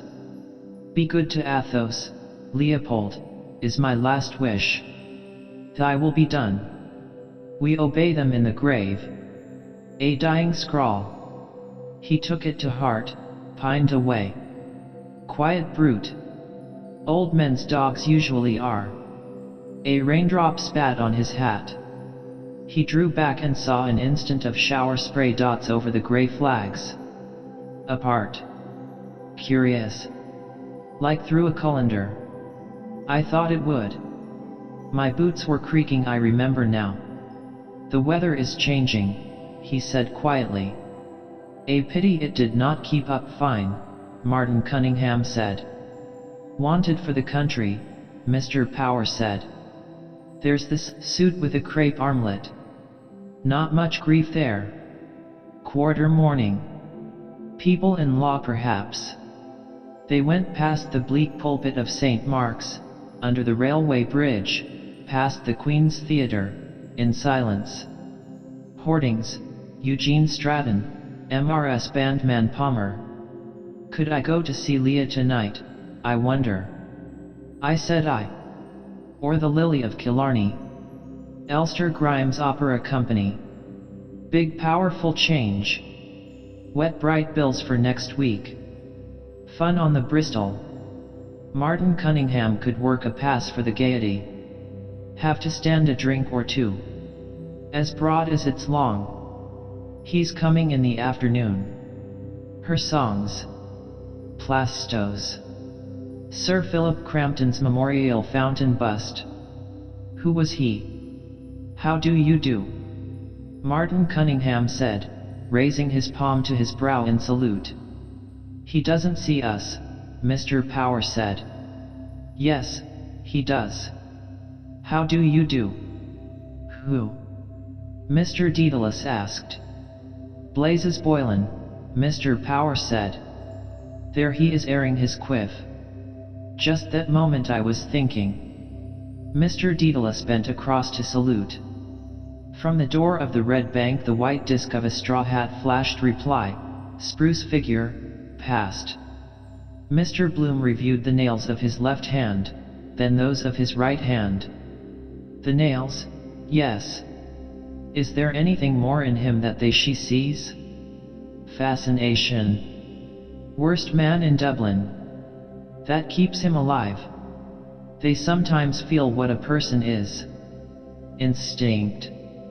But a type like that. My nails. I am just looking at them, well paired. And after, thinking alone. Body getting a bit softy. I would notice that, from remembering. What causes that? I suppose the skin can't contract quickly enough when the flesh falls off. But the shape is there. The shape is there still. Shoulders. Hips. Plump. Night of the dance dressing. Shift stuck between the cheeks behind. He clasped his hands between his knees and, satisfied, sent his vacant glance over their faces. Mr. Power asked. How is the concert tour getting on, Bloom? Oh, very well, Mr. Bloom said. I hear great accounts of it. It's a good idea, you see. Are you going yourself? Well, no, Mr. Bloom said. In point of fact, I have to go down to the County Clare on some private business. You see, the idea is to tour the chief towns. What you lose on one you can make up on the other.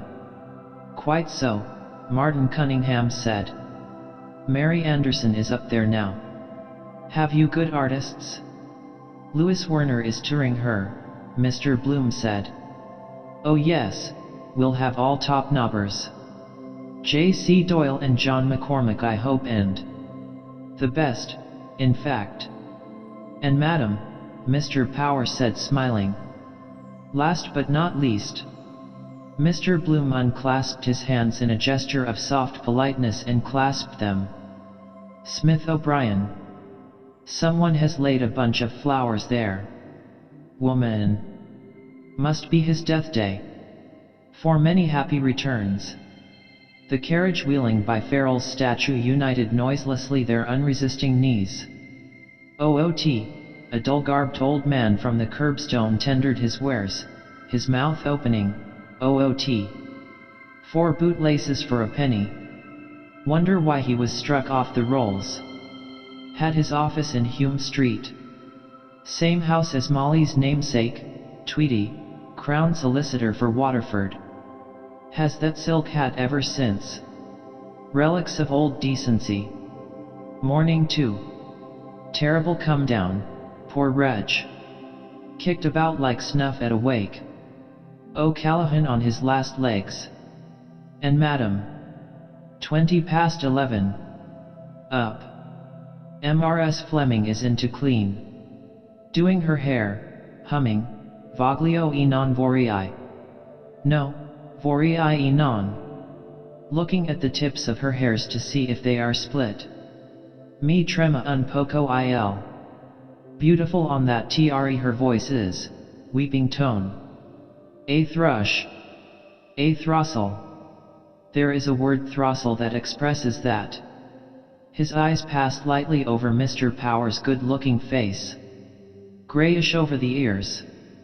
Madam, smiling. I smiled back.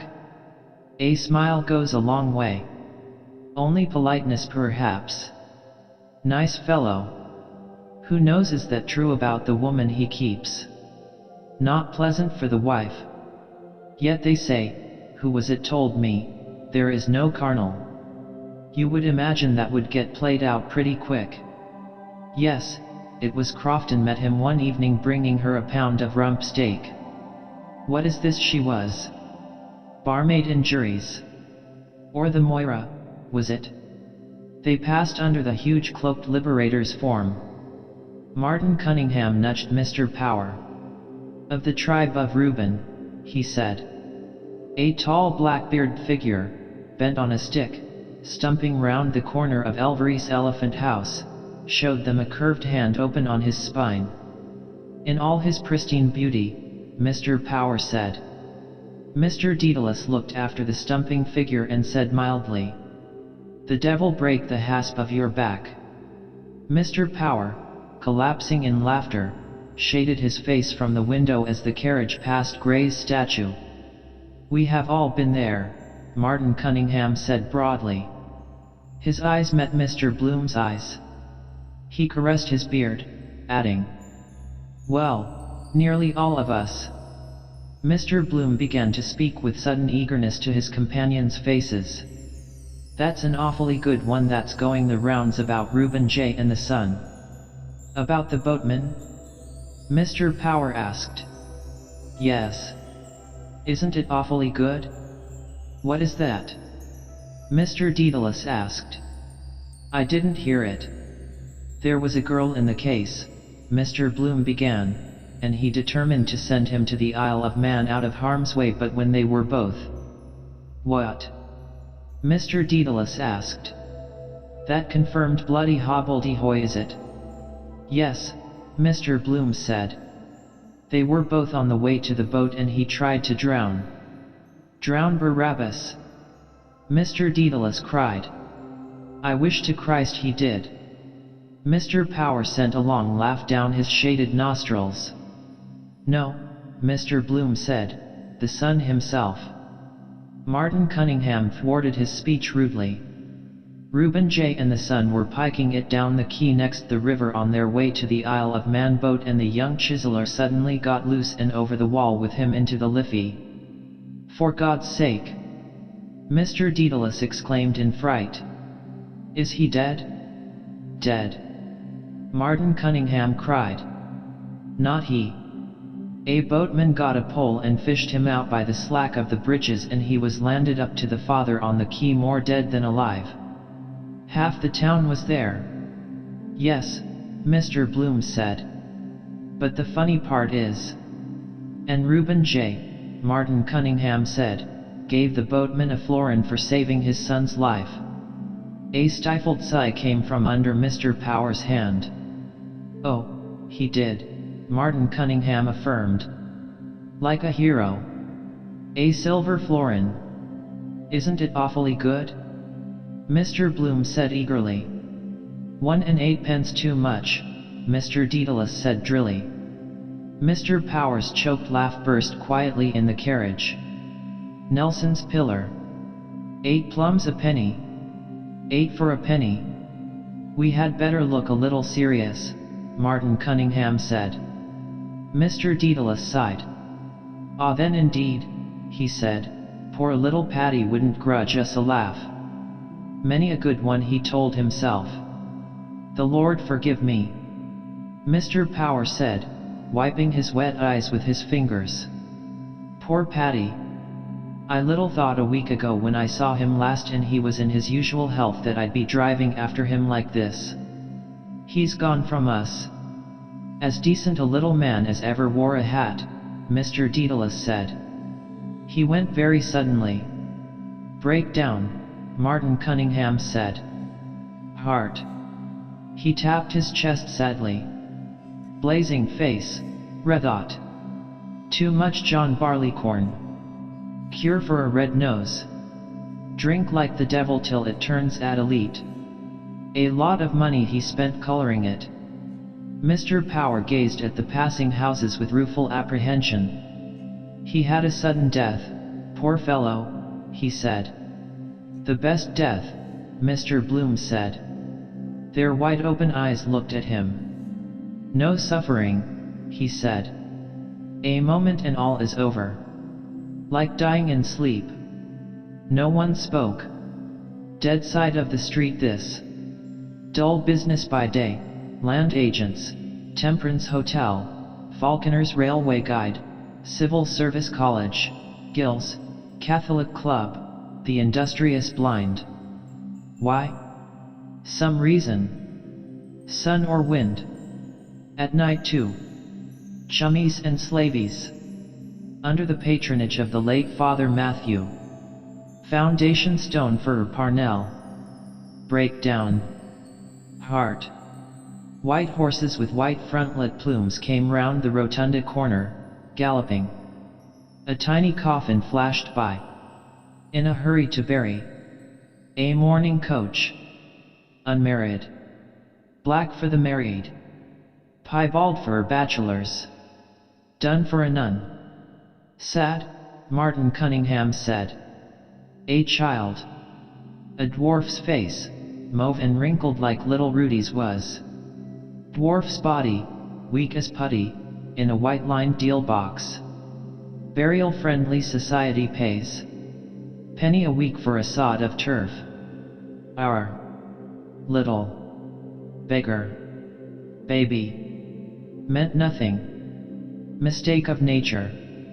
If it's healthy it's from the mother. If not from the man. Better luck next time. Poor little thing, Mr. Daedalus said. It's well out of it. The carriage climbed more slowly the hill of Rutland Square. Rattle his bones. Over the stones. Only a pauper. Nobody owns. In the midst of life, Martin Cunningham said. But the worst of all, Mr. Power said, is the man who takes his own life. Martin Cunningham drew out his watch briskly, coughed and put it back. The greatest disgrace to have in the family, Mr. Power added. Temporary insanity, of course, Martin Cunningham said decisively. We must take a charitable view of it. They say a man who does it is a coward, Mr. Daedalus said. It is not for us to judge, Martin Cunningham said. Mr. Bloom, about to speak, closed his lips again. Martin Cunningham's large eyes. Looking away now. Sympathetic human man he is. Intelligent. Like Shakespeare's face. Always a good word to say. They have no mercy on that here or infanticide. Refuse Christian burial. They used to drive a stake of wood through his heart in the grave. As if it wasn't broken already. Yet sometimes they repent too late. Found in the riverbed clutching rushes. He looked at me. And that awful drunkard of a wife of his. Setting up house for her time after time and then pawning the furniture on him every Saturday almost. Leading him the life of the damned. Wear the heart out of a stone, that Monday morning. Start afresh. Shoulder to the wheel. Lord, she must have looked a sight that night Daedalus told me he was in there. Drunk about the place and caperaing with Martin's umbrella. And they call me the jewel of Asia. Of Asia. The geisha. He looked away from me. He knows. Rattle his bones. That afternoon of the inquest. The red labelled bottle on the table. The room in the hotel with hunting pictures. Stuffy it was. Sunlight through the slats of the Venetian. Blind. The coroner's sunlit ears, big and hairy. Boots giving evidence. Thought he was asleep first. Then saw like yellow streaks on his face. Had slipped down to the foot of the bed. Verdict, overdose. Death by misadventure. The letter. For my son Leopold.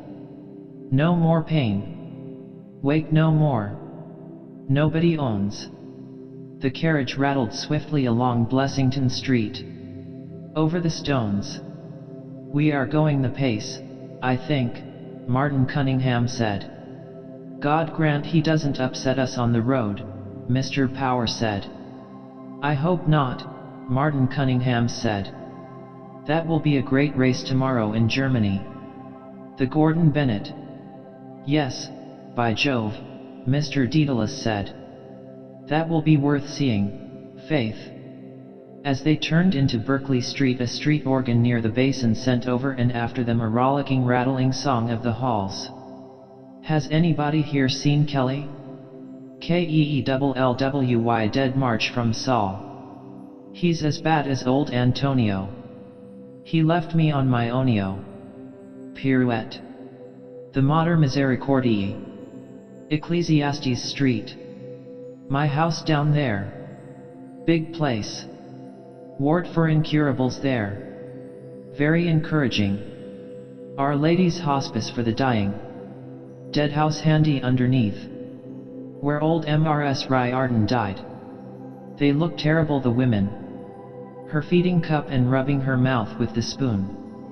Then the screen round her bed for her to die. Nice young student that was dressed that bite the bee gave me. He's gone over to the lying-in hospital, they told me. From one extreme to the other. The carriage galloped round a corner, stopped. What's wrong now? A divided drove of branded cattle passed the windows, lowing, slouching by on padded hoofs, whisking their tails slowly on their clotted bony croups. Outside them and through them ran rattled sheep bleating their fear. Emigrants, Mr. Power said. Phew. The drover's voice cried, his switch sounding on their flanks. Phew. Out of that. Thursday, of course. Tomorrow is killing day.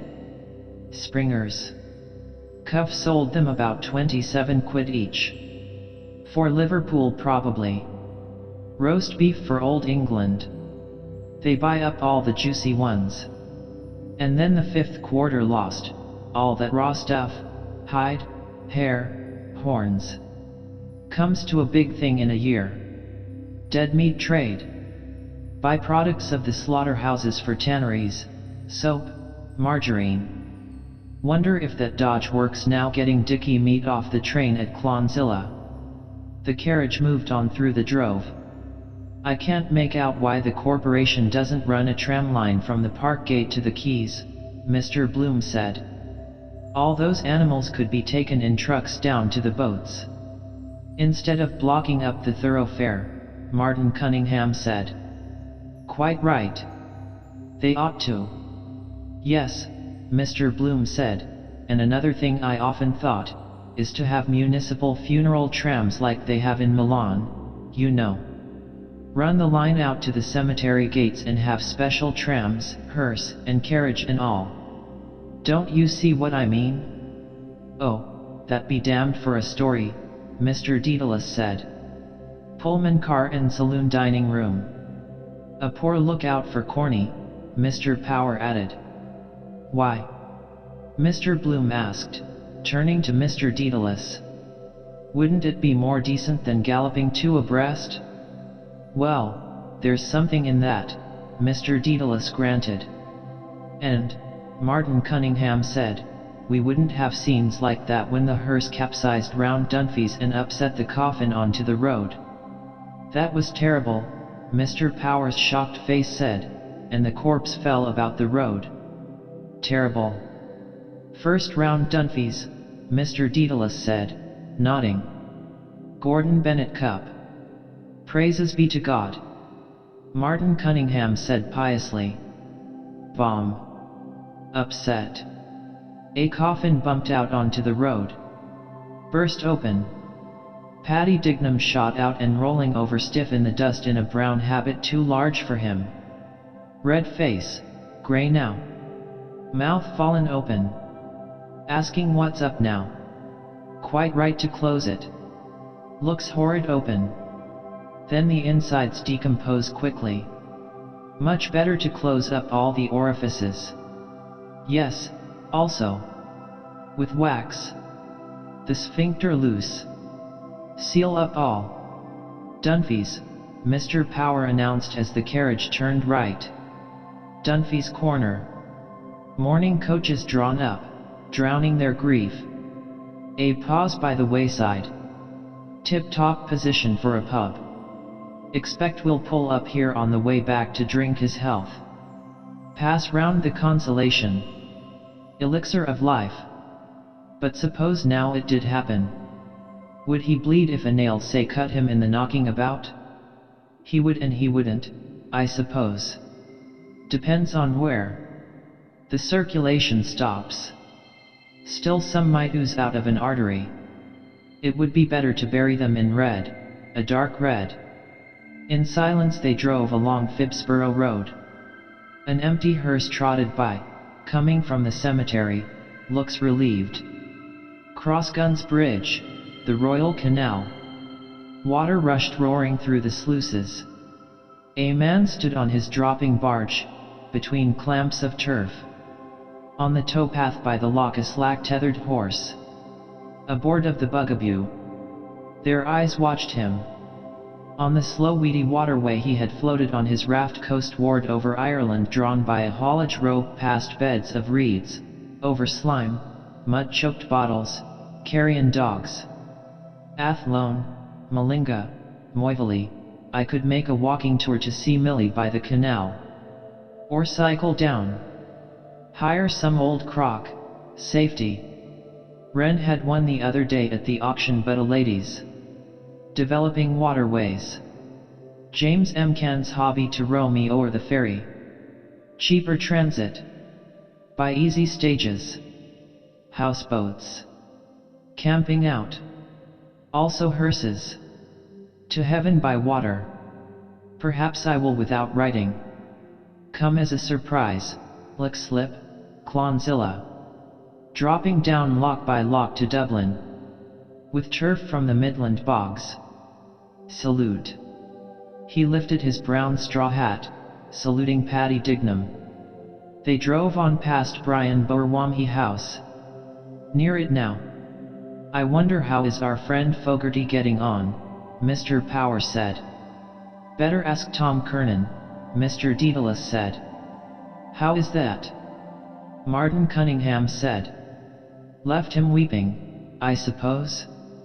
Though lost to sight, Mr. Daedalus said, to memory dear. The carriage steered left for Finglas Road. The stonecutter's yard on the right. Last lap. Crowded on the spit of land silent shapes appeared, white, sorrowful, holding out calm hands, knelt in grief, pointing. Fragments of shapes, hewn in white silence, appealing. The best obtainable. Thos H. Denny, monumental builder and sculptor. Passed. On the curbstone before Jimmy Geary, the sexton's, an old tramp sat, grumbling, emptying the dirt and stones out of his huge dust-brown yawning boot. After life's journey, gloomy gardens then went by, one by one, gloomy houses. Mr. Power pointed. That is where Childs was murdered, he said. The last house. So it is, Mr. Daedalus said. A gruesome case. Seymour Bushe got him off. Murdered his brother. Or so they said. The Crown had no evidence, Mr. Power said.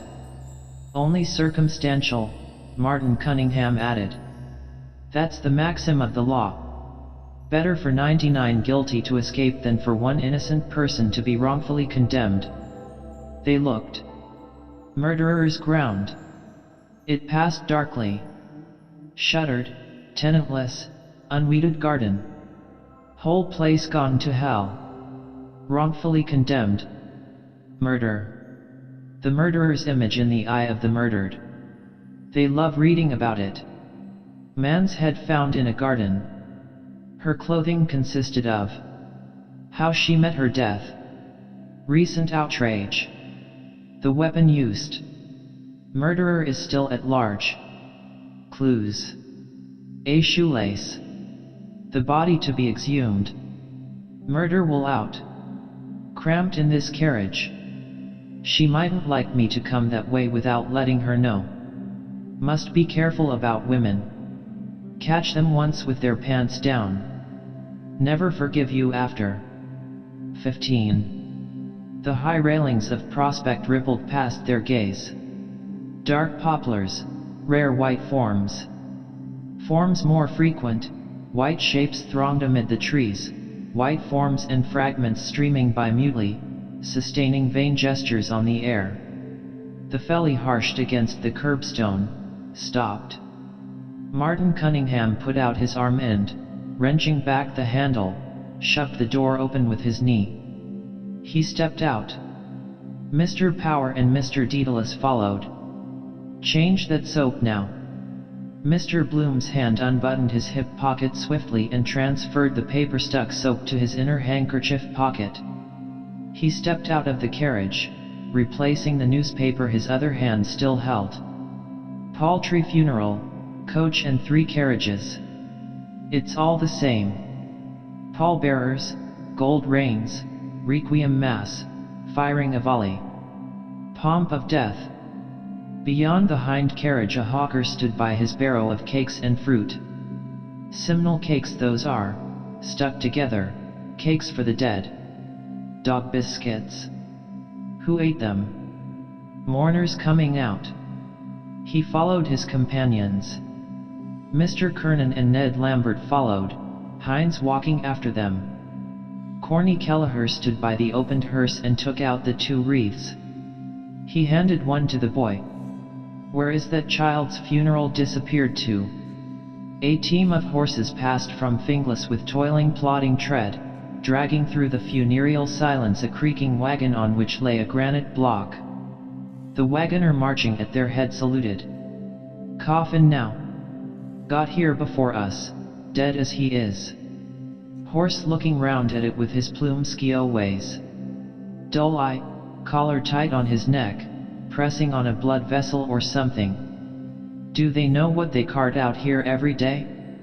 Must be 20 or 30 funerals every day. Then Mount Jerome for the Protestants. Funerals all over the world everywhere every minute. Shoveling them under by the cartload double quick. Thousands every hour. Too many in the world. Mourners came out through the gates, woman and a girl. Lean-jawed harpy, hard woman at a bargain, her bonnet awry. Girl's face stained with dirt and tears, holding the woman's arm, looking up at her for a sign to cry. Fish's face, bloodless and livid. The mutes shouldered the coffin and bore it in through the gates. So much dead weight. Felt heavier myself stepping out of that bath. First the stiff, then the friends of the stiff. Corny Kelleher and the boy followed with their wreaths. Who is that beside them? Ah, the brother-in-law. All walked after. Martin Cunningham whispered.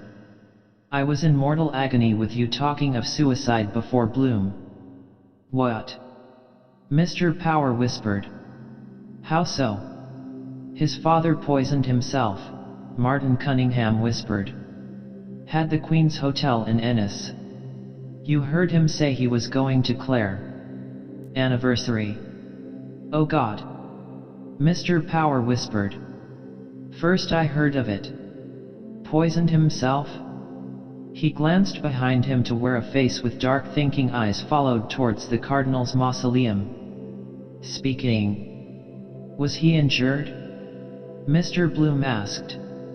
I believe so, Mr. Kernan answered. But the policy was heavily mortgaged. Martin is trying to get the youngster into Artane. How many children did he leave? 5. Ned Lambert says he'll try to get one of the girls into Todd's. A sad case, Mr. Bloom said gently.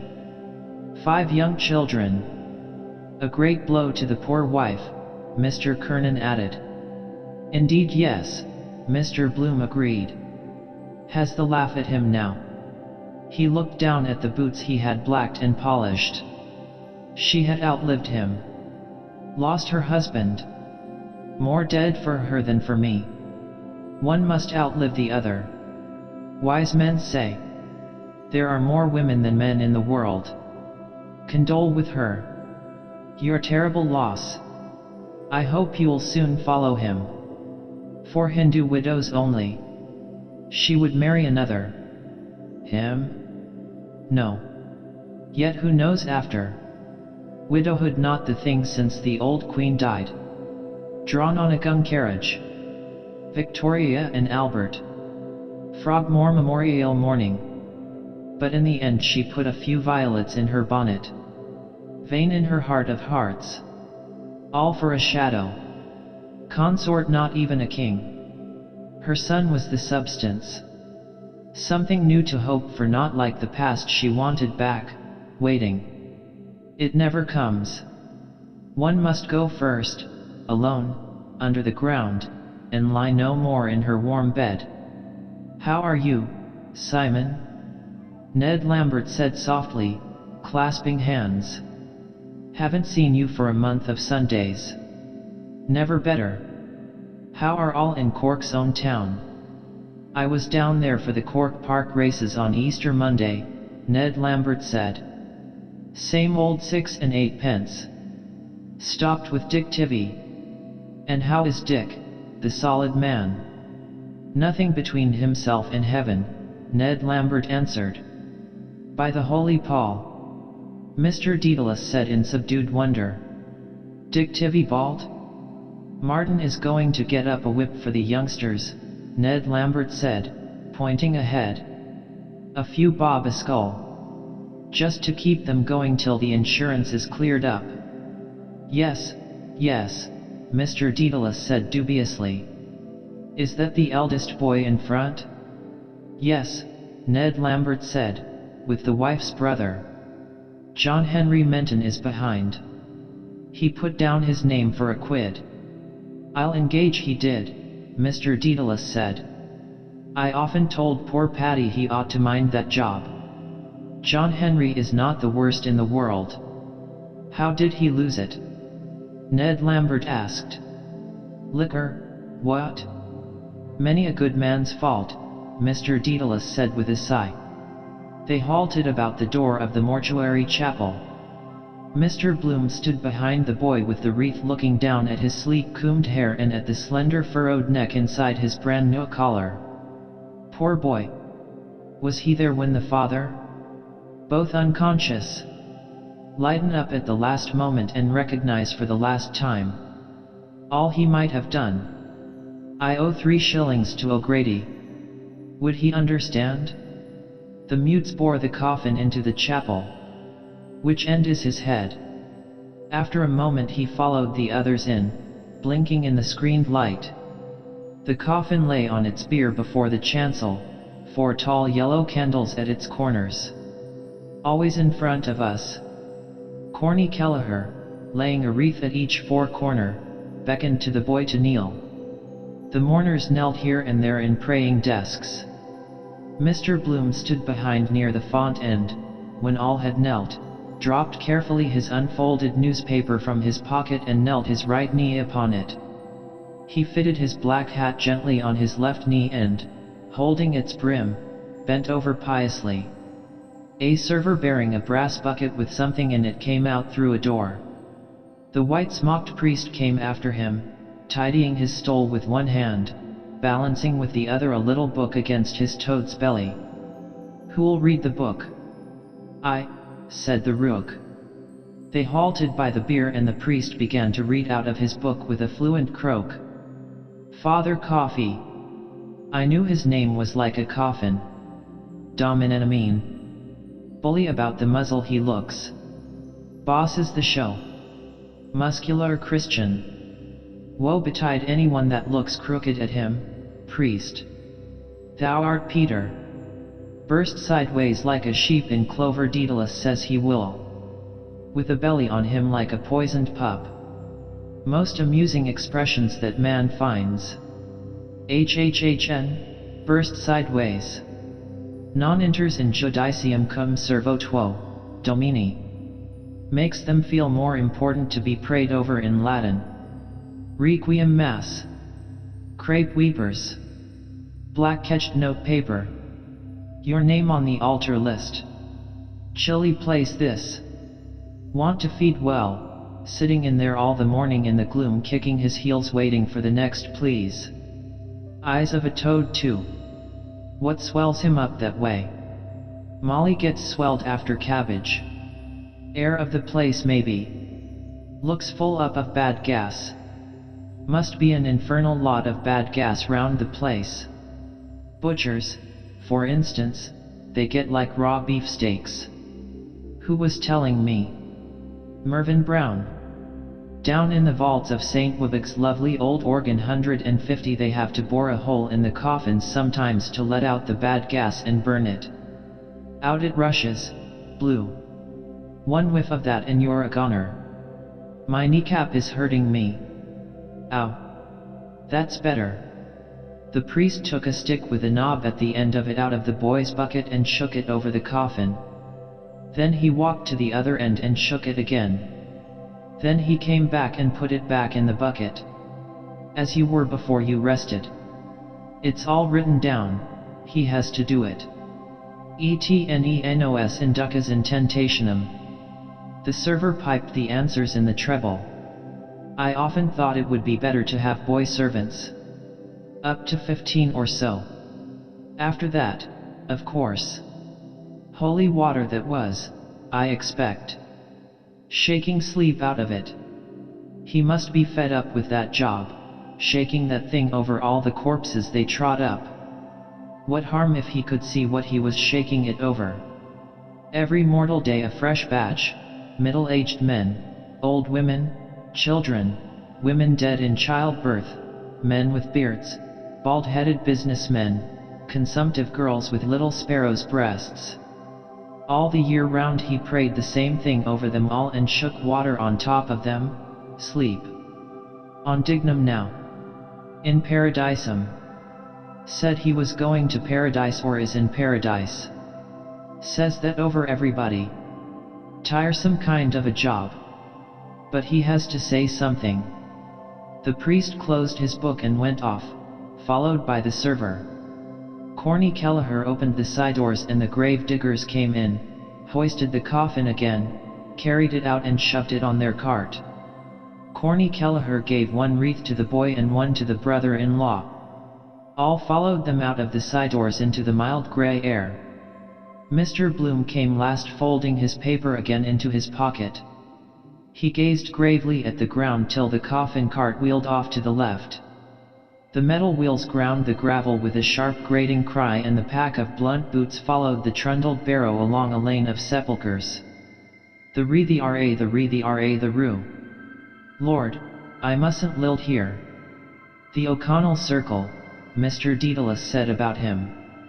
Mr. Power's soft eyes went up to the apex of the lofty cone. He's at rest, he said, in the middle of his people, old Dan O. But his heart is buried in Rome. How many broken hearts are buried here, Simon? Her grave is over there, Jack, Mr. Dedalus said. I'll soon be stretched beside her. Let him take me whenever he likes. Breaking down, he began to weep to himself quietly, stumbling a little in his walk. Mr. Power took his arm. She's better where she is, he said kindly.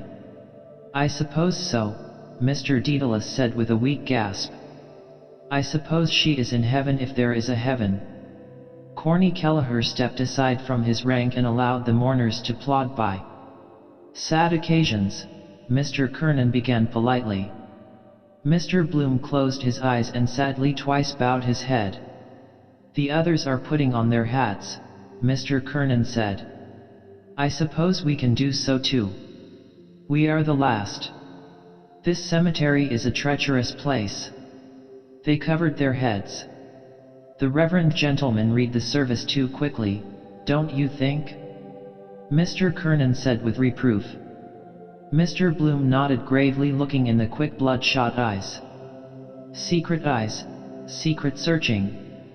Mason, I think, not sure. Beside him again. We are the last. In the same boat. Hope he'll say something else. Mr. Kernan added. The service of the Irish Church used in Mount Jerome is simpler, more impressive, I must say. Mr. Bloom gave prudent assent. The language, of course, was another thing. Mr. Kernan said with solemnity, I am the resurrection and the life. That touches a man's inmost heart. It does, Mr. Bloom said. Your heart perhaps, but what price the fellow in the 6 feet by 2 with his toes to the daisies? No touching that. Seat of the affections. Broken heart. A pump after all, pumping thousands of gallons of blood every day. One fine day it gets bunged up, and there you are. Lots of them lying around here, lungs, hearts, livers. Old rusty pumps, damn the thing else. The resurrection and the life. Once you are dead, you are dead. That last day idea. Knocking them all up out of their graves. Come forth, Lazarus. And he came fifth and lost the job. Get up. Last day. Then every fellow mousing around for his liver and his lights and the rest of his traps. Find damn all of himself that morning. Pennyweight of powder in a skull. 12 grams 1 pennyweight. Troy measure. Corny Kelleher fell into step at their side. Everything went off A1, he said. What? He looked on them from his drawling eye. Policeman's shoulders. With your turalum. As it should be, Mr. Kernan said. What? Corny Kelleher said. Mr. Kernan assured him. Who is that chap behind with Tom Kernan? John Henry Menton asked. I know his face. Ned Lambert glanced back. Bloom, he said. Madame Marion Tweedy, that the soprano. She's his wife. Oh, to be sure, John Henry Menton said.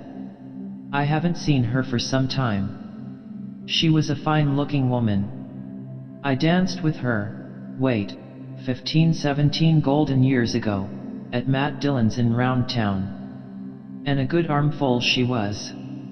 He looked behind through the others. What is he? He asked. What does he do? Wasn't he in the stationary line? I fell foul of him one evening. I remember, at bowls.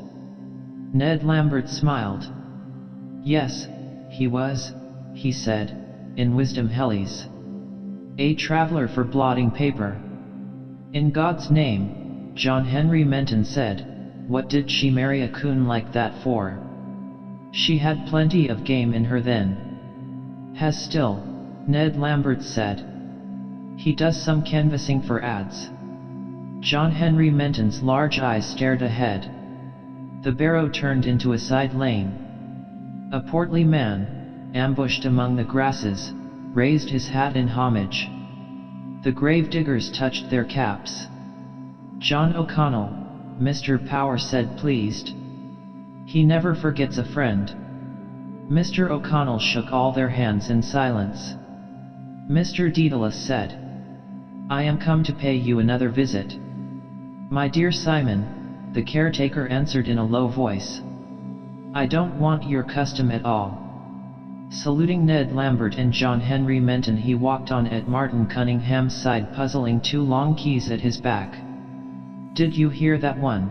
He asked them, about Mulcahy from the Coombe? I did not, Martin Cunningham said.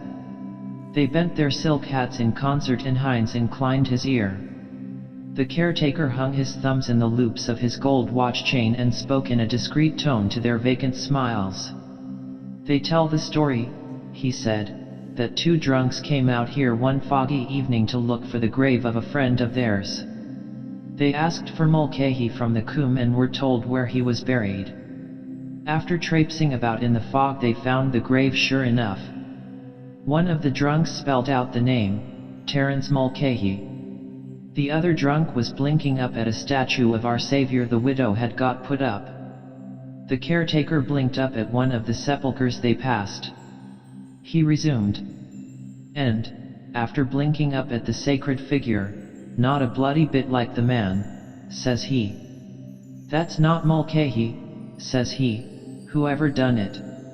Rewarded by smiles, he fell back and spoke with Corny Kelleher, accepting the dockets given him, turning them over and scanning them as he walked. That's all done with a purpose, Martin Cunningham explained to Hines. I know, Hines said. I know that. To cheer a fellow up, Martin Cunningham said. It's pure good-heartedness, damn the thing else. Mr. Bloom admired the caretaker's prosperous bulk. All want to be on good terms with him. Decent fellow, John O'Connell, real good sort. Keys, like Keys's ad, no fear of anyone getting out. No pass-out checks. Habeas corpus. I must see about that ad after the funeral. Did I write Ballsbridge on the envelope I took to cover when she disturbed me writing to Martha? Hope it's not chucked in the dead letter office. Be the better of a shave. Gray sprouting beard. That's the first sign when the hairs come out gray. And temper getting cross. Silver threads among the gray. Fancy being his wife. Wonder he had the gumption to propose to any girl. Come out and live in the graveyard. Dangle that before her. It might thrill her first. Courting death. Shades of night hovering here with all the dead stretched about. The shadows of the tombs when churchyards yawn, and Daniel O'Connell must be a descendant, I suppose. Who is this used to say he was a queer breedy man, great Catholic all the same, like a big giant in the dark. Will-o'-the-wisp. Gas of graves. Want to keep her mind off it to conceive at all. Women especially are so touchy. Tell her a ghost story in bed to make her sleep. Have you ever seen a ghost? Well, I have. It was a pitch-dark night. The clock was on the stroke of 12. Still, they'd kiss all right if properly keyed up. Whores in Turkish graveyards. Learn anything if taken young. You might pick up a young widow here. Men like that. Love among the tombstones. Romeo. Spice of pleasure. In the midst of death we are in life. Both ends meet. Tantalizing for the poor dead. Smell of grilled beefsteaks to the starving. Gnawing their vitals. Desire to grig people. Molly wanting to do it at the window. 8 children he has anyway. He has seen a fair share go under in his time, lying around him field after field. Holy fields. More room if they buried them standing. Sitting or kneeling you couldn't. Standing? His head might come up someday above ground in a landslip with his hand pointing. All honeycombed the ground must be, oblong cells. And very neat he keeps it too, trim grass and edgings. His garden Major Gamble calls Mount Jerome. Well, so it is. Ought to be flowers of sleep. Chinese cemeteries with giant poppies growing produce the best opium, Maschiansky told me. The botanic gardens are just over there. It's the blood sinking in the earth gives new life. Same idea those Jews they said killed the Christian boy. Every man his price. Well-preserved fat corpse, gentleman, epicure, invaluable for fruit garden. A bargain. By carcass of William Wilkinson, auditor and accountant, lately deceased, £3 13 6. With thanks. I dare say the soil would be quite fat with corpse manure, bones, flesh, nails. Charnel houses. Dreadful. Turning green and pink, decomposing. Rot quick in damp earth. The lean old ones tougher. Then a kind of a tallowy, kind of a cheesy. Then begin to get black treacle oozing out of them. Then dried up. Death moths. Of course the cells or whatever they are go on living. Changing about. Life forever practically. Nothing to feed on themselves. But they must breed a devil of a lot of maggots. Soil must be simply swirling with them. Your head it simply swirls. Those pretty little seaside girls.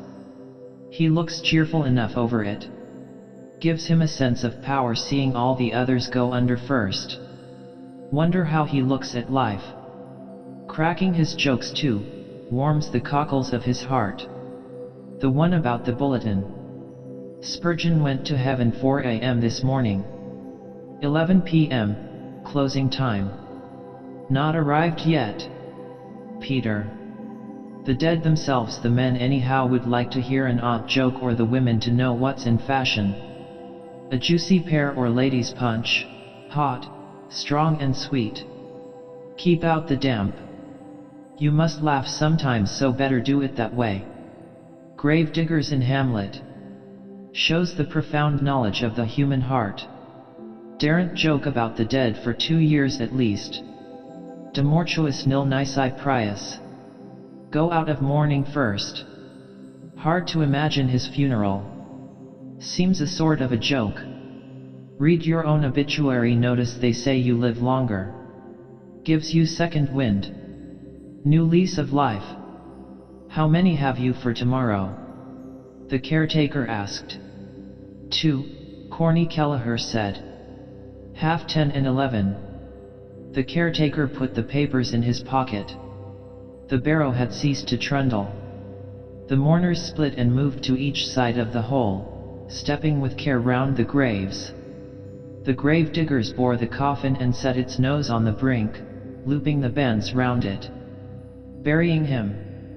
We come to bury Caesar. His Ides of March or June. He doesn't know who is here nor care. Now who is that lanky-looking galoot over there in the mackintosh? Now who is he, I'd like to know. Now I'd give a trifle to know who he is. Always someone turns up you never dreamt of. A fellow could live on his lonesome all his life. Yes, he could. Still he'd have to get someone to sod him after he died, though he could dig his own grave. We all do. Only man buries. No, ants too. First thing strikes anybody. Bury the dead. Say Robinson Crusoe was true to life. Well then Friday buried him. Every Friday buries a Thursday if you come to look at it. Oh, poor Robinson Crusoe. How could you possibly do so? Poor Dignam. His last lie on the earth in his box. When you think of them all, it does seem a waste of wood. All gnawed through.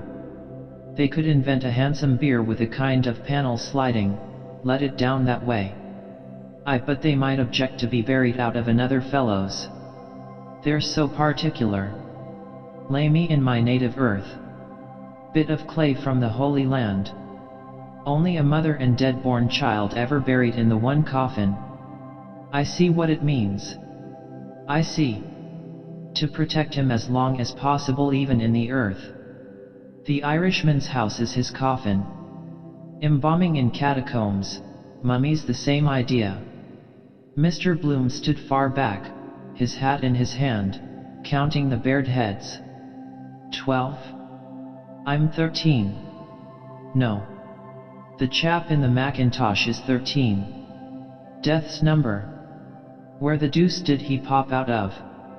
He wasn't in the chapel, that I'll swear. Silly superstition that about 13. Nice soft tweed Ned Lambert has in that suit. Tinge of purple. I had one like that when we lived in Lombard Street West. Dressy fellow he was once. Used to change 3 suits in the day. Must get that grey suit of mine turned by Messias. Hello. It's died.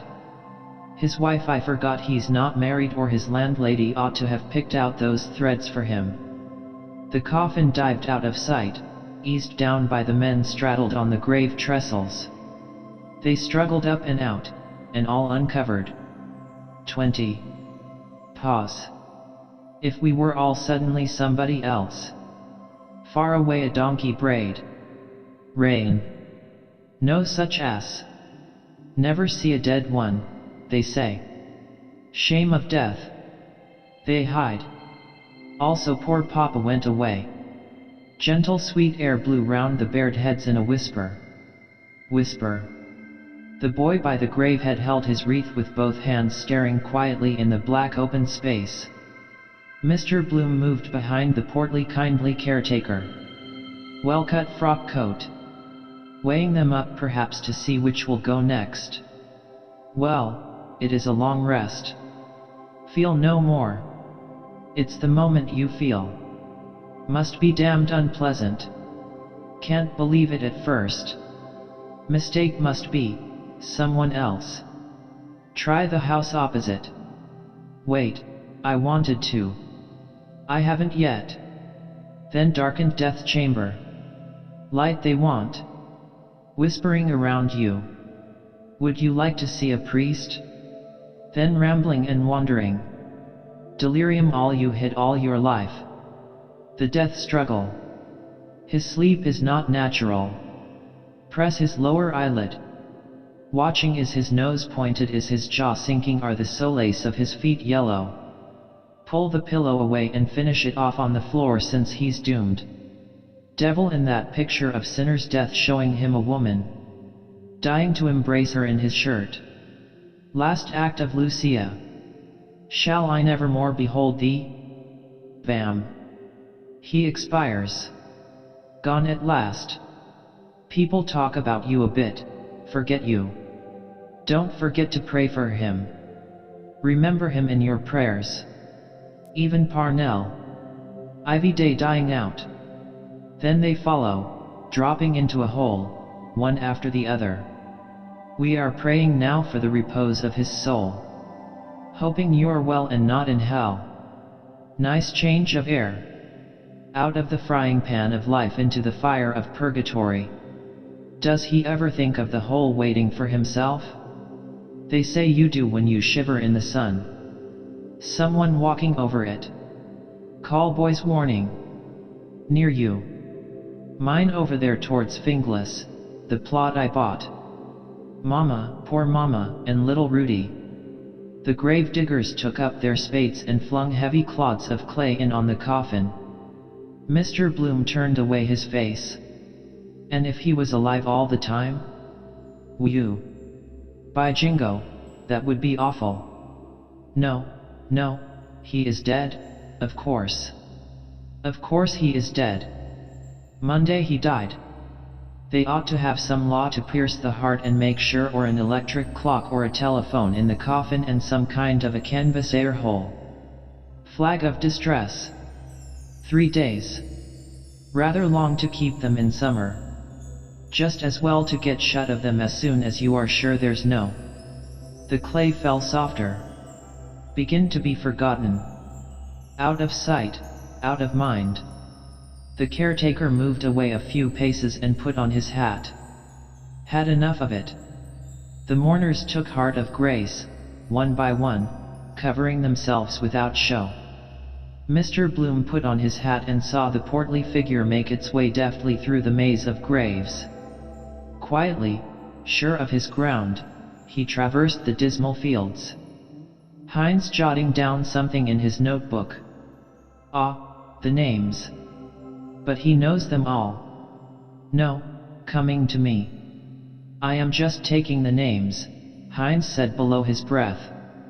What is your Christian name? I'm not sure. Mr. Bloom said. Leopold. And you might put down McCoy's name too. He asked me to. Charlie, Heinz said, writing.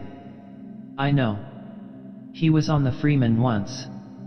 So he was before he got the job in the morgue under Louis Byrne. Good idea, a post-mortem for doctors. Find out what they imagine they know. He died of a Tuesday. Got the run. Levant with the cash of a few ads. Charlie, you're my darling. That was why he asked me to. Oh well, does no harm. I saw to that, McCoy. Thanks, old chap, much obliged. Leave him under an obligation, costs nothing. And tell us, Heinz said, do you know that fellow in the... Fellow was over there in the... He looked around. Macintosh. Yes, I saw him, Mr. Bloom said. Where is he now? Tosh, Heinz said, scribbling. I don't know who he is. Is that his name? He moved away, looking about him. No, Mr. Bloom began, turning and stopping. I say, Heinz. Didn't hear. What? Where has he disappeared to? Not a sign. Well, of all the... Has anybody here seen? Keel. Become invisible. Good Lord, what became of him? A seventh grave digger came beside Mr. Bloom to take up an idle spade. Oh, excuse me. He stepped aside nimbly. Clay, brown, damp, began to be seen in the hole. It rose. Nearly over. A mound of damp clods rose, and the grave diggers rested their spades. All uncovered again for a few instants. The boy propped his wreath against a corner, the brother-in-law his on a lump. The grave diggers put on their caps and carried their earthy spades towards the barrow. Then knocked the blades lightly on the turf, clean. One bent to pluck from the haft a long tuft of grass. One, leaving his mates, walked slowly on with shouldered weapon, its blade blue glancing. Silently at the grave head another coiled the coffin band. His navel cord. The brother-in-law, turning away, placed something in his free hand. Thanks in silence. Sorry, sir, trouble. Head shake. I know that. For yourselves just. The mourners moved away slowly without aim, by devious paths, staying at whiles to read a name on a tomb. Let us go round by the chief's grave, Heinz said. We have time. Let us, Mr. Power said. They turned to the right, following their slow thoughts. With awe Mr. Power's blank voice spoke. Some say he is not in that grave at all. That the coffin was filled with stones. That one day he will come again. Heinz shook his head. "Parnell will never come again," he said. "He's there, all that was mortal of him. Peace to his ashes." Mr. Bloom walked unheeded along his grove by saddened angels, crosses, broken pillars, family vaults, stone hopes praying with upcast eyes, old Ireland's hearts and hands. More sensible to spend the money on some charity for the living. Pray for the repose of the soul of. Does anybody really? Plant him and have done with him. Like down a coal chute. Then lump them together to save time. All Souls Day. 27th I'll be at his grave. 10 shillings for the gardener. He keeps it free of weeds. Old man himself. Bent down double with his shears clipping. Near death's door. Who passed away? Who departed this life? As if they did it of their own accord.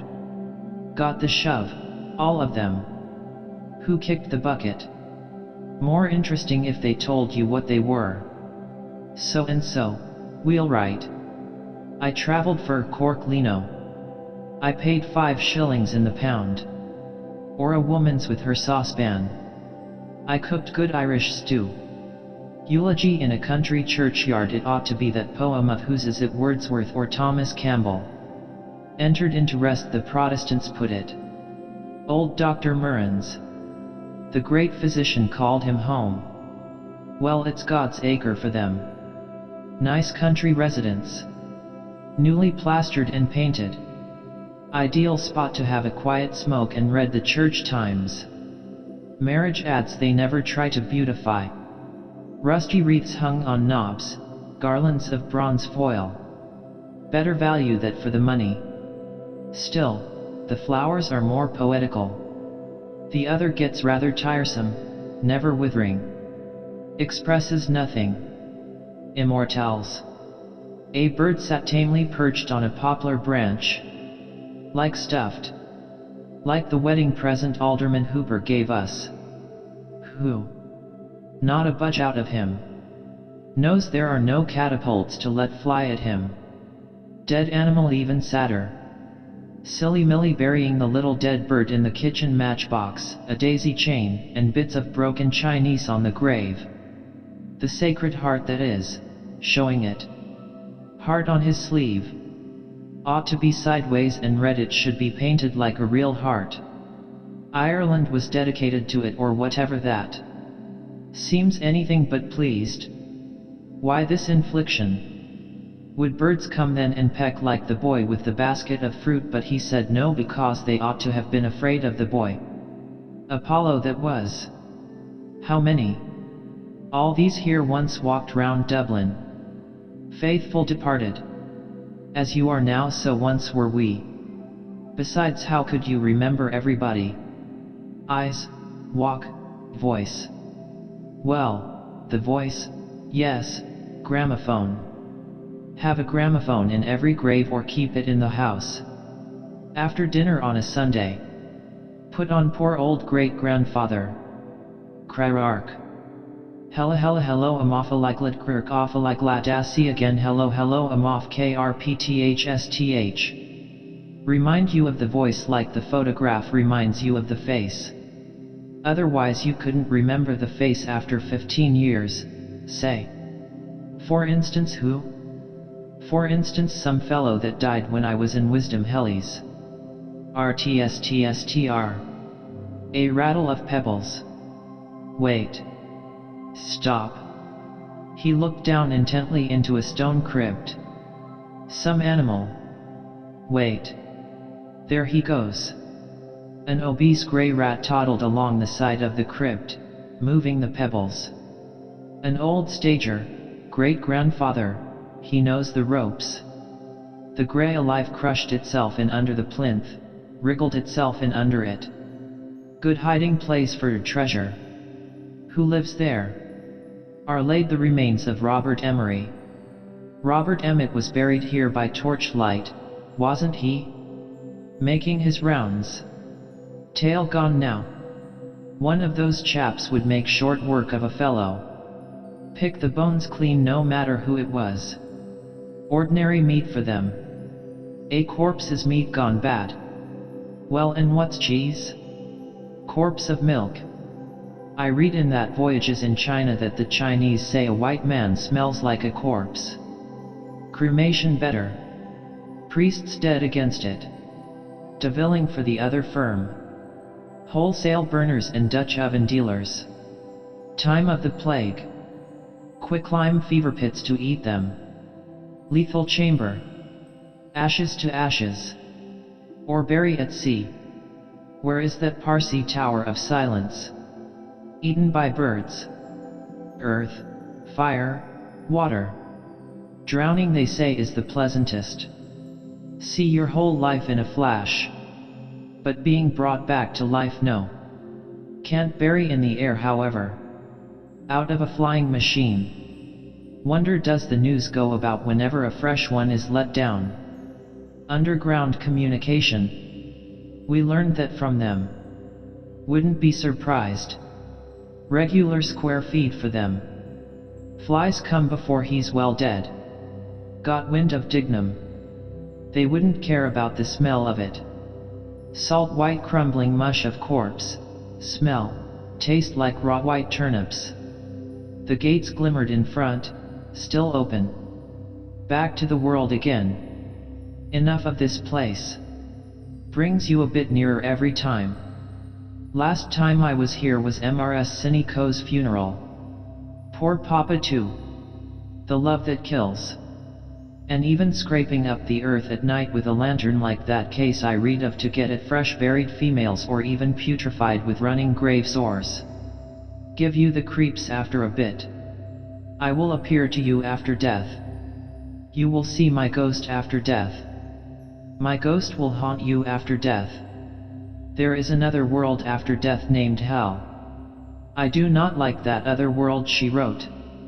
No more do I plenty to see and hear and feel yet. Feel live warm beings near you. Let them sleep in their maggoty beds. They are not going to get me this innings. Warm beds, warm full-blooded life. Martin Cunningham emerged from a side path, talking gravely. Solicitor, I think. I know his face. Menton, John Henry, solicitor, Commissioner for Oaths and Affidavits. Dignam used to be in his office. Matt Dillon's long ago. Jolly Matt. Convivial evenings. Cold fowl, cigars, the Tantalus glasses. Heart of gold, really. Yes, Menton. Got his rag out that evening on the bowling green because I sailed inside him. Pure fluke of mine, the bias. Why he took such a rooted dislike to me. Hate at first sight. Molly and Floey Dillon linked under the lilac tree, laughing. Fellow always like that, mortified if women are bi. Got a dinge in the side of his hat. Carriage probably. Excuse me, sir, Mr. Bloom said beside them. They stopped. Your hat is a little crushed, Mr. Bloom said, pointing. John Henry Menton stared at him for an instant without moving. There, Martin Cunningham helped, pointing also. John Henry Menton took off his hat, bulged out the dinge and smoothed the nap with care on his coat sleeve. He clapped the hat on his head again. It's all right now, Martin Cunningham said. John Henry Menton jerked his head down in acknowledgement. Thank you, he said shortly. They walked on towards the gates. Mr. Bloom, chap fallen, drew behind a few paces so as not to overhear. Martin laying down the law. Martin could wind a sappy head like that round his little finger, without his seeing it. Oyster eyes. Never mind. Be sorry after, perhaps, when it dawns on him. Get the pull over him that way. Thank you. How grand we are this morning. Chapter 7. In the heart of the Hibernian metropolis. Before Nelson's pillared tram slowed, shunted, changed trolley, started for Black Rock, Kingstown, and Dalkey, Aucklandskea, Rathgar and Terranure, Palmerston Park and Upper Rathmines, Sandymount Green, Rathmines, Ringsend and Sandymount Tower, Harold's Cross. The Horse Dublin United Tramway Company's timekeeper bawled them off. Rathgar and Terranure. Come on, Sandymount Green. Right and left parallel clanging ringing, a double-decker and a single-deck moved from their railheads, swerved to the down line, glided parallel. Start, Palmerston Park. The wearer of the crown. Under the porch of the General Post Office, shoeblacks called and polished. Parked in North Princes Street, His Majesty's vermilion mail cars, bearing on their sides the royal initials, E.R., received loudly flung sacks of letters, postcards, letter cards, parcels, insured and paid, for local, provincial, British and overseas delivery. Gentlemen of the press. Gross-booted draymen rolled barrels dull-thudding out of Prince's stores and bumped them up on the brewery float. On the brewery float bumped dull-thudding barrels rolled by gross-booted draymen out of Prince's stores. There it is, Red Murray said. Alexander Keyes. Just cut it out, will you? Mr. Bloom said, and I'll take it round to the telegraph office. The door of Rutledge's office creaked again. Davy Stevens, minute in a large cape coat, a small felt hat crowning his ringlets, passed out with a roll of papers under his cape, a King's Courier. Red Murray's long shears sliced out the advertisement from the newspaper in 4 clean strokes. Scissors and paste. I'll go through the printing works, Mr. Bloom said, taking the cut square. Of course, if he wants a PAR, Red Murray said earnestly, a pen behind his ear, we can do him one. Right, Mr. Bloom said with a nod. I'll rub that in. William Braden, Esquire, of Oaklands, Sandymount. Red Murray touched Mr. Bloom's arm with the shears and whispered, Braden. Mr. Bloom turned and saw the liveried porter raise his lettered cap as a stately figure entered between the newsboards of the Weekly Freeman and National Press and the Freeman's Journal and National Press. Dull-thudding Guinness's barrels. It passed statelily up the staircase, steered by an umbrella, a solemn beard-framed face. The broadcloth back ascended each step, back. All his brains are in the nape of his neck, Simon Dedalus says. Welts of flesh behind on him. Fat folds of neck, fat neck. Don't you think his face is like our Savior? Red Murray whispered. The door of Rutledge's office whispered, Cree. They always build one door opposite another for the wind to. Way in. Way out. Our Savior, beard-framed oval face, talking in the dusk. Mary, Martha. Steered by an umbrella sword to the footlights, Mario the tenor. Or like Mario, Mr. Bloom said. Yes, Red Murray agreed. But Mario was said to be the picture of our Savior. Jesus Mario with rougey cheeks, doublet, and spindle legs. Hand on his heart. In Martha. Coom thou lost one. Coom thou dear one. The crozier and the pen. His Grace phoned down twice this morning, Red Murray said gravely. They watched the knees, legs, boots vanish. Neck. A telegram boy stepped in nimbly, threw an envelope on the counter and stepped off post-haste with a word. Freeman. Mr. Bloom said slowly. Well, he is one of our saviors also. A meek smile accompanied him as he lifted the counter flap, as he passed in through a side door and along the warm dark stairs and passage, along the now reverberating boards. But will he save the circulation? Thumping. Thumping. He pushed in the glass swing door and entered, stepping over strewn packing paper. Through a lane of clanking drums he made his way towards Nanetti's reading closet. With unfeigned regret it is we announce the dissolution of a most respected Dublin burgess. Heinz here too, account of the funeral probably. Thumping. Thump. This morning the remains of the late Mr. Patrick Dignam. Machines. Smash a man to atoms if they got him caught.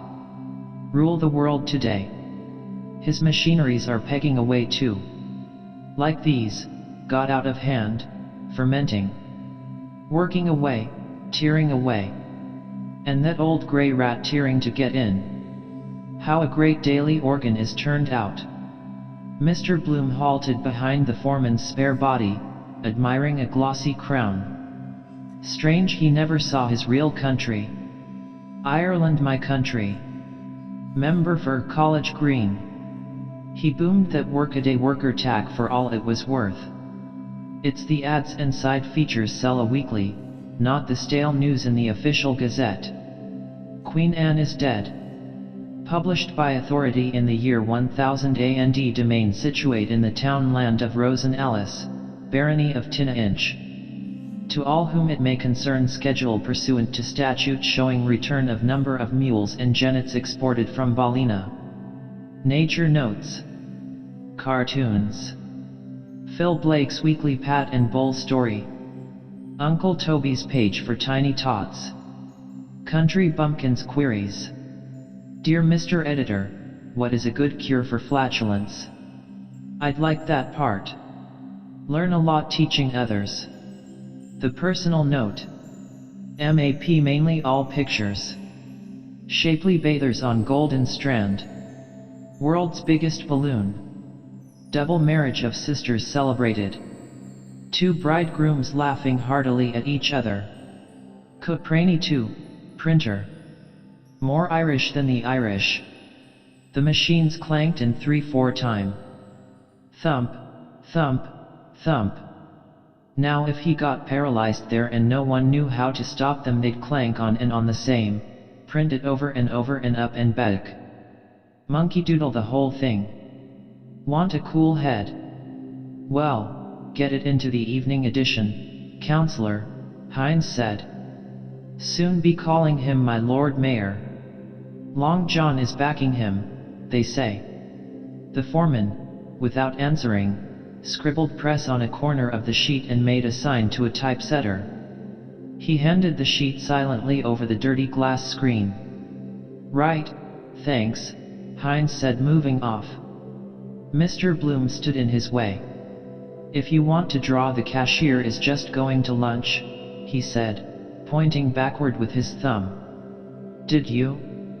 Heinz asked. Mr. Bloom said. Look sharp and you'll catch him. Thanks, old man, Heinz said. I'll tap him too. He hurried on eagerly towards the Freeman's Journal. 3 bob I lent him in meagres. 3 weeks. Third hint. We see the canvasser at work. Mr. Bloom laid his cutting on Mr. Nanetti's desk. Excuse me, Counselor, he said. This ad, you see. Keys, you remember? Mr. Nanetti considered the cutting a while and nodded. He wants it in for July, Mr. Bloom said. The foreman moved his pencil towards it. But wait, Mr. Bloom said. He wants it changed. Keys, you see. He wants 2 keys at the top. Hell of a racket they make. He doesn't hear it. Nanan. Iron nerves. Maybe he understands what I. The foreman turned round to hear patiently and, lifting an elbow, began to scratch slowly in the armpit of his alpaca jacket. Like that, Mr. Bloom said, crossing his 4 fingers at the top. Let him take that in first. Mr. Bloom, glancing sideways up from the cross he had made, saw the foreman's sallow face, think he has a touch of jaundice, and beyond the obedient reels feeding in huge webs of paper. Clank it. Clank it. Miles of it unreeled. What becomes of it after? Oh, wrap up meat, parcels, various uses, 1001 things. Slipping his words deftly into the pauses of the clanking, he drew swiftly on the scarred woodwork. House of key, E-S. Like that, see. 2 crossed keys here. A circle. Then here the name. Alexander Keys, tea, wine, and spirit merchant. So on. Better not teach him his own business. You know yourself, counselor, just what he wants. Then round the top inletted, the House of Keys. You see? Do you think that's a good idea? The foreman moved his scratching hand to his lower ribs and scratched there quietly. The idea, Mr. Bloom said, is the House of Keys. You know, counselor, the Manx Parliament. Innuendo of Home Rule. Tourists, you know, from the Isle of Man catches the eye, you see. Can you do that? I could ask him perhaps about how to pronounce that voglio. But then if he didn't know, only make it awkward for him. Better not. We can do that, the foreman said. Have you the design? I can get it, Mr. Bloom said. It was in a Kilkenny paper. He has a house there too. I'll just run out and ask him. Well, you can do that and just a little PAR calling attention. You know the usual. High-class licensed premises. Long felt want. So on. The foreman thought for an instant. We can do that, he said. Let him give us a 3 months renewal. A typesetter brought him a limp galley page. He began to check it silently. Mr. Bloom stood by, hearing the loud throbs of cranks, watching the silent typesetters at their cases. Orthographical. Want to be sure of his spelling. Proof fever. Martin Cunningham forgot to give us his spelling bee conundrum this morning. It is amusing to view the unpar 1ar alleled imbera 2rs is it? Double S meant of a harassed peddler while gauging the symmetry with a Y of a peeled pear under a cemetery wall. Silly, isn't it? Cemetery put in of course on account of the symmetry. I should have said when he clapped on his topper. Thank you. I ought to have said something about an old hat or something. No, I could have said. Looks as good as new now. See his fizz then. SLLT. The nethermost deck of the first machine jogged forward its flyboard with SLLT, the first batch of choir folded papers. SLLT almost human the way it SLLT to call attention. Doing its level best to speak. That door to SLLT creaking, asking to be shut. Everything speaks in its own way. SLLT. Noted churchman and occasional contributor. The foreman handed back the galley page suddenly, saying, Wait. Where's the Archbishop's letter? It's to be repeated in the Telegraph. Where's what's his name? He looked about him round his loud unanswering machines. Monks, sir? A voice asked from the casting box. Aye. Where's Monks? Monks. Mr. Bloom took up his cutting. Time to get out. Then I'll get the design, Mr. Nanetti, he said, and you'll give it a good place, I know. Monks.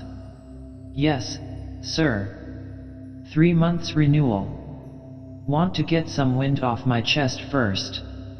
Try it anyhow. Rub in August, good idea, horse show month. Balls Bridge. Tourists over for the show. A day father.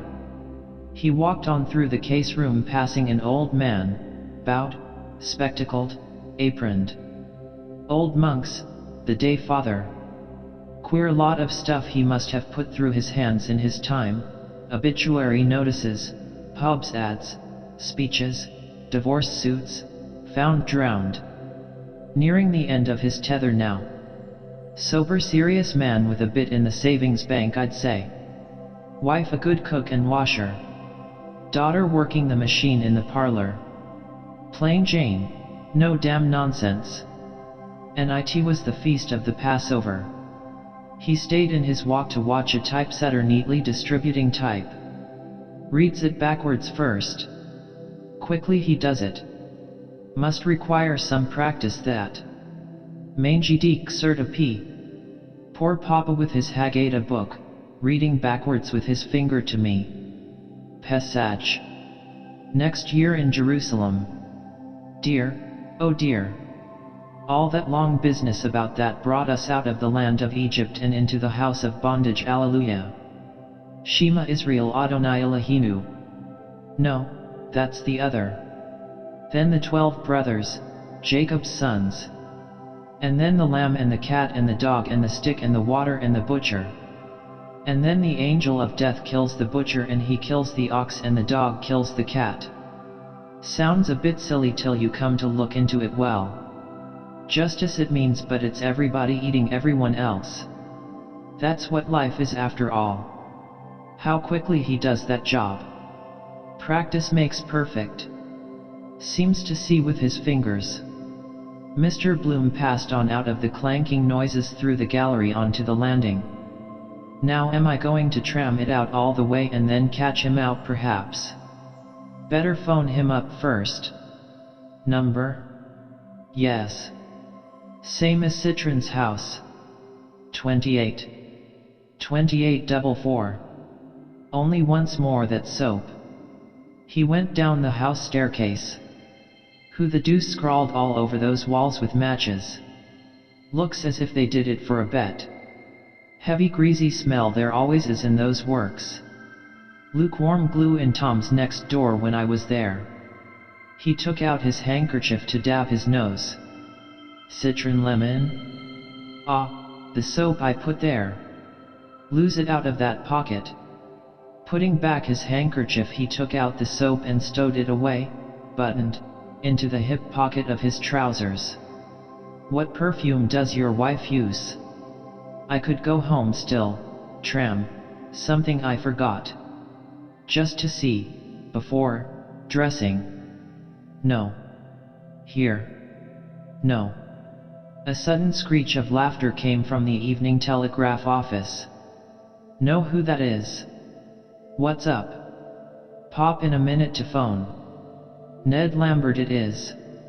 He entered softly. Aaron, green gem of the Silver Sea. The ghost walks, Professor McHugh murmured softly, biscuitfully to the dusty windowpane. Mr. Daedalus, staring from the empty fireplace at Ned Lambert's quizzing face, asked of it sourly.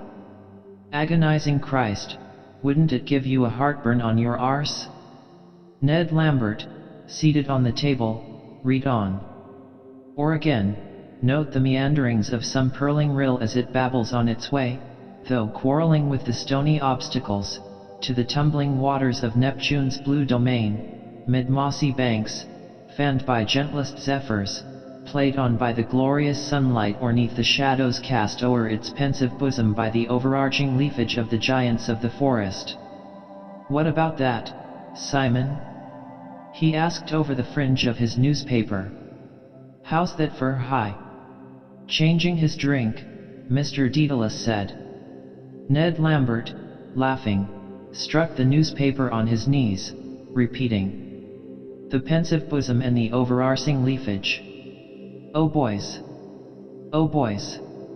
And Xenophon looked upon Marathon, Mr. Daedalus said, looking again on the fireplace and to the window, and Marathon looked on the sea. That will do, Professor McHugh cried from the window. I don't want to hear any more of the stuff. He ate off the crescent of water biscuit he had been nibbling and, hungered, made ready to nibble the biscuit in his other hand. Highfalutin stuff. Bladder bags. Ned Lambert is taking a day off, I see. Rather upsets a man's day, a funeral does. He has influence, they say. Old Chatterton, the Vice-Chancellor, is his granduncle or his great-granduncle. Close on 90, they say. Subleader for his death, written this long time perhaps. living to spite them. Might go first himself. Johnny, make room for your uncle. The Right Honorable Hedges heir Chatterton. Dare say he writes him an odd shaky check or two on gale days. Windfall when he kicks out. Alleluia. Just another spasm, Ned Lambert said. What is it? Mr. Bloom asked. A recently discovered fragment of Cicero, Professor McHugh answered with pomp of tone. Our lovely land. Short but to the point. Whose land? Mr. Bloom said simply. Most pertinent question, the professor said between his chews. With an accent on the whose. Dan Dawson's land, Mr. Daedalus said. Is it his speech last night? Mr. Bloom asked. Ned Lambert nodded. But listen to this, he said. The doorknob hit Mr. Bloom in the small of the back as the door was pushed in. Excuse me, J.J. O'Malloy said, entering. Mr. Bloom moved nimbly aside. I beg yours, he said. Good day, Jack. Come in. Come in. Good day. How are you, Daedalus? Well. And yourself? J.J. O'Malloy shook his head. Sad. Cleverest fellow at the junior bar he used to be. Decline, poor chap. That hectic flush spells fineness for a man. Touch and go with him. What's in the wind, I wonder? Money worry. Or again if we but climb the serried mountain peaks. You're looking extra. Is the editor to be seen? J.J. O'Malloy asked, looking towards the inner door. Very much so, Professor McHugh said. To be seen and heard. He's in his sanctum with Lenehan. J.J. O'Malloy strolled to the sloping desk and began to turn back the pink pages of the file. Practice dwindling. A might have ebon. Losing heart. Gambling. Debts of honor. Reaping the whirlwind. Used to get good retainers from D&T Fitzgerald. Their wigs to show the grey matter. Brains on their sleeve like the statue in Glasnevin. Believe he does some literary work for the Express with Gabriel Conroy. Well-read fellow. Miles Crawford began on the Independent. Funny the way those newspaper men veer about when they get wind of a new opening. Weathercocks. Hot and cold in the same breath. Wouldn't know which to believe. One story good till you hear the next. Go for one another bald-headed in the papers and then all blows over. Hail fellow well met the next moment. Ah, listen to this for God's sake, Ned Lambert pleaded. Or again if we but climb the serried mountain peaks. Bombast. The professor broke in testily. Enough of the inflated windbag. Peaks, Ned Lambert went on, towering high on high, to bathe our souls, as it were. Bathe his lips, Mr. Daedalus said. Blessed and eternal God. Yes? Is he taking anything for it? As 'twere, in the peerless panorama of Ireland's portfolio, unmatched, despite their well-praised prototypes in other vaunted prize regions, for very beauty, of bosky grove and undulating plain and luscious pasture land of vernal green, steeped in the transcendent translucent glow of our mild mysterious Irish twilight. His native Doric. The moon, Professor McHugh said. He forgot Hamlet. That mantles the vista far and wide and wait till the glowing orb of the moon shine forth to irradiate her silver effulgence. Oh! Mr. Daedalus cried, giving vent to a hopeless groan. Shite and onions. That'll do, Ned. Life is too short. He took off his silk hat and, blowing out impatiently his bushy mustache, Welsh combed his hair with raking fingers. Ned Lambert tossed the newspaper aside, chuckling with delight.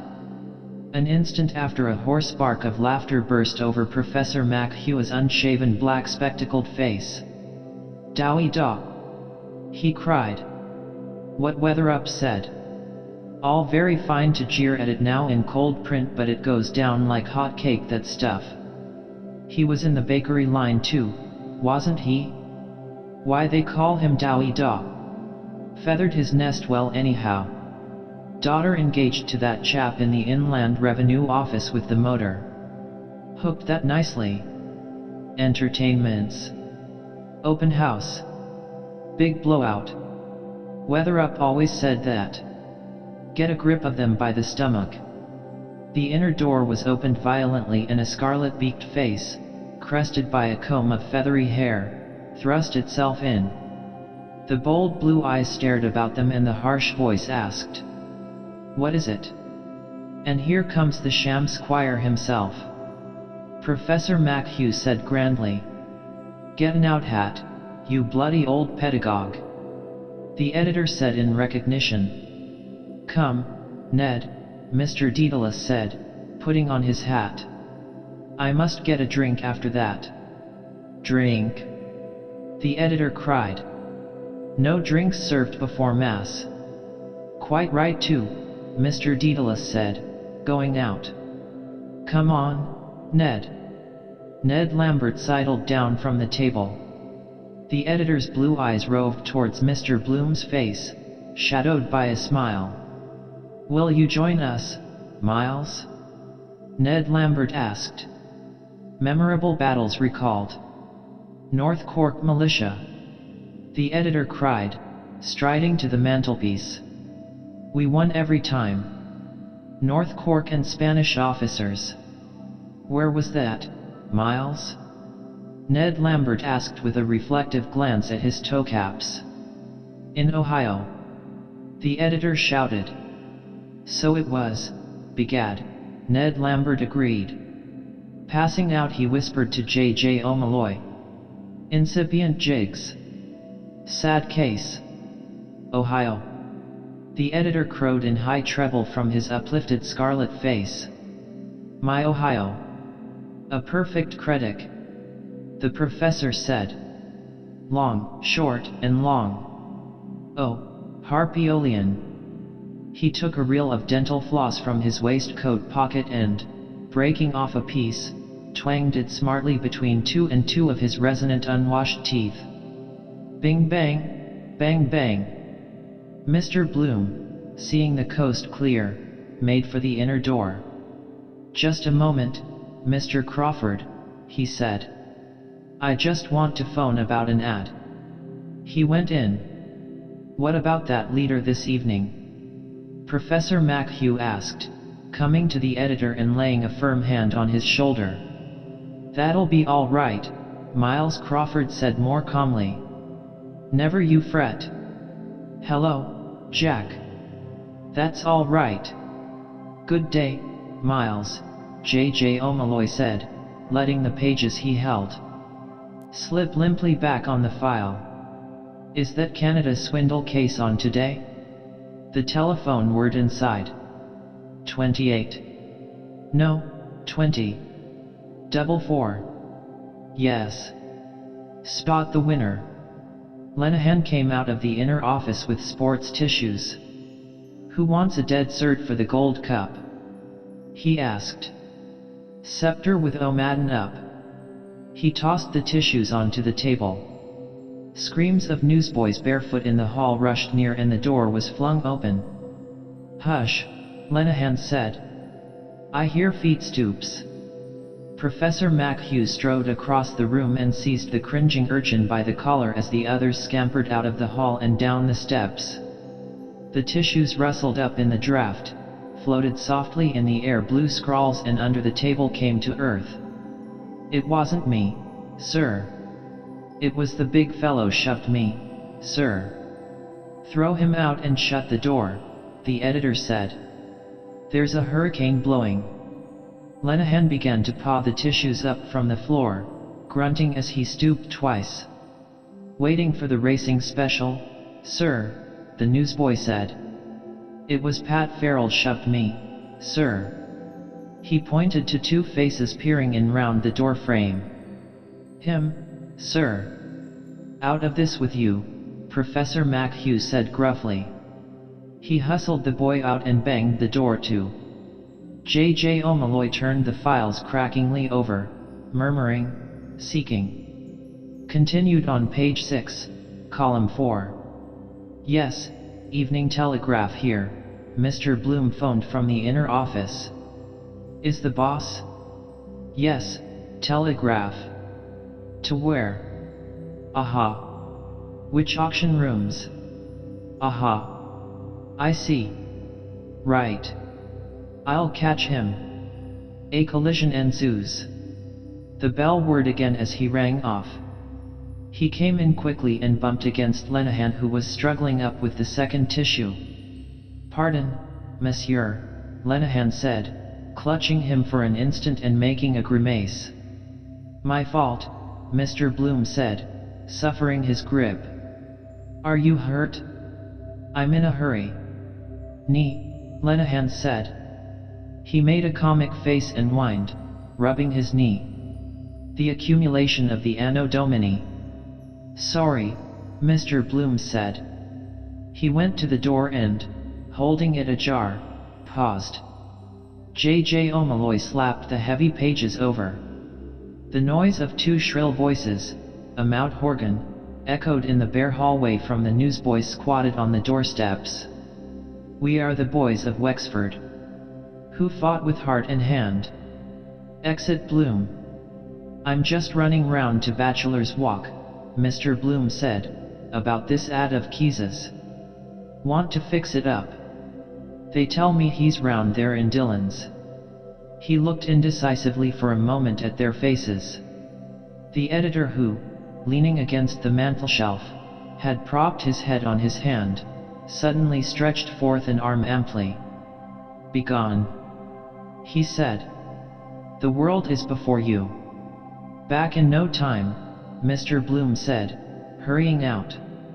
J.J. O'Malloy took the tissues from Lenehan's hand and read them, blowing them apart gently, without comment. "He'll get that advertisement," the professor said, staring through his black-rimmed spectacles over the cross-blind. "Look at the young scamps after him." "Show." "Where?" Lenehan cried, running to the window. "A street cortege." Both smiled over the cross-blind at the file of caperaing newsboys in Mr. Bloom's wake, the last zigzagging white on the breeze, a mocking kite, a tail of white bowknots. "Look at the young gutter snipe behind him hue and cry," Lenehan said, "and you'll kick. Oh, my rib risible." Taking off his flat spogs and the walk small nines. "Steal upon larks." He began to mazurka in swift caricature across the floor on sliding feet past the fireplace to J.J. O'Malloy, who placed the tissues in his receiving hands. "What's that?" Miles Crawford said with a start. "Where are the other two gone?" "Who?" the professor said, turning. "They're gone round to the Oval for a drink. Paddy Hooper is there with Jack Hall. Came over last night." "Come on then," Miles Crawford said. "Where's my hat?" He walked jerkily into the office behind, parting the vent of his jacket, jingling his keys in his back pocket. They jingled then in the air and against the wood as he locked his desk drawer. "He's pretty well on," Professor McHugh said in a low voice. "Seems to be," J.J. O'Malloy said, taking out a cigarette case and murmuring meditation, "but it is not always as it seems. Who has the most matches?" "The Calumet of Peace." He offered a cigarette to the professor and took one himself. Lenehan promptly struck a match for them and lit their cigarettes in turn. J.J. O'Malloy opened his case again and offered it. "Thank you, Vu," Lenehan said, helping himself. The editor came from the inner office, a straw hat awry on his brow. He declaimed in song, pointing sternly at Professor McHugh. "'Twas rank and fame that tempted thee. 'Twas empire charmed thy heart." The professor grinned, locking his long lips. "Eh? You bloody old Roman Empire? Miles Crawford said. He took a cigarette from the open case. Lenehan, lighting it for him with quick grace, said, "Silence for my brand new riddle." "Imperium Romanum," J.J. O'Malloy said gently. "It sounds nobler than British or Brixton. The word reminds one somehow of fat in the fire." Miles Crawford blew his first puff violently towards the ceiling. "That's it," he said. "We are the fat. You and I are the fat in the fire. We haven't got the chance of a snowball in hell. The grandeur that was Rome." "Wait a moment," Professor McHugh said, raising two quiet claws. "We mustn't be led away by words, by sounds of words. We think of Rome, imperial, imperious, imperative." He extended elocutionary arms from frayed-stained shirt cuffs, pausing. "What was their civilization? Vast, I allow, but vile. Cloacae, sewers. The Jews in the wilderness and on the mountaintop said, 'It is meet to be here. Let us build an altar to Jehovah.' The Roman, like the Englishman who follows in his footsteps, brought to every new shore on which he set his foot. On our shore he never set it, only his cloacal obsession. He gazed about him in his toga and he said, 'It is meet to be here. Let us construct a water closet.' Which they accordingly did do," Lenehan said. "Our old ancient ancestors, as we read in the first chapter of Guinness's, were partial to the running stream. They were nature's gentlemen," J.J. O'Malloy murmured. "But we have also Roman law. And Pontius Pilate is its prophet," Professor McHugh responded. "Do you know that story about Chief Baron Pauls?" J.J. O'Malloy asked. "It was at the Royal University dinner. Everything was going swimmingly." "First my riddle," Lenehan said. "Are you ready?" Mr. O'Madden Burke, tall and copious grey of Donegal tweed, came in from the hallway. Stephen Dedalus, behind him, uncovered as he entered. "Entrés, mes enfants!" Lenehan cried. "I escort a suppliant," Mr. O'Madden Burke said melodiously. "Youth led by experience visits notoriety." "How do you do?" the editor said, holding out a hand. "Come in. Your governor is just gone," Lenehan said to all. Silence. What opera resembles a railway line? Reflect, ponder, excogitate, reply. Stephen handed over the typed sheets, pointing to the title and signature. "Who?" the editor asked. "Bit torn off." "Mr. Garrett D.C., Stephen said. "That old pelters," the editor said. "Who tore it? Was he short taken? On swift sail flaming. From storm and south. He comes, pale vampire. Mouth to my mouth." "Good day, Stephen," the professor said, coming to peer over their shoulders. "Foot and mouth? Are you turned? Bullock befriending bard. Shindy in well-known restaurant."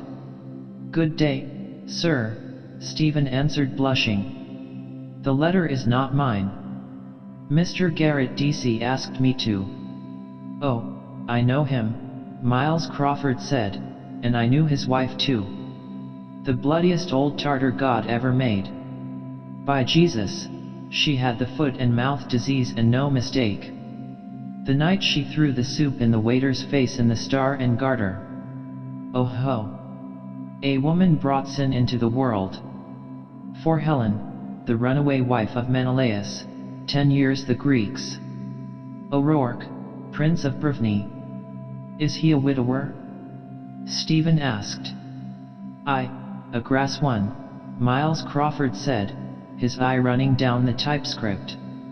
"Emperor's horses. Habsburg. An Irishman saved his life on the ramparts of Vienna. Don't you forget. Maximilian Karl O'Donnell, Graf von Tyrconnel in Ireland. Sent his heir over to make the king an Austrian field marshal now. Going to be trouble there one day. Wild geese. Oh yes, every time. Don't you forget that. The moot point is, did he forget it? J.J. O'Malloy said quietly, turning a horseshoe paperweight. Saving princes is a thank you job. Professor McHugh turned on him. And if not? He said. I'll tell you how it was, Miles Crawford began. A Hungarian it was one day. Lost causes, noble Marquis mentioned. We were always loyal to lost causes, the professor said. Success for us is the death of the intellect and of the imagination. We were never loyal to the successful. We serve them. I teach the blatant Latin language. I speak the tongue of a race the acme of whose mentality is the maxim, time is money. Material domination. Dominus. Lord. Where is the spirituality? Lord Jesus? Lord Salisbury? A sofa in a West End club. But the Greek. Kyrie eleison. A smile of light brightened his dark-rimmed eyes, lengthened his long lips. The Greek. He said again. Kyrios. Shining word. The vowels the Semite and the Saxon know not. Kyrie. The radiance of the intellect. I ought to profess Greek, the language of the mind. Kyrie eleison. The closet maker and the cloaca maker will never be lords of our spirit. We are liege subjects of the Catholic chivalry of Europe that foundered at Trafalgar and of the empire of the spirit, not an imperium, that went under with the Athenian fleets at Aegospotami. Yes, yes. They went under. Pyrrhus, misled by an oracle, made a last attempt to retrieve the fortunes of Greece. Loyal to a lost cause. He strode away from them towards the window. They went forth to battle, Mr. O'Madden Burke said greyly, but they always fell. Boo-hoo. Lenehan wept with a little noise. Owing to a brick received in the latter half of the matinee. Poor Pyrrhus. He whispered then near Stephen's ear. Lenehan's limerick. There's a ponderous pundit McHugh, who wears goggles of ebony hue. As he mostly sees double. To wear them why trouble? I can't see the Joe Miller. Can you? In mourning for Sallust, Mulligan says. Whose mother is beastly dead. Miles Crawford crammed the sheets into a side pocket. That'll be all right, he said. I'll read the rest after. That'll be all right. Lenehan extended his hands in protest.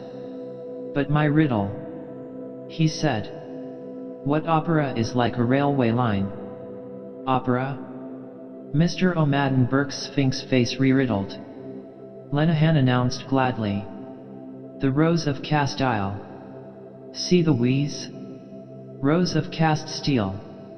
G. He poked Mr. O'Madden Burke mildly in the spleen. Mr. O'Madden Burke fell back with grace on his umbrella, feigning a gasp. Help. He sighed. I feel a strong weakness. Lenehan, rising to tiptoe, fanned his face rapidly with the rustling tissues. The professor, returning by way of the files, swept his hand across Stephen's and Mr. O'Madden Burke's loose ties. Paris, past and present, he said. You look like communards. Like fellows who had blown up the Bastille, J.J. O'Malloy said in quiet mockery. Or was it you shot the Lord Lieutenant of Finland between you? You look as though you had done the deed. General Bobrikov. Omnium gatherum. We were only thinking about it, Stephen said. All the talents, Miles Crawford said. Law, the classics. The turf, Lenehan put in. Literature, the press. If Bloom were here, the professor said. The Gentle Art of Advertisement. And Madam Bloom, Mr. O'Madden Burke added. The Vocal Muse. Dublin's prime favorite. Lenehan gave a loud cough. Ahem. He said very softly. Oh, for a fresh of breath air. I caught a cold in the park. The gate was open. You can do it. The editor laid a nervous hand on Stephen's shoulder. I want you to write something for me, he said. Something with a bite in it. You can do it. I see it in your face. In the lexicon of youth. See it in your face. See it in your eye. Lazy idle little schemer. Foot and mouth disease. The editor cried in scornful invective. Great nationalist meeting in Borisinassari. All balls. Bulldozing the public. Give them something with a bite in it. Put us all into it, damn its soul. Father, Son, and Holy Ghost and Jakes M. Carthy. We can all supply mental pabulum, Mr. O'Madden Burke said. Stephen raised his eyes to the bold unheeding stare. He wants you for the press gang, J.J. O'Malloy said. The great Gallagher. You can do it, Miles Crawford repeated, clenching his hand in emphasis. Wait a minute. We'll paralyze Europe, as Ignatius Gallagher used to say when he was on the show Ron, doing billiard marking in the Clarence. Gallagher, that was a pressman for you. That was a pen. You know how he made his mark? I'll tell you. That was the smartest piece of journalism ever known. That was in 8 Yon, 6th of May, time of the Invincibles, murder in the Phoenix Park, before you were born, I suppose. I'll show you. He pushed past them to the files. Look at here, he said, turning. The New York World cabled for a special. Remember that time? Professor McHugh nodded. New York World, the editor said, excitedly pushing back his straw hat. Where it took place. Tim Kelly, or Kavanaugh I mean. Joe Brady and the rest of them. Where Skin the Goat drove the car. Whole route, see? Skin the Goat, Mr. O'Madden Burke said. Fitzharris. He has that cabman's shelter, they say, down there at Butt Bridge. Holohan told me. You know Holohan? Hop and carry one, is it? Miles Crawford said. And poor Gumley is down there too, so he told me, minding stones for the corporation. A night watchman. Stephen turned in surprise. Gumley? He said. You don't say so? A friend of my father's, is it?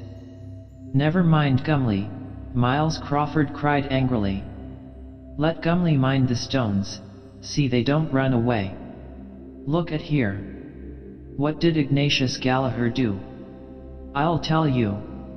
Inspiration of genius. Cabled right away. Have you Weekly Freeman of March 17th? Right. Have you got that? He flung back pages of the files and stuck his finger on a point. Take page 4, advertisement for Bransom's coffee, let us say. Have you got that? Right. The telephone word. A distant voice. I'll answer it, the professor said, going. B is Park Gate. Good. His finger leaped and struck point after point, vibrating. T is Viceregal Lodge. C is where murder took place. K is Knockmaroon Gate. The loose flesh of his neck shook like a cock's wattles. An ill-starched dicky jutted up, and with a rude gesture he thrust it back into his waistcoat. Hello? Evening Telegraph here. Hello? Who's there? Yes. Yes. Yes. F to P is the route. Skin the Goat drove the car for an alibi, in Chicory, Round Town, Windy Arbor, Palmerston Park, Ranelagh. FABP got that? X's Davies Public House in Upper Leeson Street. The professor came to the inner door. Bloom is at the telephone, he said. Tell him go to hell, the editor said promptly.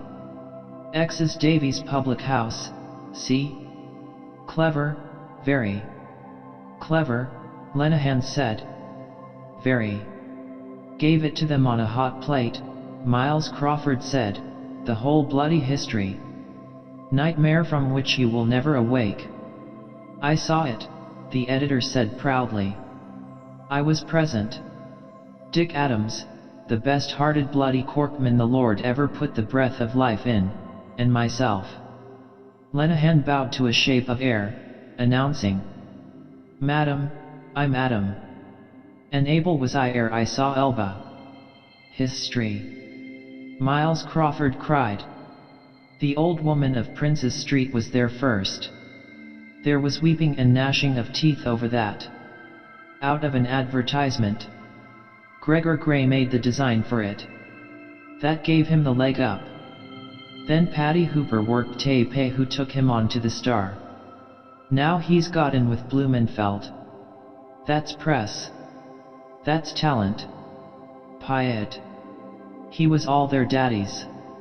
The father of scare journalism, Lenehan confirmed, and the brother-in-law of Chris Callinan. Hello. Are you there? Yes, he's here still. Come across yourself. Where do you find a pressman like that now, eh? The editor cried. He flung the pages down. Clam Dever, Lenehan said to Mr. O'Madden Burke. Very smart, Mr. O'Madden Burke said. Professor McHugh came from the inner office. Talking about the Invincibles, he said. Did you see that some hawkers were up before the recorder? Oh yes, J.J. O'Malloy said eagerly. Lady Dudley was walking home through the park to see all the trees that were blown down by that cyclone last year and thought she'd buy a view of Dublin. And it turned out to be a commemoration postcard of Joe Brady or Number 1 or Skin the Goat. Right outside the Viceregal Lodge, imagine. They're only in the hook and eye department, Miles Crawford said. Pshay. Press and the bar. Where have you a man now at the bar like those fellows, like Whiteside, like Isaac Butt, like Silver-tongued O'Hagan? Eh? Ah, bloody nonsense. Pshay. Only in the halfpenny place. His mouth continued to twitch unspeaking in nervous curls of disdain. Would anyone wish that mouth for her kiss? How do you know? Why did you write it then? Rhymes and reasons. Mouth, south. Is the mouth south some way? Or the south a mouth? Must be some. South, pout, out, shout, drouth. Rhymes, two men dressed the same, looking the same, 2 by 2. La trois pace. Che parlor tipace. Mentor che il vento, cum fa. Si tace. He saw them 3 by 3, approaching girls, in green, in rose, in russet, in twining, per el air perso, in mauve, in purple, quella pacifica aurea fiamma, gold of oriflamme, de rimure fepiu ardenti.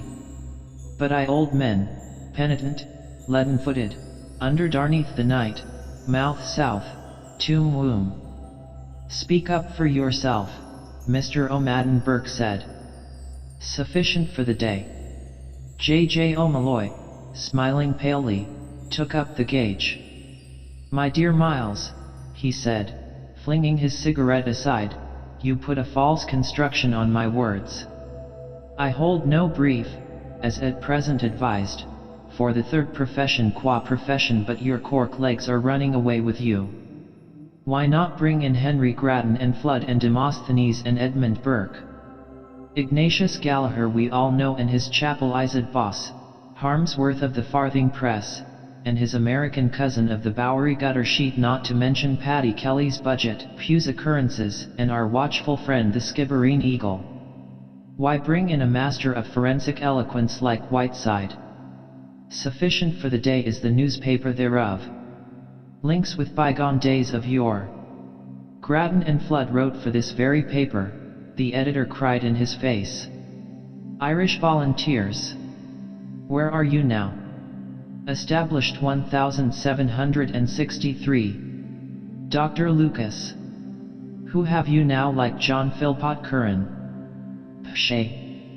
Well, J.J. O'Malloy said, Bush KC, for example. Bush? The editor said. Well, yes, Bush, yes. He has a strain of it in his blood. Kendall Bush, or I mean Seymour Bush. He would have been on the bench long ago, the professor said, only for. But no matter. J.J. O'Malloy turned to Stephen and said quietly and slowly. One of the most polished periods I think I ever listened to in my life fell from the lips of Seymour Bush. It was in that case of fratricide, the child's murder case. Bush defended him. And in the porches of mine ear did pour. By the way, how did he find that out? He died in his sleep. Or the other story, beast with two backs? What was that? The professor asked.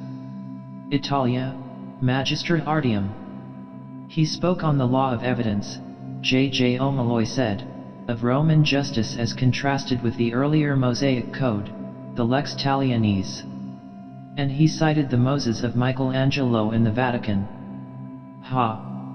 A few well-chosen words, Lenehan prefaced. Silence. Pause. J.J. O'Malloy took out his cigarette case. False lull. Something quite ordinary. Messenger took out his matchbox thoughtfully and lit his cigar.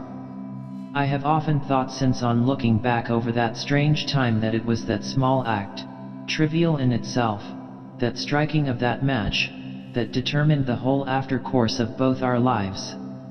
A polished period. J.J. O'Malloy resumed, molding his words. He said of it, that stony effigy in frozen music, horned and terrible, of the human form divine, that eternal symbol of wisdom and of prophecy, which, if aught that the imagination or the hand of sculptor has wrought in marble of soul transfigured and of soul transfiguring deserves to live. His slim hand with a wave graced echo and fall. Fine. Miles Crawford said at once. The divine afflatus, Mr. O'Madden Burke said. You like it? J.J. O'Malloy asked Stephen. Stephen, his blood wooed by grace of language and gesture, blushed. He took a cigarette from the case. J.J. O'Malloy offered his case to Miles Crawford. Lenehan lit their cigarettes as before and took his trophy, saying, Much of us thank you, bus. A man of high morale. Professor McGinnis was speaking to me about you, J.J. O'Malloy said to Stephen. What do you think really of that hermetic crowd, the Opal Hush poets, A.E. the master mystic? That Blavatsky woman started it. She was a nice old bag of tricks. A.E. has been telling some Yankee interviewer that you came to him in the small hours of the morning to ask him about planes of consciousness. McGinnis thinks you must have been pulling A.E.'s leg. He is a man of the very highest morale, McGinnis. Speaking about me. What did he say? What did he say? What did he say about me? Don't ask. No, thanks, Professor McHugh said, waving the cigarette case aside. Wait a moment. Let me say one thing. The finest display of oratory I ever heard was a speech made by John F. Taylor at the College Historical Society. Mr. Justice Fitzgibbon, the present Lord Justice of Appeal, had spoken, and the paper under debate was an essay, new for those days, advocating the revival of the Irish tongue. He turned towards Miles Crawford and said, You know Gerald Fitzgibbon. Then you can imagine the style of his discourse. He is sitting with Tim Healy, J.J. O'Malloy said, rumor has it, on the Trinity College Estates Commission. He is sitting with a sweet thing, Miles Crawford said, in a child's frock. Go on. Well, it was the speech, mark you, the professor said, of a finished orator, full of courteous haughtiness and pouring in chastened diction, I will not say the vials of his wrath, but pouring the proud man's contumely upon the new movement. It was then a new movement. We were weak, therefore worthless. He closed his long thin lips an instant, but, eager to be on, raised an outspanned hand to his spectacles and, with trembling thumb and ring finger touching lightly the black rims, steadied them to a new focus. Impromptu. In ferial tone he addressed J.J. O'Malloy. Taylor had come there, you must know, from a sickbed. That he had prepared his speech I do not believe, for there was not even one shorthandwriter in the hall. His dark lean face had a growth of shaggy beard round it. He wore a loose white silk neckcloth, and altogether he looked, though he was not, a dying man. His gaze turned at once but slowly from J.J. O'Malloy's towards Stephen's face, and then bent at once to the ground, seeking. His unglazed linen collar appeared behind his bent head, soiled by his withering hair. Still seeking, he said. When Fitzgibbon's speech had ended, John F. Taylor rose to reply. Briefly, as well as I can bring them to mind, his words were these. He raised his head firmly. His eyes bethought themselves once more. Witless shellfish swam in the gross lenses to and fro, seeking outlet.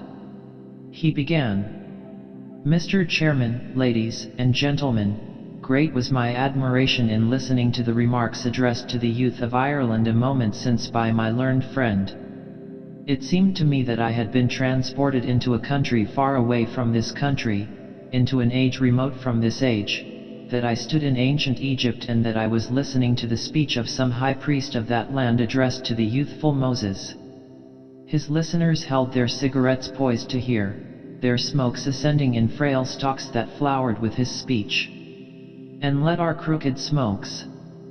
Noble words coming. Look out. Could you try your hand at it yourself? And it seemed to me that I heard the voice of that Egyptian high priest raised in a tone of like haughtiness and like pride. I heard his words, and their meaning was revealed to me. From the fathers. It was revealed to me that those things are good which yet are corrupted, which neither if they were supremely good nor unless they were good could be corrupted. Ah, curse you! That's Saint Augustine. Why will you Jews not accept our culture, our religion, and our language? You are a tribe of nomad herdsmen, we are a mighty people. You have no cities nor no wealth. Our cities are hives of humanity, and our galleys, trireme and quadrireme, laden with all manner merchandise, furrow the waters of the known globe. You have but emerged from primitive conditions. We have a literature, a priesthood, an age-long history, and a polity. Nile. Child, man, effigy. By the Nile bank the babe Mary's kneel, cradle of bulrushes, a man supple in combat, stone-horned, stone-bearded, heart of stone. You pray to a local and obscure idol. Our temples, majestic and mysterious, are the abodes of Isis and Osiris, of Horus and Ammon. Are yours serfdom, awe and humbleness, ours thunder and the seas. Israel is weak and few are her children, Egypt is an host and terrible are her arms. Vagrants and day laborers are you called, the world trembles at our name. A dumb belch of hunger cleft his speech. He lifted his voice above it boldly. But, ladies and gentlemen, had the youthful Moses listened to and accepted that view of life, had he bowed his head and bowed his will and bowed his spirit before that arrogant admonition, he would never have brought the chosen people out of their house of bondage, nor followed the pillar of the cloud by day.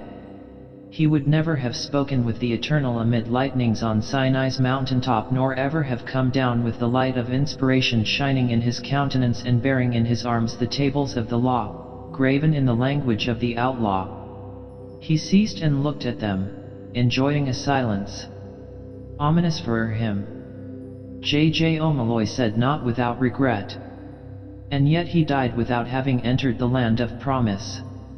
A sudden at the moment, though from lingering illness often previously expectorated demise, Lenihan added. And with a great future behind him. The troop of bare feet was heard rushing along the hallway and pattering up the staircase. That is oratory, the professor said uncontradicted. Gone with the wind. Hosts at Moloch amassed in terra of the kings. Miles of ears of porches. The tribune's words, howled and scattered to the four winds. A people sheltered within his voice. Dead noise. Akashic records of all that ever anywhere wherever was. Love and laud him, me no more. I have money. Gentlemen, Stephen said. As the next motion on the agenda paper, may I suggest that the House do now adjourn? You take my breath away. It is not perchance a French compliment? Mr. O'Madden Burke asked. 'Tis the hour, methinks, when the wine-jug, metaphorically speaking, is most grateful in yet ancient hostelry. That it be, and hereby is resolutely resolved. All that are in favor say aye, Lenihan announced. The contrary no. I declare it carried. To which particular boozing shed? My casting vote is, Mooney's. He led the way, admonishing. We will sternly refuse to partake of strong waters, will we not? Yes, we will not. By no manner of means. Mr. O'Madden Burke, following close, said with an ally's lunge of his umbrella. Lay on, Macduff. Chip of the old block. The editor cried, clapping Stephen on the shoulder. Let us go. Where are those blasted keys? He fumbled in his pocket, pulling out the crushed type sheets. Foot and mouth. I know. That'll be all right. That'll go in. Where are they? That's all right. He thrust the sheets back and went into the inner office. Let us hope. J.J. O'Malloy, about to follow him in, said quietly to Stephen. I hope you will live to see it published. Miles, one moment. He went into the inner office, closing the door behind him. Come along, Stephen, the professor said. That is fine, isn't it? It has the prophetic vision. Foot Ilium. The sack of windy Troy. Kingdoms of this world. The masters of the Mediterranean are fellahin today. The first newsboy came pattering down the stairs at their heels and rushed out into the street, yelling. Racing Special. Dublin. I have much to learn. They turned to the left along Abbey Street. I have a vision too, Stephen said. Yes? The professor said, skipping to get into step. Crawford will follow. Another newsboy shot past them, yelling as he ran. Racing Special. Dear dirty Dublin. Dubliners. 2 Dublin Vestals, Stephen said, elderly and pious, have lived 50 and 53 years in Fumbally's Lane. Where is that? The professor asked. Off Black Pits, Stephen said. Damp night reeking of hungry dough. Against the wall. Face glistering tallow under her fustian shawl. Frantic hearts. Akashic records. Quicker, darlint. On now. Dare it. Let there be life. They want to see the views of Dublin from the top of Nelson's Pillar. They save up 3 and 10pence in a red tin letterbox money box. They shake out the threepenny bits and sixpences and coax out the pennies with the blade of a knife. 2 and 3 in silver and 1 and 7 in coppers. They put on their bonnets and best clothes and take their umbrellas for fear it may come on to rain. Wise virgins, Professor MacHugh said. Life on the raw. They buy 1 and 4pence worth of brawn and 4 slices of pan loaf at the North City dining rooms in Marlborough Street from Miss Kate Collins, proprietress. They purchase 4 and 20 ripe plums from a girl at the foot of Nelson's Pillar to take off the thirst of the brawn. They give 2 threepenny bits to the gentleman at the turnstile and begin to waddle slowly up the winding staircase, grunting, encouraging each other, afraid of the dark, panting, one asking the other, "Have you the brawn?" praising God and the Blessed Virgin, threatening to come down, peeping at the air slits. Glory be to God! They had no idea it was that. Hi. Their names are Anne Kearns and Florence McCabe. Anne Kearns has the lumbago for which she rubs on Lourdes water, given her by a lady who got a bottleful from a Passionist father. Florence McCabe takes a Crubin and a bottle of Double X for supper every Saturday. Antithesis, the professor said, nodding twice.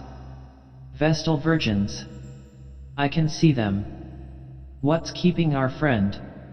He turned. A bevy of scampering newsboys rushed down the steps, scattering in all directions, yelling, their white papers fluttering. Hard after them Miles Crawford appeared on the steps, his hat aureoling his scarlet face, talking with J.J. O'Malloy. "Come along," the professor cried, waving his arm. He set off again to walk by Stephen's side. "Return of Bloom." "Yes," he said. "I see them." Mr. Bloom, breathless, caught in a whirl of wild newsboys near the offices of the Irish Catholic and Dublin Penny Journal, called, "Mr. Crawford." "A moment." "Telegraph." "Racing special." "What is it?" Miles Crawford said, falling back a pace. A newsboy cried in Mr. Bloom's face. "Terrible tragedy in Rathmines. A child bit by a bellows." Interview with the editor. "Just this ad," Mr. Bloom said, pushing through towards the steps, puffing, and taking the cutting from his pocket. "I spoke with Mr. Keyes just now. He'll give a renewal for 2 months, he says. After he'll see. But he wants a PAR to call attention in the Telegraph too, the Saturday Pink. And he wants it copied if it's not too late. I told Councillor Nanetti from the Kilkenny People. I can have access to it in the National Library. House of Keys, don't you see? His name is Keyes. It's a play on the name. But he practically promised he'd give the renewal. But he wants just a little puff. What will I tell him, Mr. Crawford? KMA. Will you tell him he can kiss my arse? Miles Crawford said, throwing out his arm for emphasis. Tell him that straight from the stable. A bit nervy. Look out for her squalls. All off for a drink. Arm in arm. Lenehan's yachting cap on the catch beyond. Usual blarney. Wonder is that young Daedalus the moving spirit. Has a good pair of boots on him today. Last time I saw him he had his heels on view. Been walking in muck somewhere. Careless chap. What was he doing in Irish Town? Well, Mr. Bloom said, his eyes returning, if I can get the design I suppose it's worth a short PAR.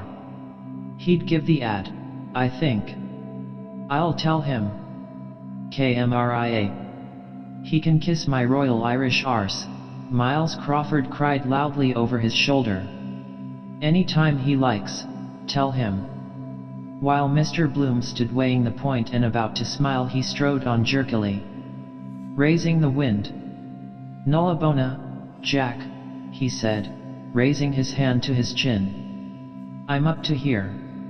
I've been through the hoop myself. I was looking for a fellow to back a bill for me no later than last week. Sorry, Jack. You must take the will for the deed. With a heart and a half if I could raise the wind anyhow. J.J. O'Malloy pulled a long face and walked on silently. They caught up on the others and walked abreast. When they have eaten the brawn and the bread and wiped their 20 fingers in the paper the bread was wrapped in, they go nearer to the railings. "Something for you," the professor explained to Miles Crawford. "Two old Dublin women on the top of Nelson's pillar. Some call 'em, that's what Wadler once said." "That's new," Miles Crawford said. "That's copy. Out for the waxies dargle. Two old trickies, what? But they are afraid the pillar will fall," Stephen went on. "They see the roofs and argue about where the different churches are. Rathmines' Blue Dome, Adam and Eve's, St. Lawrence O'Toole's. But it makes them giddy to look, so they pull up their skirts. Those slightly rambunctious females." "Easy all," Miles Crawford said. "No poetic license. We're in the archdiocese here." And settled down on their striped petticoats, peering up at the statue of the one-handled adulterer. "One-handled adulterer," the professor cried. "I like that. I see the idea. I see what you mean. Dames donate Dublin's sit speed pills velocitus aeroliths, belief. It gives them a crick in their necks," Stephen said, "and they are too tired to look up or down or to speak. They put the bag of plums between them and eat the plums out of it, one after another, wiping off with their handkerchiefs the plum juice that dribbles out of their mouths and spitting the plum stones slowly out between the railings." He gave a sudden loud young laugh as a close. Lenehan and Mr. O'Madden Burke, hearing, turned, beckoned and led on across towards Mooney's. "Finished?" Miles Crawford said. "So long as they do no worse. Sophist wallops haughty Helen square on proboscis. Spartans gnash molars. Ithacans vow pen is champ." "You remind me of Antisthenes," the professor said, "a disciple of Gorgias, the sophist. It is said of him that none could tell if he were bitterer against others or against himself. He was the son of a noble and a bondwoman. And he wrote a book in which he took away the palm of beauty from Argive Helen and handed it to poor Penelope. Poor Penelope. Penelope rich. They made ready to cross O'Connell Street. Hello there, Central." At various points along the 8 lines tramcars with motionless trolleys stood in their tracks, bound for or from Rathmines, Rathfarnham, Blackrock, Kingstown, and Dalkey, Sandymount Green, Ringsend and Sandymount Tower, Donnybrook, Palmerston Park, and Upper Rathmines, all still, becalmed in short circuit. Hackney cars, cabs, delivery wagons, mail vans, private broughams, aerated mineral water floats with rattling crates of bottles, rattled, rolled, horse-drawn, rapidly. "What, and likewise where? But what do you call it?" Miles Crawford asked. "Where did they get the plums?" "Virgilian," says pedagogue. "Sophomore plums for old man Moses." "Call it, wait," the professor said, opening his long lips wide to reflect. "Call it, let me see. Call it, Dies nobis haec ostia fecit." "No," Stephen said. "I call it a Pisgah site of Palestine or the parable of the plums." "I see," the professor said. He laughed richly. "I see," he said again with new pleasure. "Moses in the promised land. We gave him that idea," he added to J. O'Malloy. "Horatio is cynosure this fair June day." J. O'Malloy sent a weary sidelong glance towards the statue and held his peace. "I see," the professor said. He halted on Sir John Gray's pavement island and peered aloft at Nelson through the meshes of his wry smile. Diminished digits proved too titillating for frisky frumps. Anne Wimbles, Flo Wangles, yet can you blame them? "One-handled adulterer," he said smiling grimly. "That tickles me, I must say." "Tickled the old ones too," Miles Crawford said, "if the God Almighty's truth was known." Chapter 8. Pineapple rock, lemon platt, butterscotch. A sugar-sticky girl shoveling scoopfuls of creams for a Christian brother. Some school treat. Bad for their tummies. Lozenge and comfit manufacturer to His Majesty the King. God save our. Sitting on his throne sucking red jujubes white. A somber YMCA young man, watchful among the warm sweet fumes of Graham lemons, placed a throwaway in a hand of Mr. Bloom. Heart-to-heart talks. Blue. Me? No. Blood of the Lamb. His slow feet walked him riverward, reading. Are you saved? All are washed in the blood of the Lamb. God wants blood victim. Birth, hymen, martyr, war, foundation of a building, sacrifice, kidney burnt offering, druids' altars. Elijah is coming. Dr. John Alexander Dowie, restorer of the church in Zion, is coming. Is coming. Is coming. Is coming. All heartily welcome. Paying game. Tory and Alexander last year. Polygamy. His wife will put the stopper on that. Where was that ad? Some Birmingham firm. The luminous crucifix. Our Savior. Wake up in the dead of night and see him on the wall, hanging. Pepper's ghost idea. Iron nails ran in. Phosphorus it must be done with. If you leave a bit of codfish, for instance. I could see the bluey silver over it. Night I went down to the pantry in the kitchen. Don't like all the smells in it waiting to rush out. What was it she wanted? The Malaga raisins. Thinking of Spain. Before Rudy was born. The phosphorescence, that bluey greeny. Very good for the brain. From Butler's Monument House corner he glanced along Bachelor's Walk. Daedalus' daughter there, still outside Dylan's auction rooms. Must be selling off some old furniture. Knew her eyes at once from the father. Lobbing about waiting for him. Home always breaks up when the mother goes. 15 children he had. Birth every year almost. That's in their theology, or the priest won't give the poor woman the confession, the absolution. Increase and multiply.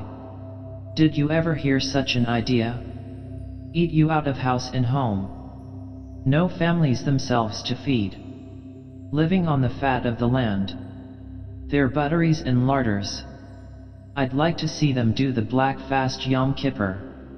Cross buns. One meal and a collation for fear he'd collapse on the altar. A housekeeper of one of those fellows, if you could pick it out of her. Never pick it out of her. Like getting pound. SD out of him. Does himself well. No guests. All for number one. Watching his water. Bring you your own bread and butter. His reverence, mum's the word. Good Lord, that poor child's dresses in flitters. Underfed she looks too. Potatoes and march and potatoes. It's after they feel it. Proof of the pudding. Undermines the Constitution. As he set foot on O'Connell Bridge, a puffball of smoke plumed up from the parapet. Brewery barge with export stout. England. Sea air sours it, I heard. Be interesting someday, get a pass through Hancock to see the brewery. Regular world in itself. Vats of porter wonderful. Rats get in too. Drink themselves bloated as big as a collie floating. Dead drunk on the porter. Drink till they puke again like Christians. Imagine drinking that. Rats, vats. Well, of course, if we knew all the things. Looking down he saw flapping strongly, wheeling between the gaunt quay walls, gulls. Rough weather outside. If I threw myself down? Reuben J.'s son must have swallowed a good belly full of that sewage. 1 and 8 pence too much. HHHHM. It's the droll way he comes out with the things. Knows how to tell a story too.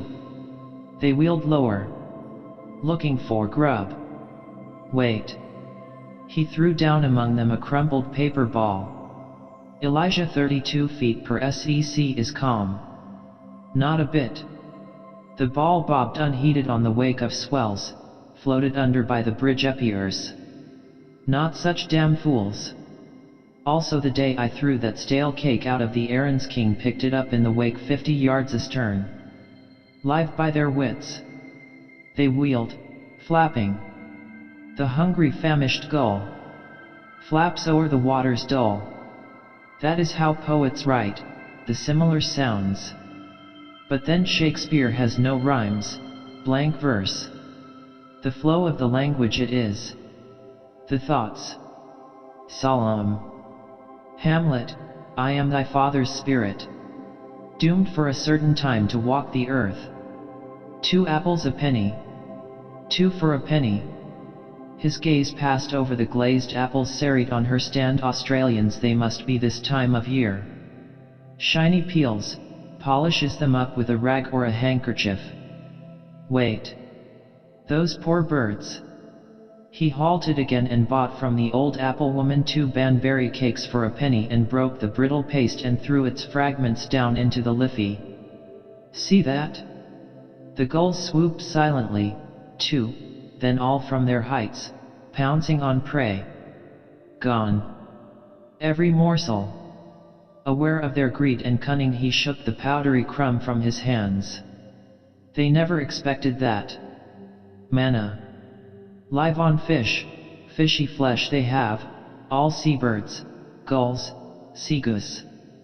Swans from Liffey swim down here sometimes to preen themselves. No accounting for their tastes. Wonder what kind is swan meat. Robinson Crusoe had to live on them. They wheeled flapping weakly. I'm not going to throw any more. Penny quite enough. Lot of thanks I get. Not even a caw. They spread foot and mouth disease too. If you cram a turkey say on chestnut meal it tastes like that. Eat pig like pig. But then why is it that saltwater fish are not salty? How is that? His eyes sought answer from the river and saw a rowboat rock at anchor on the treacly swells lazily its plastered board. Kinnos. 11/ trousers. Good idea that. Wonder if he pays rent to the corporation. How can you own water really? It's always flowing in a stream, never the same, which in the stream of life we trace. Because life is a stream. All kinds of places are good for ads. That quack doctor for the clap used to be stuck up in all the greenhouses. Never see it now. Strictly confidential. Dr. High Franks. Didn't cost him a red like Magini the Dancing Master self-advertisement.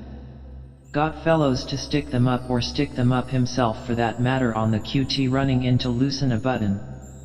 Fly by night. Just the place to post no bills. Post 110 pills.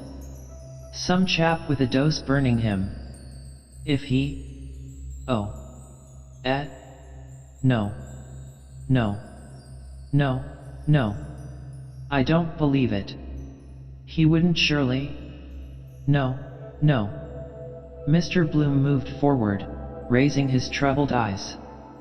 Think no more about that.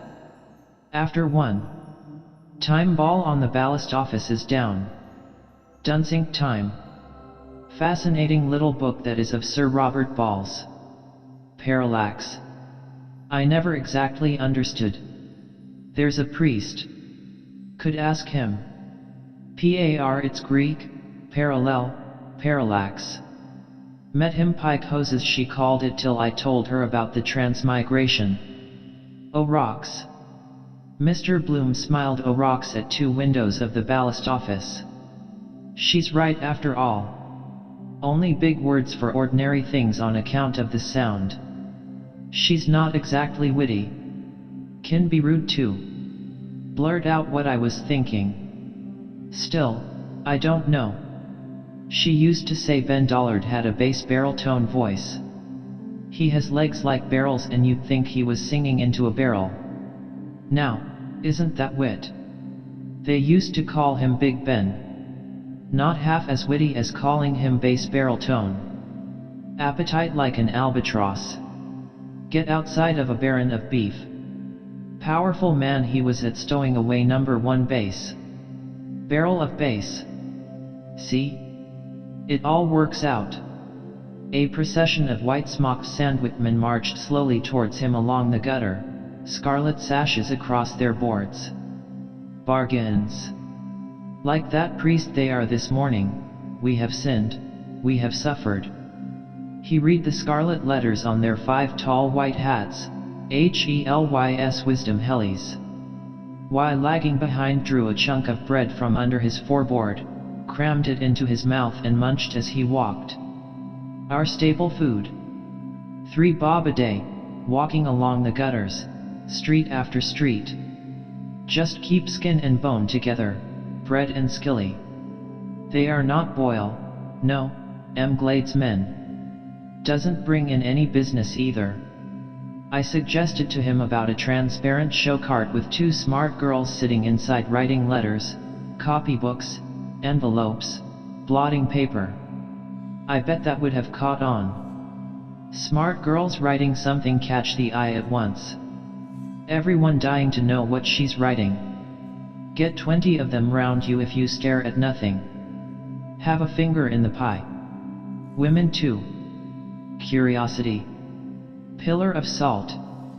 Wouldn't have it of course because he didn't think of it himself first. Or the ink bottle I suggested with a false stain of black celluloid. His ideas for ads like plum trees potted under the obituaries, cold meat department. You can't lick 'em. What? Our envelopes. Hello, Jones, where are you going?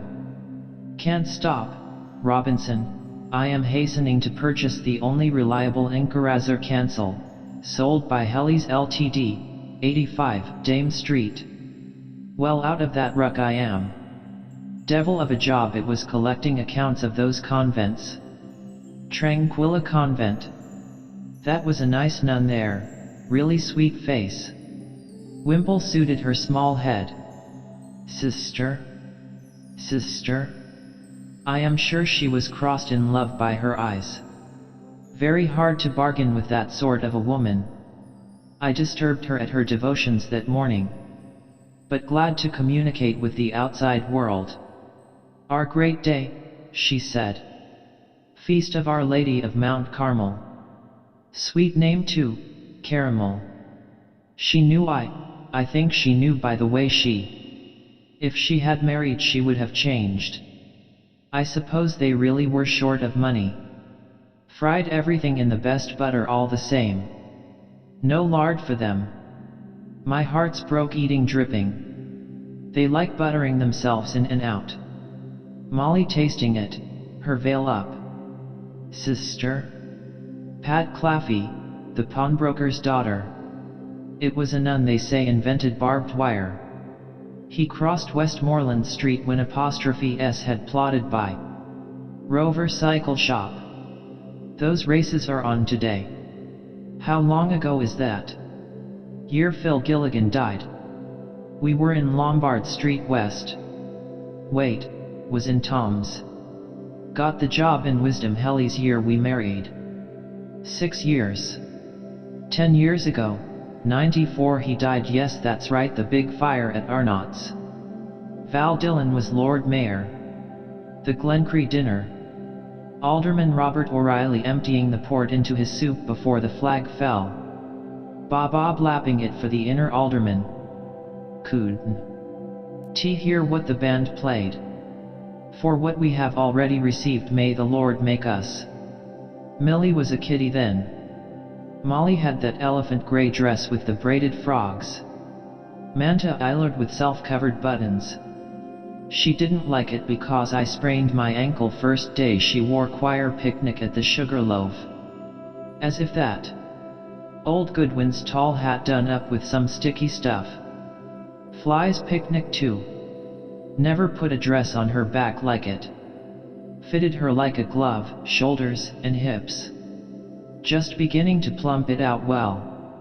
Rabbit pie we had that day. People looking after her. Happy.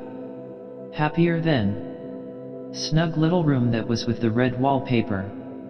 Dockrell's, 1 and 9 pence a dozen. Millie's tubbing night. American soap I bought, elderflower. Cozy smell of her bath water. Funny she looked soaked all over. Shapely too. Now photography. Poor Papa's daguerreotype atelier he told me of. Hereditary taste. He walked along the curbstone. Stream of life. What was the name of that priesty-looking chap was always squinting in when he passed?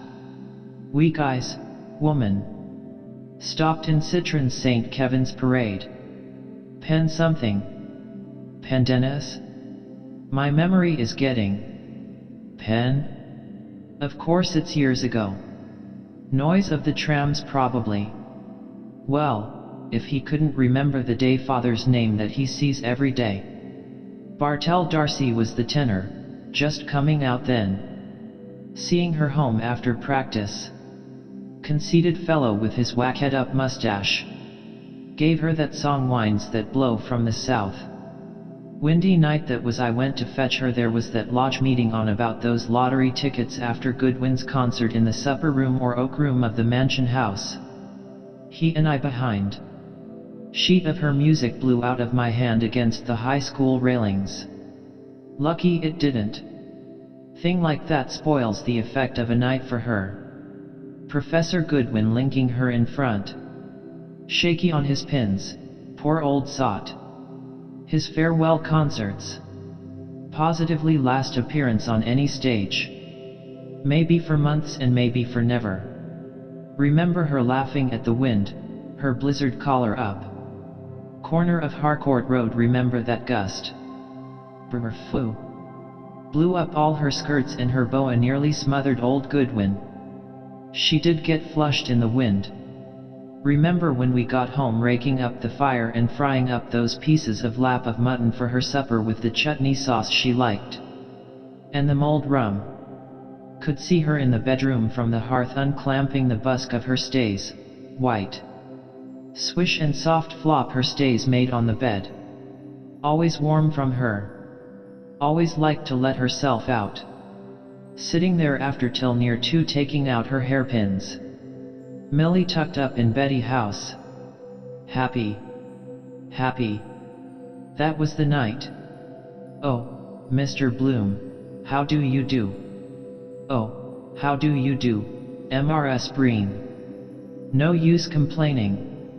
How is Molly those times? Haven't seen her for ages. In the pink, Mr. Bloom said gaily. Millie has a position down in Malinga, you know. Go away. Isn't that grand for her? Yes. In a photographer's there. Getting on like a house on fire. How are all your charges? All on the baker's list, MRS Breen said. How many has she? No other in sight. You're in black, I see. You have no. No, Mr. Bloom said. I have just come from a funeral. Going to crop up all day, I foresee. Who's dead? When and what did he die of? Turn up like a bad penny. Oh, dear me, MRS Breen said. I hope it wasn't any near relation. May as well get her sympathy. Dignam, Mr. Bloom said. An old friend of mine. He died quite suddenly, poor fellow. Heart trouble, I believe. Funeral was this morning. Your funeral's tomorrow. While you're coming through the rye. Diddle diddle dum dum. Diddle diddle. Sad to lose the old friends, MRS Breen's woman eyes said melancholily. Now that's quite enough about that. Just, quietly, husband. And your lord and master? Mrs. Breen turned up her two large eyes. Hasn't lost them anyhow. Oh, don't be talking, she said. He's a caution to rattlesnakes. He's in there now with his law books finding out the law of libel. He has me heart scalded. Wait till I show you. Hot mock turtle vapor and steam of new-baked jam puffs roly-poly poured out from Harrison's. The heavy noon reek tickled the top of Mr. Bloom's gullet. Want to make good pastry, butter, best flour, demerara sugar, or they taste it with the hot tea? Or is it from her? A barefoot Arab stood over the grating, breathing in the fumes. Deaden the gnaw of hunger that way. Pleasure or pain is it? Penny dinner.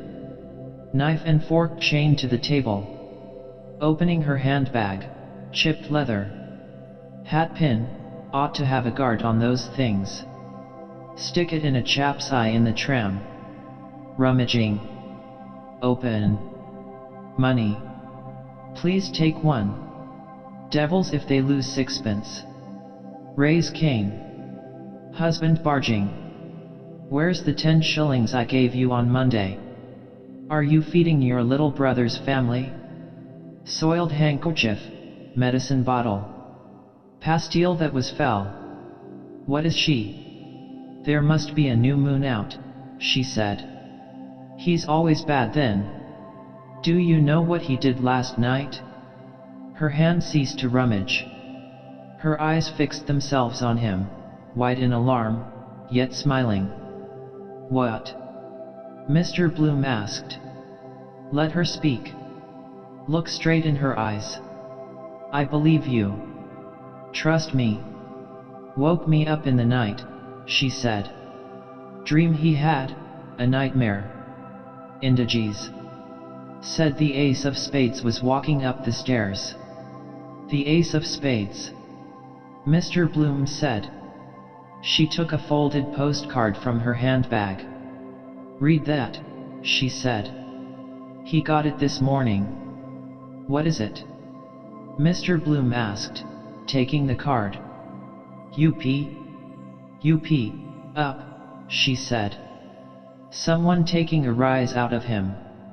It's a great shame for them whoever he is. Indeed it is, Mr. Bloom said. She took back the card, sighing. And now he's going round to Mr. Menton's office. He's going to take an action for £10,000, he says. She folded the card into her untidy bag and snapped the catch. Same blue serge dress she had 2 years ago, the nap bleaching. Seen its best days. Wispish hair over her ears. And that dowdy toque, 3 old grapes to take the harm out of it. Shabby genteel. She used to be a tasty dresser. Lines round her mouth. Only a year or so older than Molly. See the eye that woman gave her, passing. Cruel. The unfair sex. He looked still at her, holding back behind his look his discontent. Pungent mock turtle oxtail mulligatawny. I'm hungry too. Flakes of pastry on the gusset of her dress, daub of sugary flour stuck to her cheek. Rhubarb tart with liberal fillings, rich fruit interior. Josie Powell that was. In Luke Doyle's long ago. Dolphin's Barn, the charades. Up. Change the subject. Do you ever see anything of Mrs. Beaufoy? Mr. Bloom asked. Mina Purefoy? She said. Philip Beaufoy I was thinking. Playgoers Club. Matchame often thinks of the masterstroke. Did I pull the chain? Yes. The last act? Yes. I just called to ask on the way in, is she over it? She's in the lying-in hospital in Hollis Street. Dr. Horn got her in. She's 3 days bad now. Oh, Mr. Bloom said. I'm sorry to hear that. Yes, Mrs. Breen said. And a house full of kids at home. It's a very stiff birth, the nurse told me. "Oh," Mr. Bloom said. His heavy pitying gaze absorbed her news. His tongue clacked in compassion. "DTH. DTH. I'm sorry to hear that," he said. "Poor thing. 3 days. That's terrible for her." Mrs. Breen nodded. "She was taken bad on the Tuesday." Mr. Bloom touched her funny bone gently, warning her. "Mind. Let this man pass." A bony form strode along the curbstone from the river, staring with a rapt gaze into the sunlight through a heavy stringed glass. Tight as a skull piece, a tiny hat gripped his head. From his arm a folded dust coat, a stick, and an umbrella dangled to his stride. "Watch him," Mr. Bloom said. "He always walks outside the lamp posts." "Watch. Who is he, if it's a fair question?" Mrs. Breen asked. "Is he dotty?" "His name is Cashel Boyle O'Connor Fitzmaurice Tisdall Farrell," Mr. Bloom said, smiling. "Watch. He has enough of them," she said. "Dennis will be like that one of these days." She broke off suddenly. "There he is," she said. "I must go after him. Goodbye. Remember me to Molly, won't you?" "I will," Mr. Bloom said. He watched her dodge through passers towards the shop fronts. Dennis Breen in skimpy frock coat and blue canvas shoes shuffled out of Harrison's, hugging 2 heavy tomes to his ribs. Blown in from the bay. Like old times. He suffered her to overtake him without surprise and thrust his dull gray beard towards her, his loose jaw wagging as he spoke earnestly. "Meshuggah. Off his chump." Mr. Bloom walked on again easily, seeing ahead of him in sunlight the tight skull piece, the dangling stick umbrella-just coat. "Going the 2 days. Watch him. Out he goes again. One way of getting on in the world. And that other old mosey lunatic in those duds. Hard time she must have with him. Up. I'll take my oath that's Alf Bergen or Richie Golding. Wrote it for a lark in the Scotch house, I bet anything." Round to Menton's office. His oyster eyes staring at the postcard. "Be a feast for the gods." He passed the Irish Times. There might be other answers lying there. Like to answer them all. Good system for criminals. Code. At their lunch now. Clerk with the glasses there doesn't know me. Oh, leave them there to simmer. Enough bother wading through 44 of them. Wanted. Smart lady typist to aid gentleman in literary work. I called you naughty darling because I do not like that other world. Please tell me what is the meaning. Please tell me what perfume does your wife. Tell me who made the world. The way they spring those questions on you. And the other one, Lizzie Twigg. My literary efforts have had the good fortune to meet with the approval of the eminent poet A.E., Mr. Geo Russell. No time to do her hair, drinking sloppy tea with a book of poetry. Best paper by long chalks for a small ad. Got the provinces now. Cook and general, excellency cuisine, housemaid kept. Wanted live man for spirit counter. RESP girl, RC, wishes to hear of post in fruit or pork shop. James Carlyle made that. 6.5% dividend. Made a big deal on Coates's shares. C.A. Kenny. Cunning old Scotch. Hunks. All the toady news. Our gracious and popular Vice Reign. Bought the Irish field now. Lady Mountcashel has quite recovered after her confinement and rode out with the Ward Union staghounds at the enlargement yesterday at Rathoath. Uneatable fox. Pot hunters too.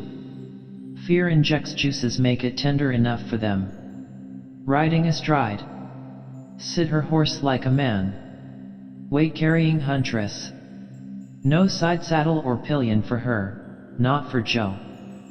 First to the meet and in at the death. Strong as a broodmare, some of those horsey women swagger around livery stables. Toss off a glass of brandy neat while you'd say knife. That one at the Grosvenor this morning. Up with her on the car, wish swish. Stonewall or 5-barred gate, put her mount to it. Think that pug-nosed driver did it out of spite. Who is this, she was like?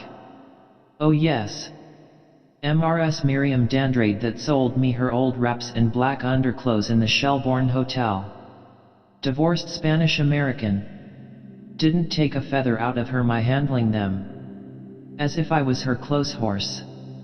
Saw her in the vice-regal party when Stubbs the park ranger got me in with Wellen of the Express, scavenging what the quality left. High tea. Mayonnaise I poured on the plums thinking it was custard. Her ears ought to have tingled for a few weeks after. Want to be a bull for her. Born courtesan. No nursery work for her, thanks. Poor MRS Purefoy. Methodist husband. Method in his madness. Saffron bun and milk and soda lunch in the educational dairy. YMCA eating with a stopwatch, 32 chews to the minute. And still his matonchop whiskers grew. Supposed to be well connected. Theodore's cousin in Dublin Castle. One Tony relative in every family. Hearty annuals he presents her with. Saw him out at the 3 Jolly Topers marching along bareheaded and his eldest boy carrying one in a market net. The squalors. Poor thing. Then having to give the breast year after year all hours of the night. Selfish those T.tsr. Dog in the manger. Only one lump of sugar in my tea, if you please. He stood at Fleet Street crossing. Luncheon interval. A 6-penny at Rose?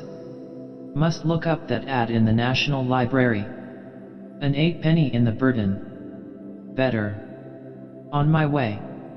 He walked on past Bolton's Westmoreland house. Tea.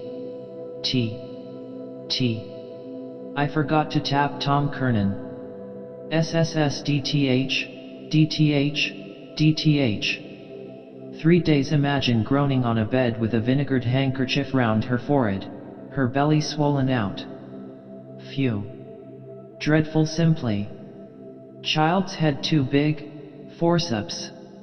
Doubled up inside her trying to butt its way out blindly, groping for the way out. Kill me that would. Lucky Molly got over hers lightly. They ought to invent something to stop that. Life with hard labor. Twilight sleep idea. Queen Victoria was given that. 9 she had. A good layer. Old woman that lived in a shoe, she had so many children. Suppose he was consumptive. Time someone thought about it instead of gassing about the what was it, the pensive bosom of the silver effulgence. Flapdoodle to feed fools on. They could easily have big establishments, whole thing quite painless, out of all the taxes, give every child born 5 quid at compound interest up to 21. 5% is 100 shillings and 5 tiresome pounds, multiply by 20 decimal system, encourage people to put by money, save 110 and a bit, 21 years, want to work it out on paper, come to a tidy sum, more than you think. Not stillborn, of course. They are not even registered. Trouble for nothing. Funny sight, 2 of them together, their bellies out. Molly and MRS Moisel. Mothers meeting. Thysis retires for the time being, then returns. How flat they look all of a sudden after. Peaceful eyes. Weight off their mind.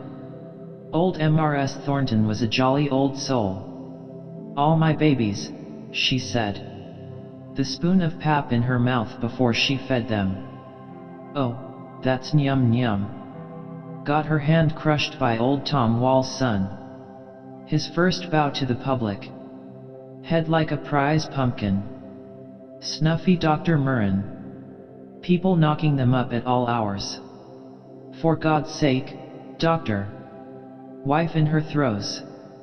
Then keep them waiting months for their fee.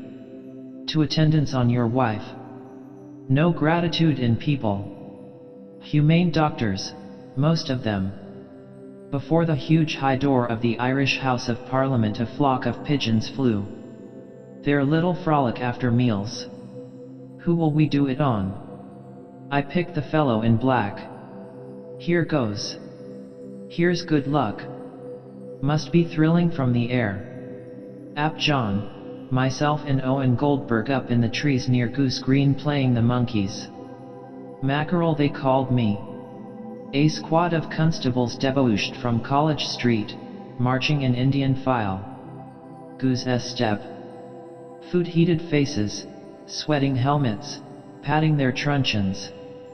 After their feed with a good load of fat soup under their belts. Policeman's lot is oft a happy one. They split up in groups and scattered, saluting, towards their beats. Let out to graze. Best moment to attack one in pudding time. A punch in his dinner.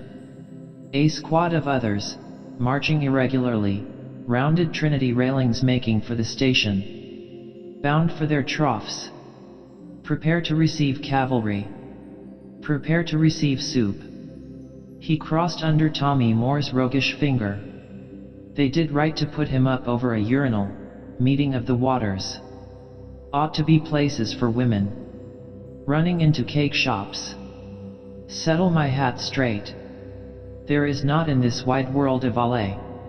Great song of Julia Morgan's. Kept her voice up to the very last.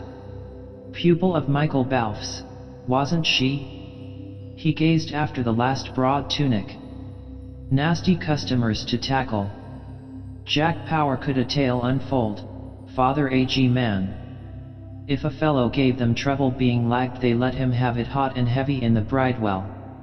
Can't blame them after all with the job they have, especially the young hornies. That horse policeman the day Joe Chamberlain was given his degree in Trinity he got a run for his money. My word he did. His horse's hoofs clattering after us down Abbey Street. Lucky I had the presence of mind to dive into Manning's or I was souped. He did come a wallop. By George. Must have cracked his skull on the cobblestones. I oughtn't to have got myself swept along with those medicals. And the Trinity jibs and their mortarboards. Looking for trouble. Still I got to know that young Dixon who dressed that sting for me in the Mater, and now he's in Hollis Street where MRS Purefoy. Wheels within wheels. Police whistle in my ears still. All skedaddled. Why he fixed on me. Give me in charge. Right here it began. Up the Boers. 3 cheers for DeWitt. We'll hang Joe Chamberlain on a sour apple tree. Silly Billies, mob of young cubs yelling their guts out. Vinegar Hill. The Butter Exchange Band. Few years' time half of them magistrates and civil servants. War comes on. Into the army helter-skelter, same fellows used to. Whether on the scaffold high. Never know who you're talking to. Corny Kelleher he has Harvey Duff in his eye. Like that Peter or Dennis or James Carey that blew the gaff on the Invincibles. Member of the corporation too. Egging raw youths on to get in the know all the time, drawing Secret Service pay from the castle. Drop him like a hot potato. Why those plainclothes men are always courting slavies. Easily twig a man used to uniform. Square pushing up against a back door. Maul her a bit. Then the next thing on the menu. And who is the gentleman does be visiting there? Was the young master saying anything? Peeping Tom through the keyhole. Decoy duck. Hot-blooded young student fooling round her fat arms ironing. Are those yours, Mary? I don't wear such things. Stop or I'll tell the missus on you. Out half the night. There are great times coming, Mary. Wait till you see. Ah, gay along with your great times coming. Barmaids too. Tobacco shop girls. James Stephen's idea was the best. He knew them. Circles of tents so that a fellow couldn't round on more than his own ring. Sinn Fein. Back out, you get the knife. Hidden hand. Stay in. The firing squad. Turnkey's daughter got him out of Richmond, off from Lusk. Putting up in the Buckingham Palace Hotel under their very noses. Garibaldi. You must have a certain fascination, Parnell. Arthur Griffith is a square-headed fellow, but he has no go in him for the mob. Or gas about our lovely land. Gammon and spinach. Dublin Bakery Company's tea room. Debating societies. That republicanism is the best form of government. That the language question should take precedence of the economic question. Have your daughters inveigling them to your house. Stuff them up with meat and drink. Michaelmas goose. Here's a good lump of thyme seasoning under the apron for you. Have another quart of goose grease before it gets too cold. Halved enthusiasts. Penny roll and a walk with the band. No grace for the carver. The thought that the other chap pays best sauce in the world. Make themselves thoroughly at home. Show us over those apricots, meaning peaches. The not far distant day. Home rule sun rising up in the northwest. His smile faded as he walked, a heavy cloud hiding the sun slowly, shadowing Trinity's surly front. Trams passed one another, ingoing, outgoing, clanging. Useless words. Things go on same, day after day, squads of police marching out, back, trams in, out. Those two loonies mooching about. Dignam carted off. Mina Purefoy swollen belly on a bed groaning to have a child tugged out of her. One born every second somewhere. Other dying every second. Since I fed the birds 5 minutes. 300 kicked the bucket. Other 300 born, washing the blood off. All are washed in the blood of the Lamb, bawling ma a. Cityful passing away, other cityful coming, passing away too, other coming on, passing on. Houses, lines of houses, streets, miles of pavements, piled up bricks, stones. Changing hands. This owner, that. Landlord never dies, they say. Other steps into his shoes when he gets his notice to quit. They buy the place up with gold and still they have all the gold. Swindle in it somewhere. Piled up in cities, worn away age after age. Pyramids in sand. Built on bread and onions. Slaves Chinese wall. Babylon. Big stones left. Round towers. Rest revel, sprawling suburbs, jerry built. Kerwin's mushroom houses built of breeze. Shelter, for the night. No one is anything. This is the very worst hour of the day. Vitality. Dull, gloomy, hate this hour. Feel as if I had been eaten and spewed. Provost's house. The Reverend Dr. Salmon, tin salmon. Well tinned in there. Like a mortuary chapel. Wouldn't live in it if they paid me. Hope they have liver and bacon today. Nature abhors a vacuum. The sun freed itself slowly and lit glints of light among the silverware opposite in Walter Sexton's window by which John Howard Parnell passed, unseeing. There he is, the brother. Image of him. Haunting face. Now that's a coincidence.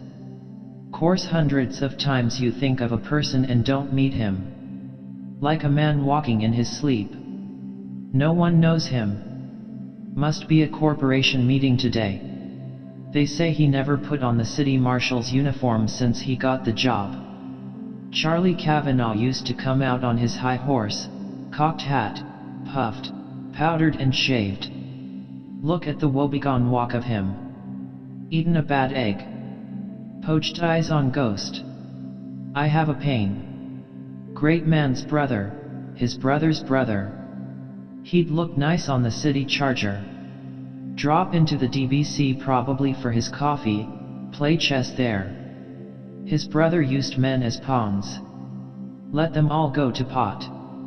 Afraid to pass a remark on him. Freeze them up with that eye of his. That's the fascination, the name. All a bit touched.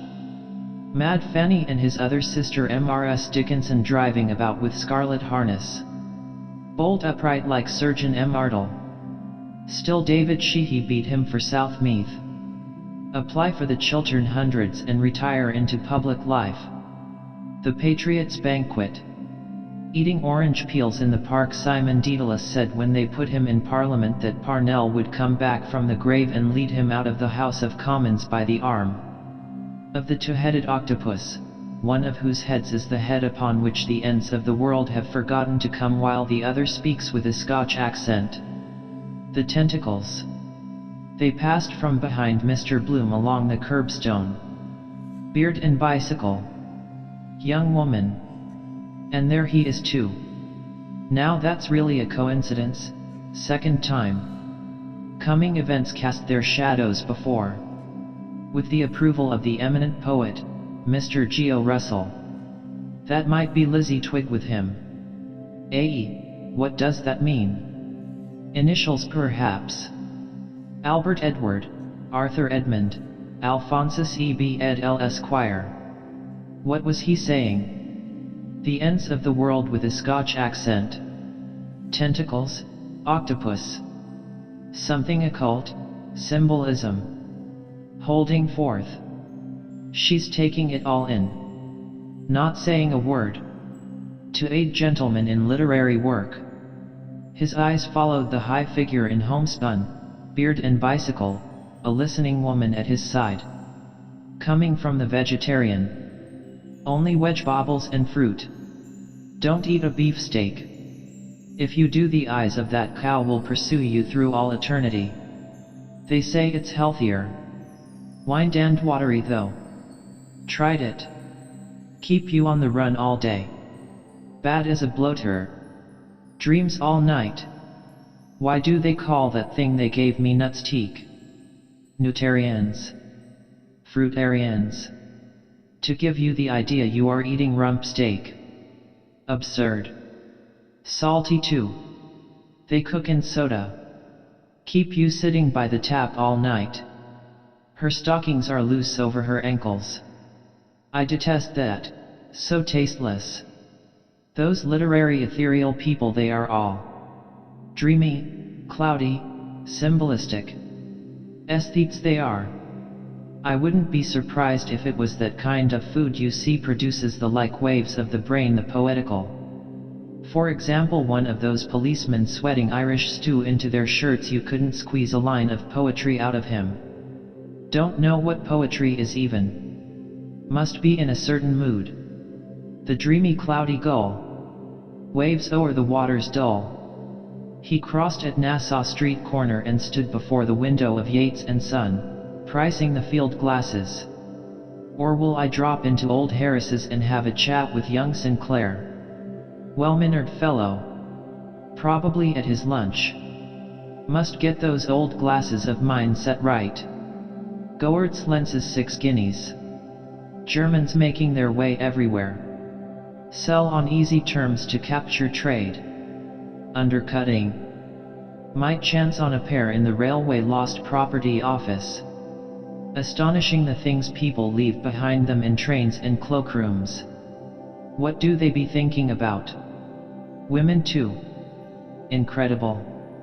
Last year traveling to Ennis, had to pick up that farmer's daughter's bag and hand it to her at Limerick Junction. Unclaimed money too. There's a little watch up there on the roof of the bank to test those glasses by. His lids came down on the lower rims of his eye-reads. Can't see it. If you imagine it's there, you can almost see it. Can't see it.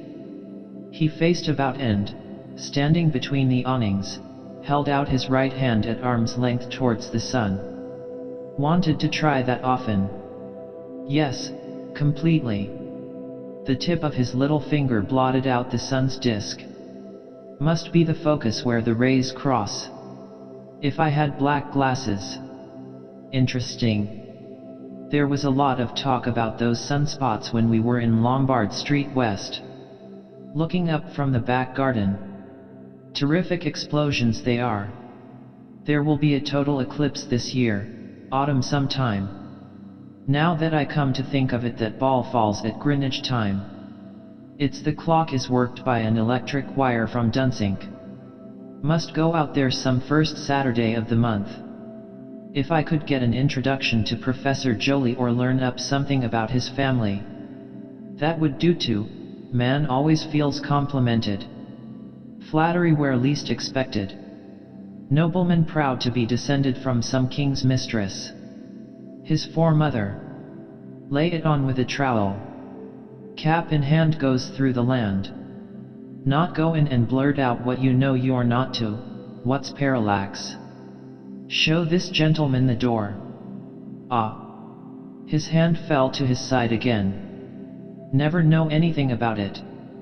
Waste of time. Gas balls spinning about, crossing each other, passing. Same old ding-dong always. Gas, then solid, then world, then cold, then dead shell drifting around, frozen rock, like that pineapple rock. The moon. Must be a new moon out, she said. I believe there is. He went on by La Maison Claire. Wait.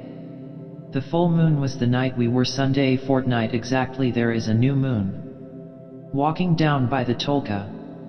Not bad for a Fairview moon. She was humming. The young May moon, she's beaming. Love. He other side of her. Elbow, arm. He. Glowworm's lamp is gleaming. Love. Touch. Fingers. Asking. Answer. Yes. Stop. Stop. If it was, it was. Must. Mr. Bloom, quick breathing, slowly walking past Adam Court. With a keep quiet relief his eyes took note. This is the street here, middle of the day of Bob Duran's bottle shoulders. On his annual bend, M'Coy said. They drink in order to say or do something or share chez la femme. Up in the coombe with chummies and streetwalkers, and then the rest of the year sober as a judge. Yes. Thought so. Sloping into the Empire. Gone. Plain soda would do him good. Where Pat Kinsella had his harp theater before Whitbread ran the Queen's. Broth of a boy. Dion Bussy called business with his harvest moon face in a pokey bonnet. 3 petty maids from school. How time flies, eh? Showing long red pantaloons under his skirts. Drinkers, drinking, laughed spluttering, their drink against their breath. More power, Pat. Coarse red, fun for drunkards, guffaw and smoke. Take off that white hat. His parboiled eyes. Where is he now? Beggar somewhere. The harp that once did starve us all. I was happier then. Or was that I? Or am I now I? 28 I was. She 23. When we left Lombard Street West something changed. Could never like it again after Rudy. Can't bring back time. Like holding water in your hand. Would you go back to then? Just beginning then? Would you? Are you not happy in your home, you poor little naughty boy? Wants to sew on buttons for me.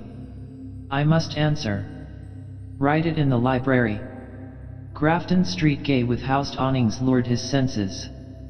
Muslin prints, silk dames, and dowagers, jingle of harnesses, hoof thuds low ringing in the baking causeway.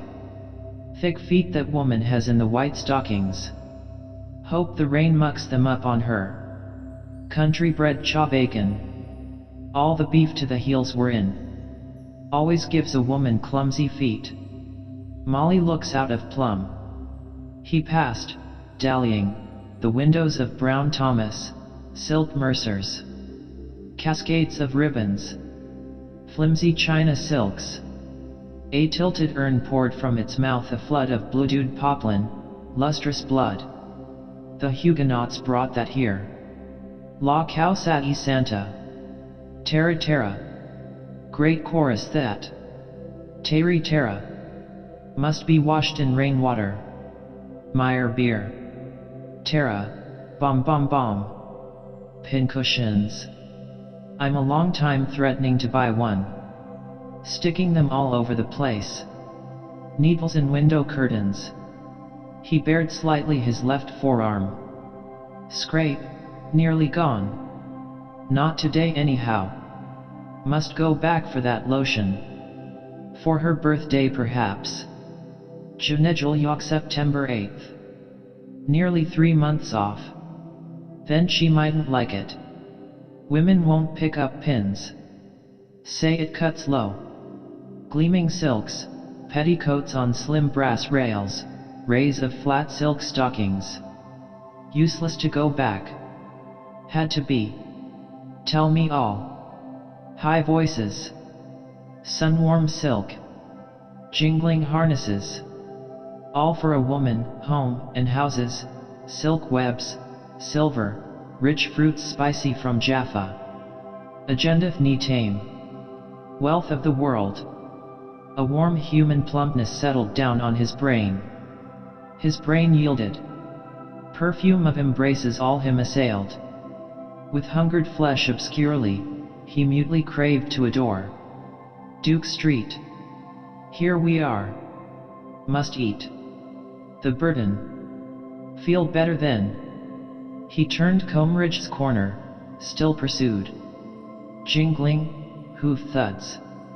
Perfumed bodies, warm, full. All kissed, yielded, in deep summer fields, tangled pressed grass, in trickling hallways of tenements, along sofas, creaking beds. Jack, love. Darling. Kiss me, Ricky. My boy. Love. His hardester he pushed in the door of the Burton restaurant. Stink gripped his trembling breath, pungent meat juice, slush of greens. See the animals feed. Men, men, men. Perched on high stools by the bar, hats shoved back, at the tables calling for more bread no charge, swilling, wolfing gobfuls of sloppy food, their eyes bulging, wiping wetted mustaches. A pallid suet-faced young man polished his tumbler knife, fork and spoon with his napkin. New set of microbes. A man with an infant's sauce-stained napkin tucked round him shoveled gurgling soup down his gullet. A man spitting back on his plate, half-masticated gristle, gums, no teeth to chew it. Chump chop from the grill. Bolting to get it over. Sad Busser's eyes.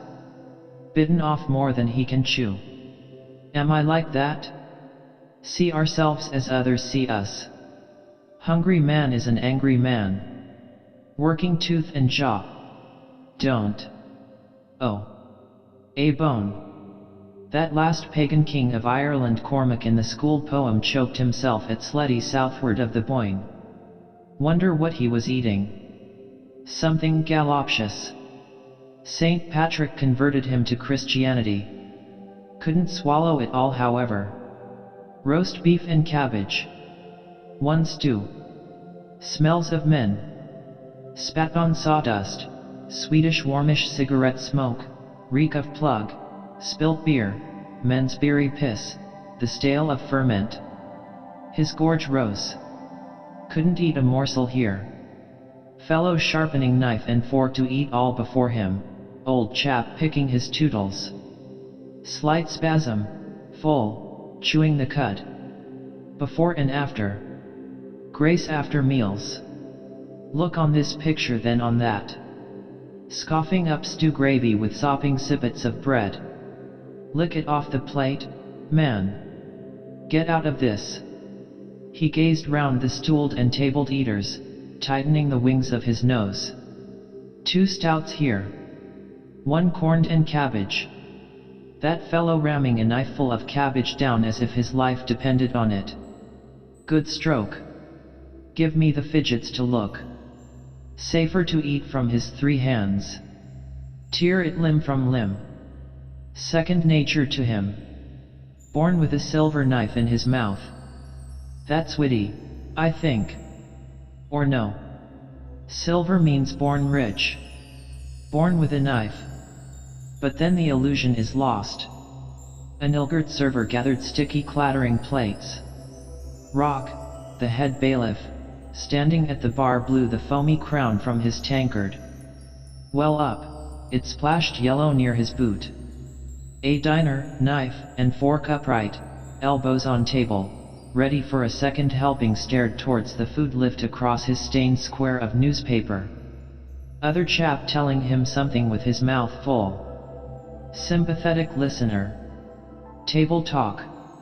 I munched hum on Thursday, unchanged stir bunk on munch day. Ha? Did you, Faith? Mr. Bloom raised 2 fingers doubtfully to his lips. His eyes said, not here. Don't see him. Out. I hate dirty eaters. He backed towards the door. Get a light snack and Davy Burns. Stopgap. Keep me going. Had a good breakfast. Roast and mashed here. Pint of stout. Every fellow for his own, tooth and nail. Gulp. Grub. Gulp. Gob's tough. He came out into clearer air and turned back towards Grafton Street. Eat or be eaten. Kill. Kill. Suppose that communal kitchen, years to come perhaps. All trotting down with porringers and Tommy cans to be filled. Devour contents in the street. John Howard Parnell example, the Provost of Trinity, every mother's son. Don't talk of your provosts and Provost of Trinity, women and children, cabmen, priests, parsons, field marshals, archbishops. From Aylesbury Road, Clyde Road, artisans' dwellings, North Dublin Union, Lord Mayor in his gingerbread coach, old Queen in a bath chair. My plate's empty. After you with our incorporated drinking cup. Like Sir Philip Crampton's fountain. Rub off the microbes with your handkerchief. Next chap rubs on a new batch with his. Father O'Flynn would make hares of them all. Have rows all the same. All for number 1. Children fighting for the scrapings of the pot. Want a soapboat as big as the Phoenix Park, harpooning CHES and hindquarters out of it. Hate people all round you. City Arms Hotel table d'hôte she called it. Soup, joint, and sweet. Never know whose thoughts you're chewing. Then who'd wash up all the plates and forks? Might be all feeding on tabloids that time. Teeth getting worse and worse. After all, there's a lot in that vegetarian fine flavor of things from the earth. Garlic, of course, it stinks after Italian organ grinders. Crisp of onions, mushrooms, truffles. Pain to the animal too. Pluck and draw fowl. Wretched brutes there at the cattle market waiting for the poleaxe to split their skulls open. Moo. Poor trembling calves. Met. Staggering bob. Bubble and squeak. Butcher's buckets, wobbly lights. Give us that brisket off the hook. Plub. Rawhead and bloody bones. Flayed glassy sheep hung from their haunches. Sheep snouts, bloody papered, sniveling nose jam on sawdust. Top and lashers going out. Don't maul them pieces, young one. Hot fresh blood they prescribe for decline. Blood always needed. Insidious. Lick it up smoking hot, thick sugary. Famished ghosts. Ah, I'm hungry. He entered Davy Burns' Moral Pub. He doesn't chat. Stands a drink now and then. But in leap year once in 4. Cashed a check for me once. What will I take now? He drew his watch. Let me see now. Shandy gaff? Hello, Bloom. Nosy Flynn said from his nook. "Hello, Flynn. How's things?" "Tip-top." "Let me see. I'll take a glass of Burgundy A&D. Let me see. Sardines on the shelves. Almost taste them by looking. Sandwich? Ham and his descendants, mustard and bread there. Potted meats. What is home without Plumtree's potted meat? Incomplete. What a stupid ad. Under the obituary notices they stuck it. All up a Plumtree. Dignam's potted meat. Cannibals wood with lemon and rice. White missionary too salty. Like pickled pork. Expect the chief consumes the parts of honor. Ought to be tough from exercise. His wives in a row to watch the effect. There was a right royal old nigger, who ate or something the somethings of the Reverend Mr. Mac Trigger. With it an abode of bliss. Lord knows what concoction. Calls moldy tripes windpipes faked and minced up. Puzzle find the meat. Kosher. No meat and milk together. Hygiene, that was what they call now. Yom Kippur fast, spring cleaning of inside. Peace and war depend on some fellow's digestion. Religions. Christmas turkeys and geese. Slaughter of innocents. Eat, drink and be merry. Then casual wards full after. Heads bandaged. Cheese digests all but itself. Mighty cheese. Have you a cheese sandwich? Yes, sir. Like a few olives too if they had them. Italian I prefer. Good glass of Burgundy, take away that. Lubricate. A nice salad, cool as a cucumber, Tom Kernan can dress. Puts gusto into it. Pure olive oil. Millie served me that cutlet with a sprig of parsley. Take one Spanish onion. God made food, the devil the cooks. Devilled crab. Wife well? Quite well, thanks. A cheese sandwich, then. Gorgonzola, have you? Yes, sir. Nosy Flynn sipped his grog. Doing any singing those times? Look at his mouth. Could whistle in his own ear. Flap ears to match. Music. Knows as much about it as my coachman. Still better tell him. Does no harm. Free ad. She's engaged for a big tour end of this month. You may have heard perhaps. No, oh, that's the style. Who's getting it up? The curate served. How much is that? 70, sir. Thank you, sir. Mr. Bloom cut his sandwich into slender strips. Mr. Mac Trigger. Easier than the dreamy creamy stuff. His 500 wives. Had the time of their lives. Mustard, sir? Thank you. He studied under each lifted strip yellow blobs. Their lives. I have it. It grew bigger and bigger and bigger. Getting it up? He said. Well, it's like a company idea, you see. Part shares and part profits. Now I remember, Nosy Flynn said, putting his hand in his pocket to scratch his groin. Who is this was telling me?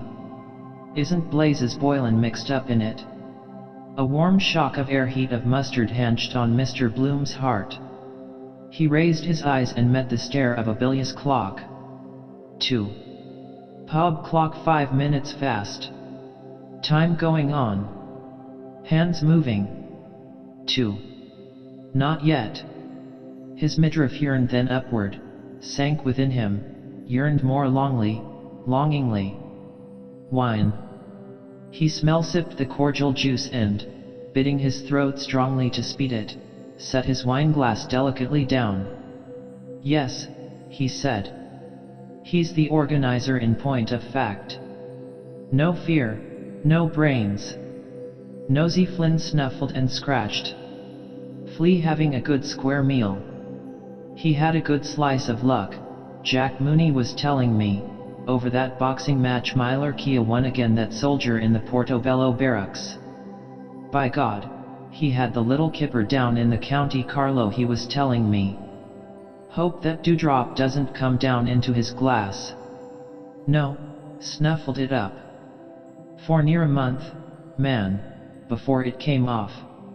Sucking duck eggs by God till further orders. Keep him off the booze, see? Oh, by God, Blazes is a hairy chap. Davy Byrne came forward from the hind bar in tuck-stitched shirt sleeves, cleaning his lips with 2 wipes of his napkin. Herring's blush. Whose smile upon each feature plays with such and such replete. Too much fat on the parsnips. And here's himself and pepper on him, Nosey Flynn said. Can you give us a good one for the Gold Cup? I'm off that, Mr. Flynn, Davy Byrne answered. I never put anything on a horse. You're right there, Nosey Flynn said. Mr. Bloom ate his strips of sandwich, fresh clean bread, with relish of disgust pungent mustard, the feedy savor of green cheese. Sips of his wine soothed his palate. Not logwood that. Tastes fuller this weather with the chill off. Nice quiet bar. Nice piece of wood in that counter. Nicely planed. Like the way it curves there. I wouldn't do anything at all in that line, Davy Byrne said. It ruined many a man, the same horses. Vintner's sweepstake. Licensed for the sale of beer, wine, and spirits for consumption on the premises. Heads I win, tails you lose. True for you, Nosey Flynn said. Unless you're in the know. There's no straight sport going now. Lenehan gets some good ones. He's giving Scepter today. Zinfandel's the favorite, Lord Howard de Walden's, won at Epsom. Morny Cannon is riding him. I could have got 7-1 against St. Amant a fortnight before. That's so? Davy Byrne said. He went towards the window and, taking up the petty cash book, scanned its pages. I could, faith, Nosey Flynn said, snuffling. That was a rare bit of horseflesh. Saint Frusquin was her sire. She won in a thunderstorm, Rothschild's filly, with wadding in her ears. Blue jacket and yellow cap. Bad luck to Big Ben Dollard and his John O'Gaunt. He put me off it. He drank resignedly from his tumbler, running his fingers down the flutes. He said, sighing. Mr. Bloom, champing, standing, looked upon his sigh. Nosy numbskull. Will I tell him that horse Lenehan? He knows already. Better let him forget. Go and lose more. Fool and his money. Dewdrop coming down again. Cold nose he'd have kissing a woman. Still they might like. Prickly beards they like. Dogs cold noses. Old MRS Riordan with the rumbling stomach Skye Terrier in the City Arms Hotel. Molly fondling him in her lap. Oh, the big doggy wowsy wozy. Wine-soaked and softened rolled pith of bread mustard a moment mawkish cheese. Nice wine it is. Taste it better because I'm not thirsty. Bath of course does that. Just a bite or two. Then about 6 o'clock I can. 6. Time will be gone then. Mild fire of wine kindled his veins. I wanted that badly. Felt so off color. His eyes unhungrily saw shelves of tins, sardines, gaudy lobsters' claws. All the odd things people pick up for food. Out of shells, periwinkles with a pin, off trees, snails out of the ground the French eat, out of the sea with bait on a hook. Silly fish learn nothing in 1,000 years. If you didn't know risky putting anything into your mouth. Poisonous berries. Johnny Magories. Roundness you think good. Gaudy color warns you off. One fellow told another, and so on. Try it on the dog first. Led on by the smell or the look. Tempting fruit. Ice cones. Cream. Instinct. Orange groves for instance. Need artificial irrigation. Bleibtreustrasse. Yes, but what about oysters? Unsightly like a clot of phlegm.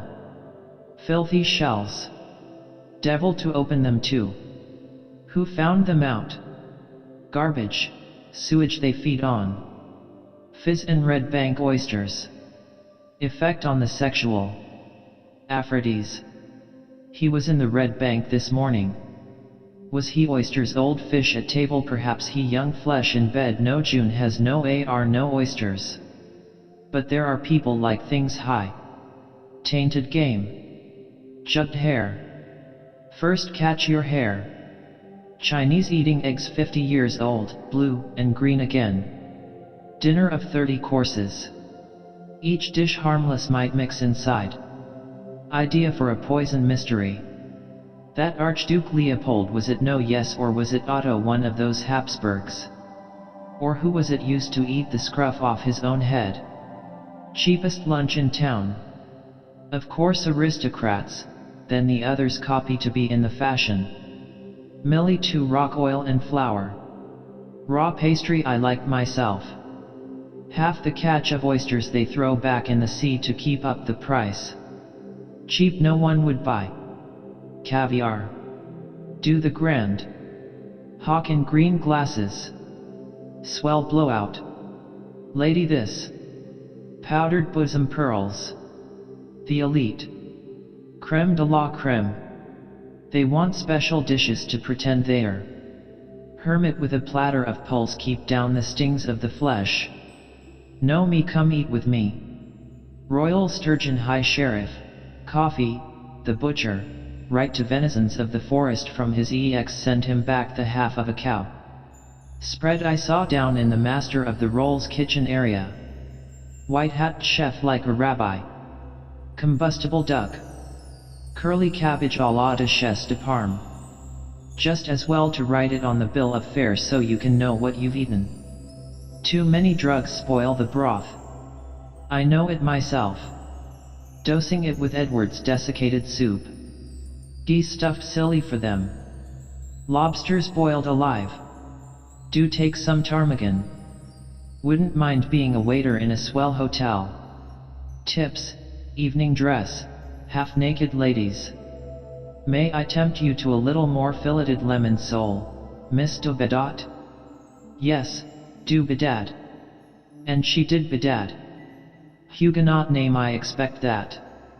A Miss de Bedad lived in Killiney, I remember. Du de la is French.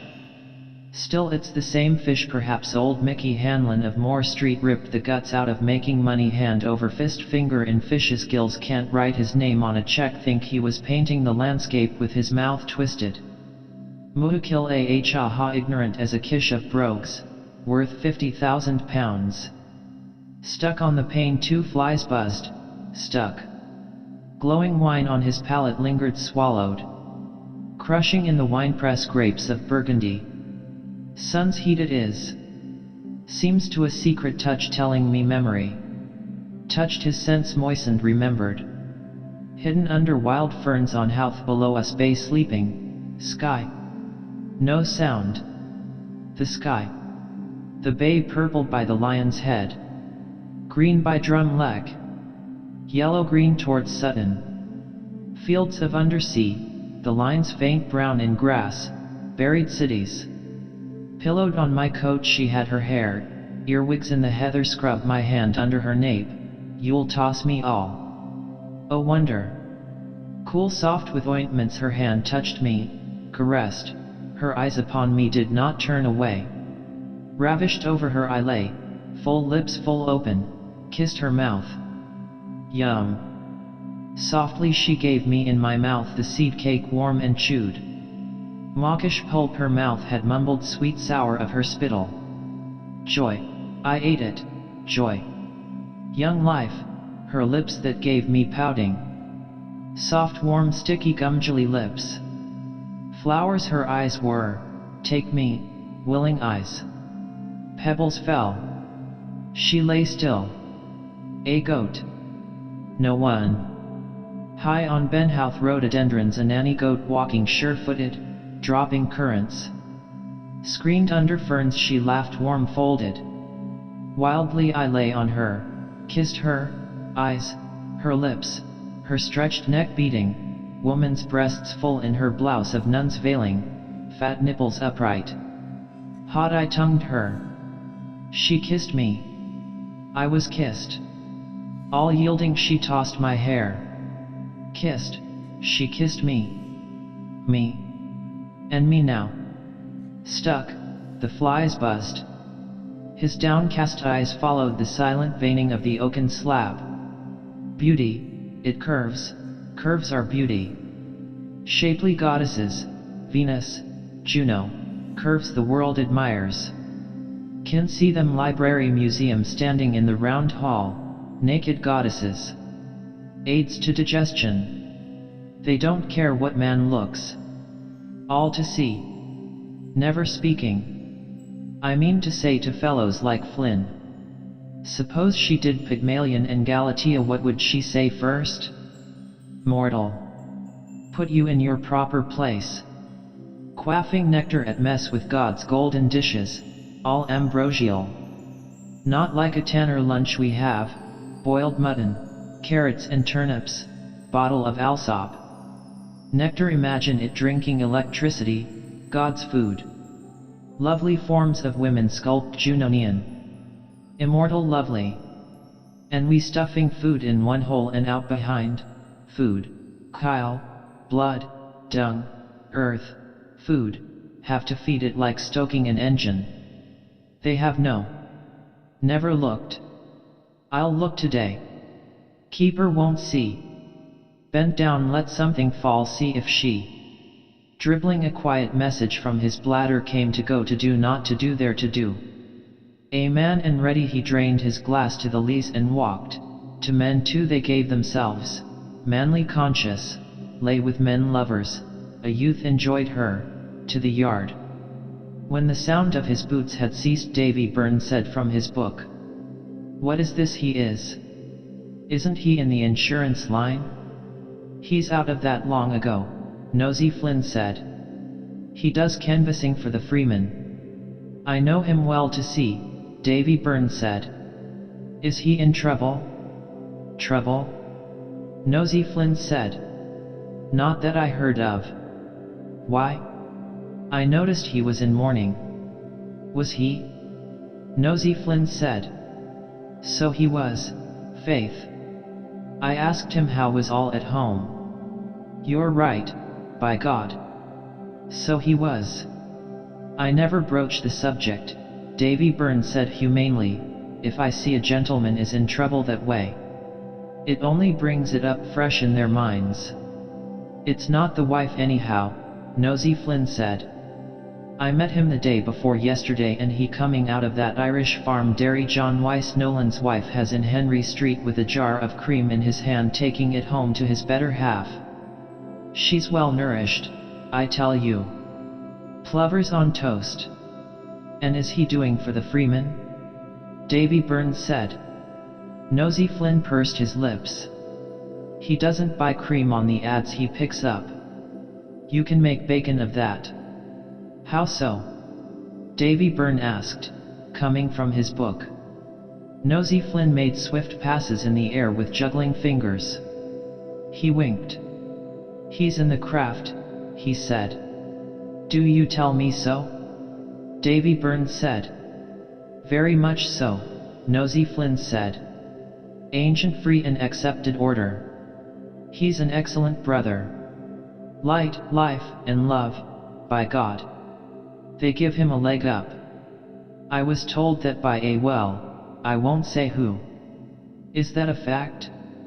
"Oh, it's a fine order," Nosy Flynn said. "They stick to you when you're down. I know a fellow was trying to get into it. But they're as close as damn it. By God, they did right to keep the women out of it. Davy Byrne smiled. Dion nodded all in one. There was one woman, Nosy Flynn said, hid herself in a clock to find out what they do be doing. But be damned, but they smelled her out and swore her in on the spot, a master mason. That was one of the St. Ledgers of Dunrail. Davy Byrne, sated after his yawn, said with tear-washed eyes. And is that a fact? Decent quiet man he is. I often saw him in here, and I never once saw him, over the line. God Almighty couldn't make him drunk, Nosy Flynn said firmly. Slips off when the fun gets too hot. Didn't you see him look at his watch? Ah, you weren't there.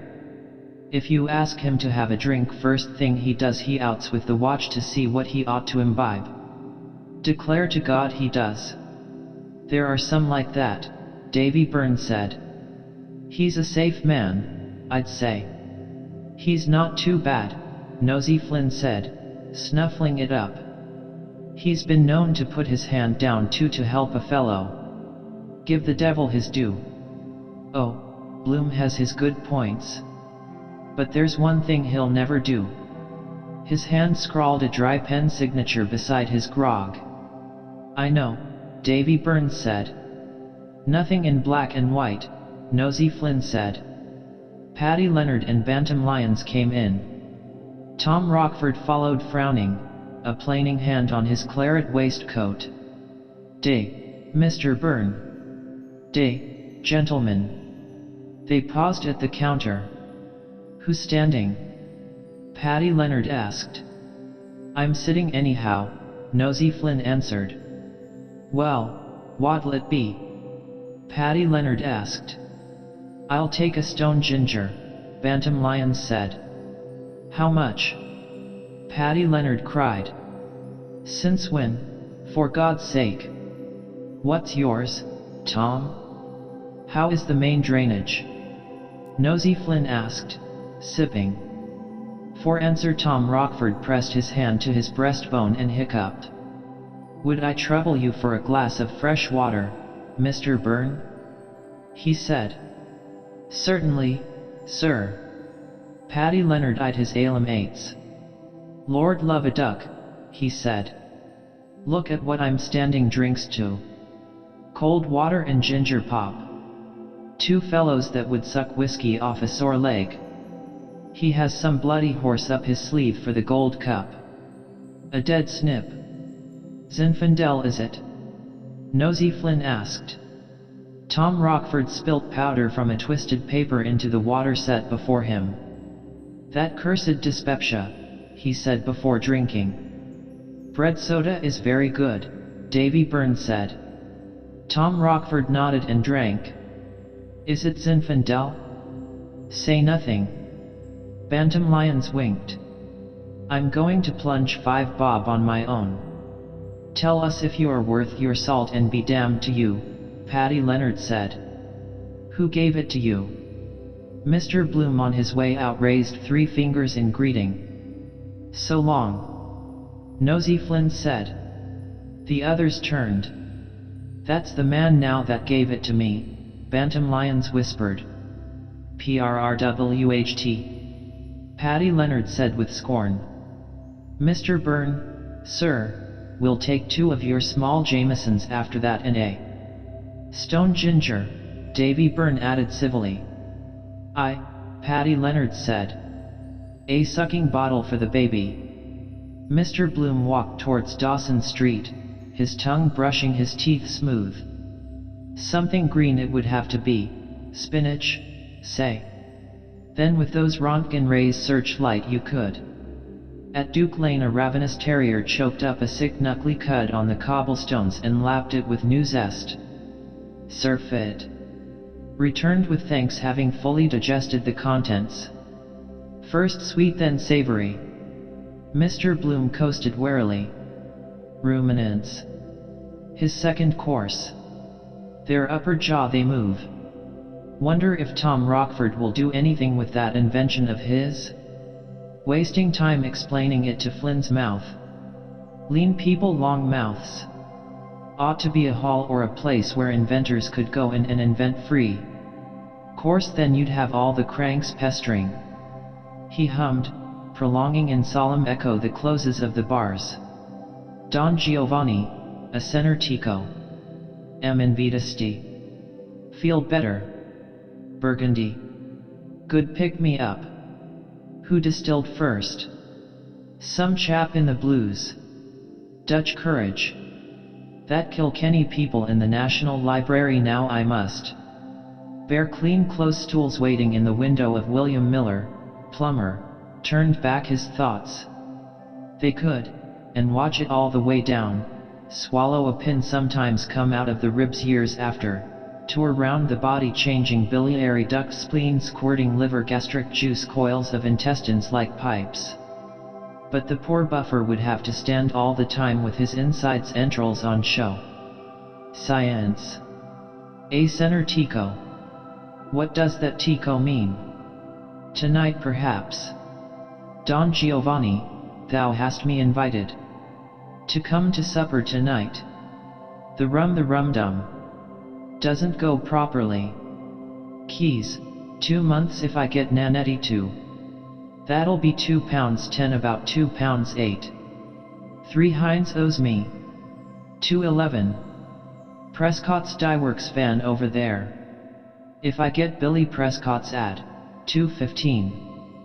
5 guineas about. On the pig's back. Could buy one of those silk petticoats for Molly, color of her new garters. Today. Not think. Tour the south then. What about English watering places? Brighton, Margate. Piers by moonlight. Her voice floating out. Those lovely seaside girls. Against John Long's a drowsing loafer lounged in heavy thought, gnawing a crusted knuckle. Handy man wants job. Small wages. Will eat anything. Mr. Bloom turned at Gray's confectioner's window of unbought tarts and passed the Reverend Thomas Connellan's bookstore. Why I left the Church of Rome. Bird's nest. Women run him. They say they used to give pauper children soup to change to Protestants in the time of the potato blight. Society over the way Papa went to for the conversion of poor Jews. Same bait. Why we left the Church of Rome. A blind stripling stood tapping the curbstone with his slender cane. No tram in sight. Wants to cross. Do you want to cross? Mr. Bloom asked. The blind stripling did not answer. His wall face frowned weakly. He moved his head uncertainly. You're in Dawson Street, Mr. Bloom said. Molesworth Street is opposite. Do you want to cross? There's nothing in the way. The cane moved out trembling to the left. Mr. Bloom's eye followed its line and saw again the Dyeworks van drawn up before Drago's. Where I saw his brill-antined hair just when I was. Horse drooping. Driver in John Long's. Slaking his drouth. There's a van there, Mr. Bloom said, but it's not moving. I'll see you across. Do you want to go to Molesworth Street? Yes, the stripling answered. South Frederick Street. Come, Mr. Bloom said. He touched the thin elbow gently, then took the limp seeing hand to guide it forward. Say something to him. Better not do the condescending. They mistrust what you tell them. Pass a common remark. The rain kept off. No answer. Stains on his coat. Slobbers his food, I suppose. Tastes all different for him. Have to be spoon-fed first. Like a child's hand, his hand. Like Millie's was. Sensitive. Sizing me up I dare say from my hand. Wonder if he has a name. Van. Keep his cane clear of the horse's legs. Tired drudge get his dose. That's right. Clear. Behind a bull, in front of a horse. Thanks, sir. Knows I'm a man. Voice. Right now? First turn to the left. The blind stripling tapped the curbstone and went on his way, drawing his cane back, feeling again. Mr. Bloom walked behind the eyeless feet, a flat-cut suit of herringbone tweed. Poor young fellow. How on earth did he know that Van was there? Must have felt it. See things in their forehead perhaps, kind of sense of volume. Weight or size of it, something blacker than the dark. Wonder would he feel it if something was removed? Feel a gap. Queer idea of Dublin he must have, tapping his way round by the stones. Could he walk in a beeline if he hadn't that cane? Bloodless pious face like a fellow going in to be a priest. Penrose. That was that chap's name. Look at all the things they can learn to do. Read with their fingers. Tune pianos. Or we are surprised they have any brains. Why we think a deformed person or a hunchback clever if he says something we might say. Of course the other senses are more. Embroider. Plate baskets. People ought to help. Work basket I could buy for Molly's birthday. Hates sewing. Might take an objection. Dark men they call them. Sense of smell must be stronger too. Smells on all sides, bunched together. Each street different smell. Each person too. Then the spring, the summer, smells. Tastes. They say you can't taste wines with your eyes shut or a cold in the head. Also smoke in the dark they say get no pleasure. And with a woman, for instance. More shameless not seeing. That girl passing the Stewart Institution, head in the air. Look at me. I have them all on. Must be strange not to see her. Kind of a form in his mind's eye. The voice, temperatures, when he touches her with his fingers must almost see the lines, the curves. His hands on her hair, for instance. Say it was black, for instance. Good. We call it black. Then passing over her white skin. Different feel perhaps. Feeling of white. Post office. Must answer. Fag today. Send her a postal order 2 shillings, half a crown. Accept my little present. Stationer's just here too. Wait. Think over it. With a gentle finger he felt ever so slowly the hair combed back above his ears. Again. Fibers of fine straw.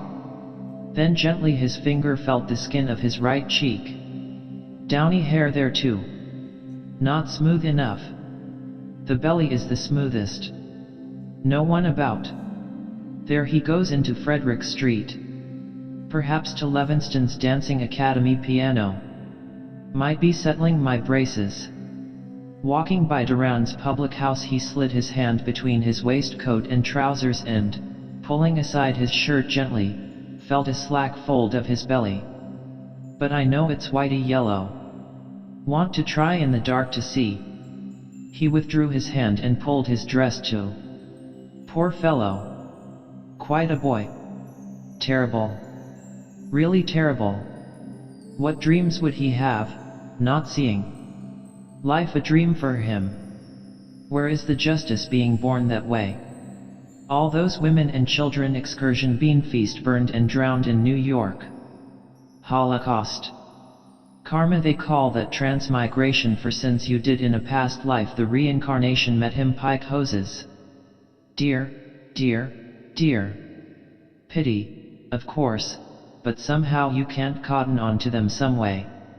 Sir Frederick Faulkner going into the Freemasons' Hall. Solemn as Troy. After his good lunch in Earl's Fort Terrace. Old legal cronies cracking a magnum. Tales of the bench and assizes and annals of the Blue Coat School. I sentenced him to 10 years. I suppose he'd turn up his nose at that stuff I drank. Vintage wine for them, the year marked on a dusty bottle. Has his own ideas of justice in the recorder's court.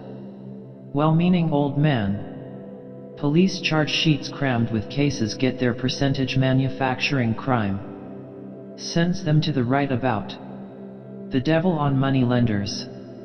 Gave Reuben J. a great straw calling. Now he's really what they call a dirty Jew. Power those judges have. Crusty old topers in wigs. Bear with a sore paw. And may the Lord have mercy on your soul. Hello, placard. Myris Bazaar. His Excellency the Lord Lieutenant. 16th. Today it is. In aid of funds for Mercer's hospital. The Messiah was first given for that. Yes. Handle. What about going out there, Ballsbridge? Drop in on keys. No use sticking to him like a leech. Wear out my welcome. Sure to know someone on the gate. Mr. Bloom came to Kildare Street. First I must. Library. Straw hat and sunlight. Tan shoes. Turned up trousers. It is. It is. His heart quapped softly. To the right. Museum. Goddesses. He swerved to the right. Is it? Almost certain. Won't look. Wine in my face. Why did I? Too heady. Yes, it is. The walk. Not see. Get on. Making for the museum gate with long windy steps, he lifted his eyes. Handsome building. Sir Thomas Dean designed. Not following me? Didn't see me perhaps. Light in his eyes. The flutter of his breath came forth in short sighs. Quick. Cold statues, quiet there. Safe in a minute. No. Didn't see me. After 2. Just at the gate.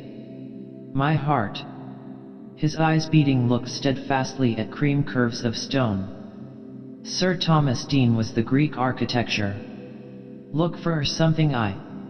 His hasty hand went quick into a pocket, took out, read unfolded agendeth ni tame. Where did I? Busy looking. He thrust back quick agendeth. Afternoon, she said. I am looking for that. Yes, that. Try all pockets. Handgear. Freeman. Where did I? Ah, yes. Trousers. Potato. Purse. Where? Hurry. Walk quietly. Moment more. My heart.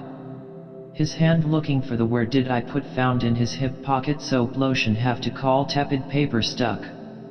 Ah, soap there I yes. Gate. Safe.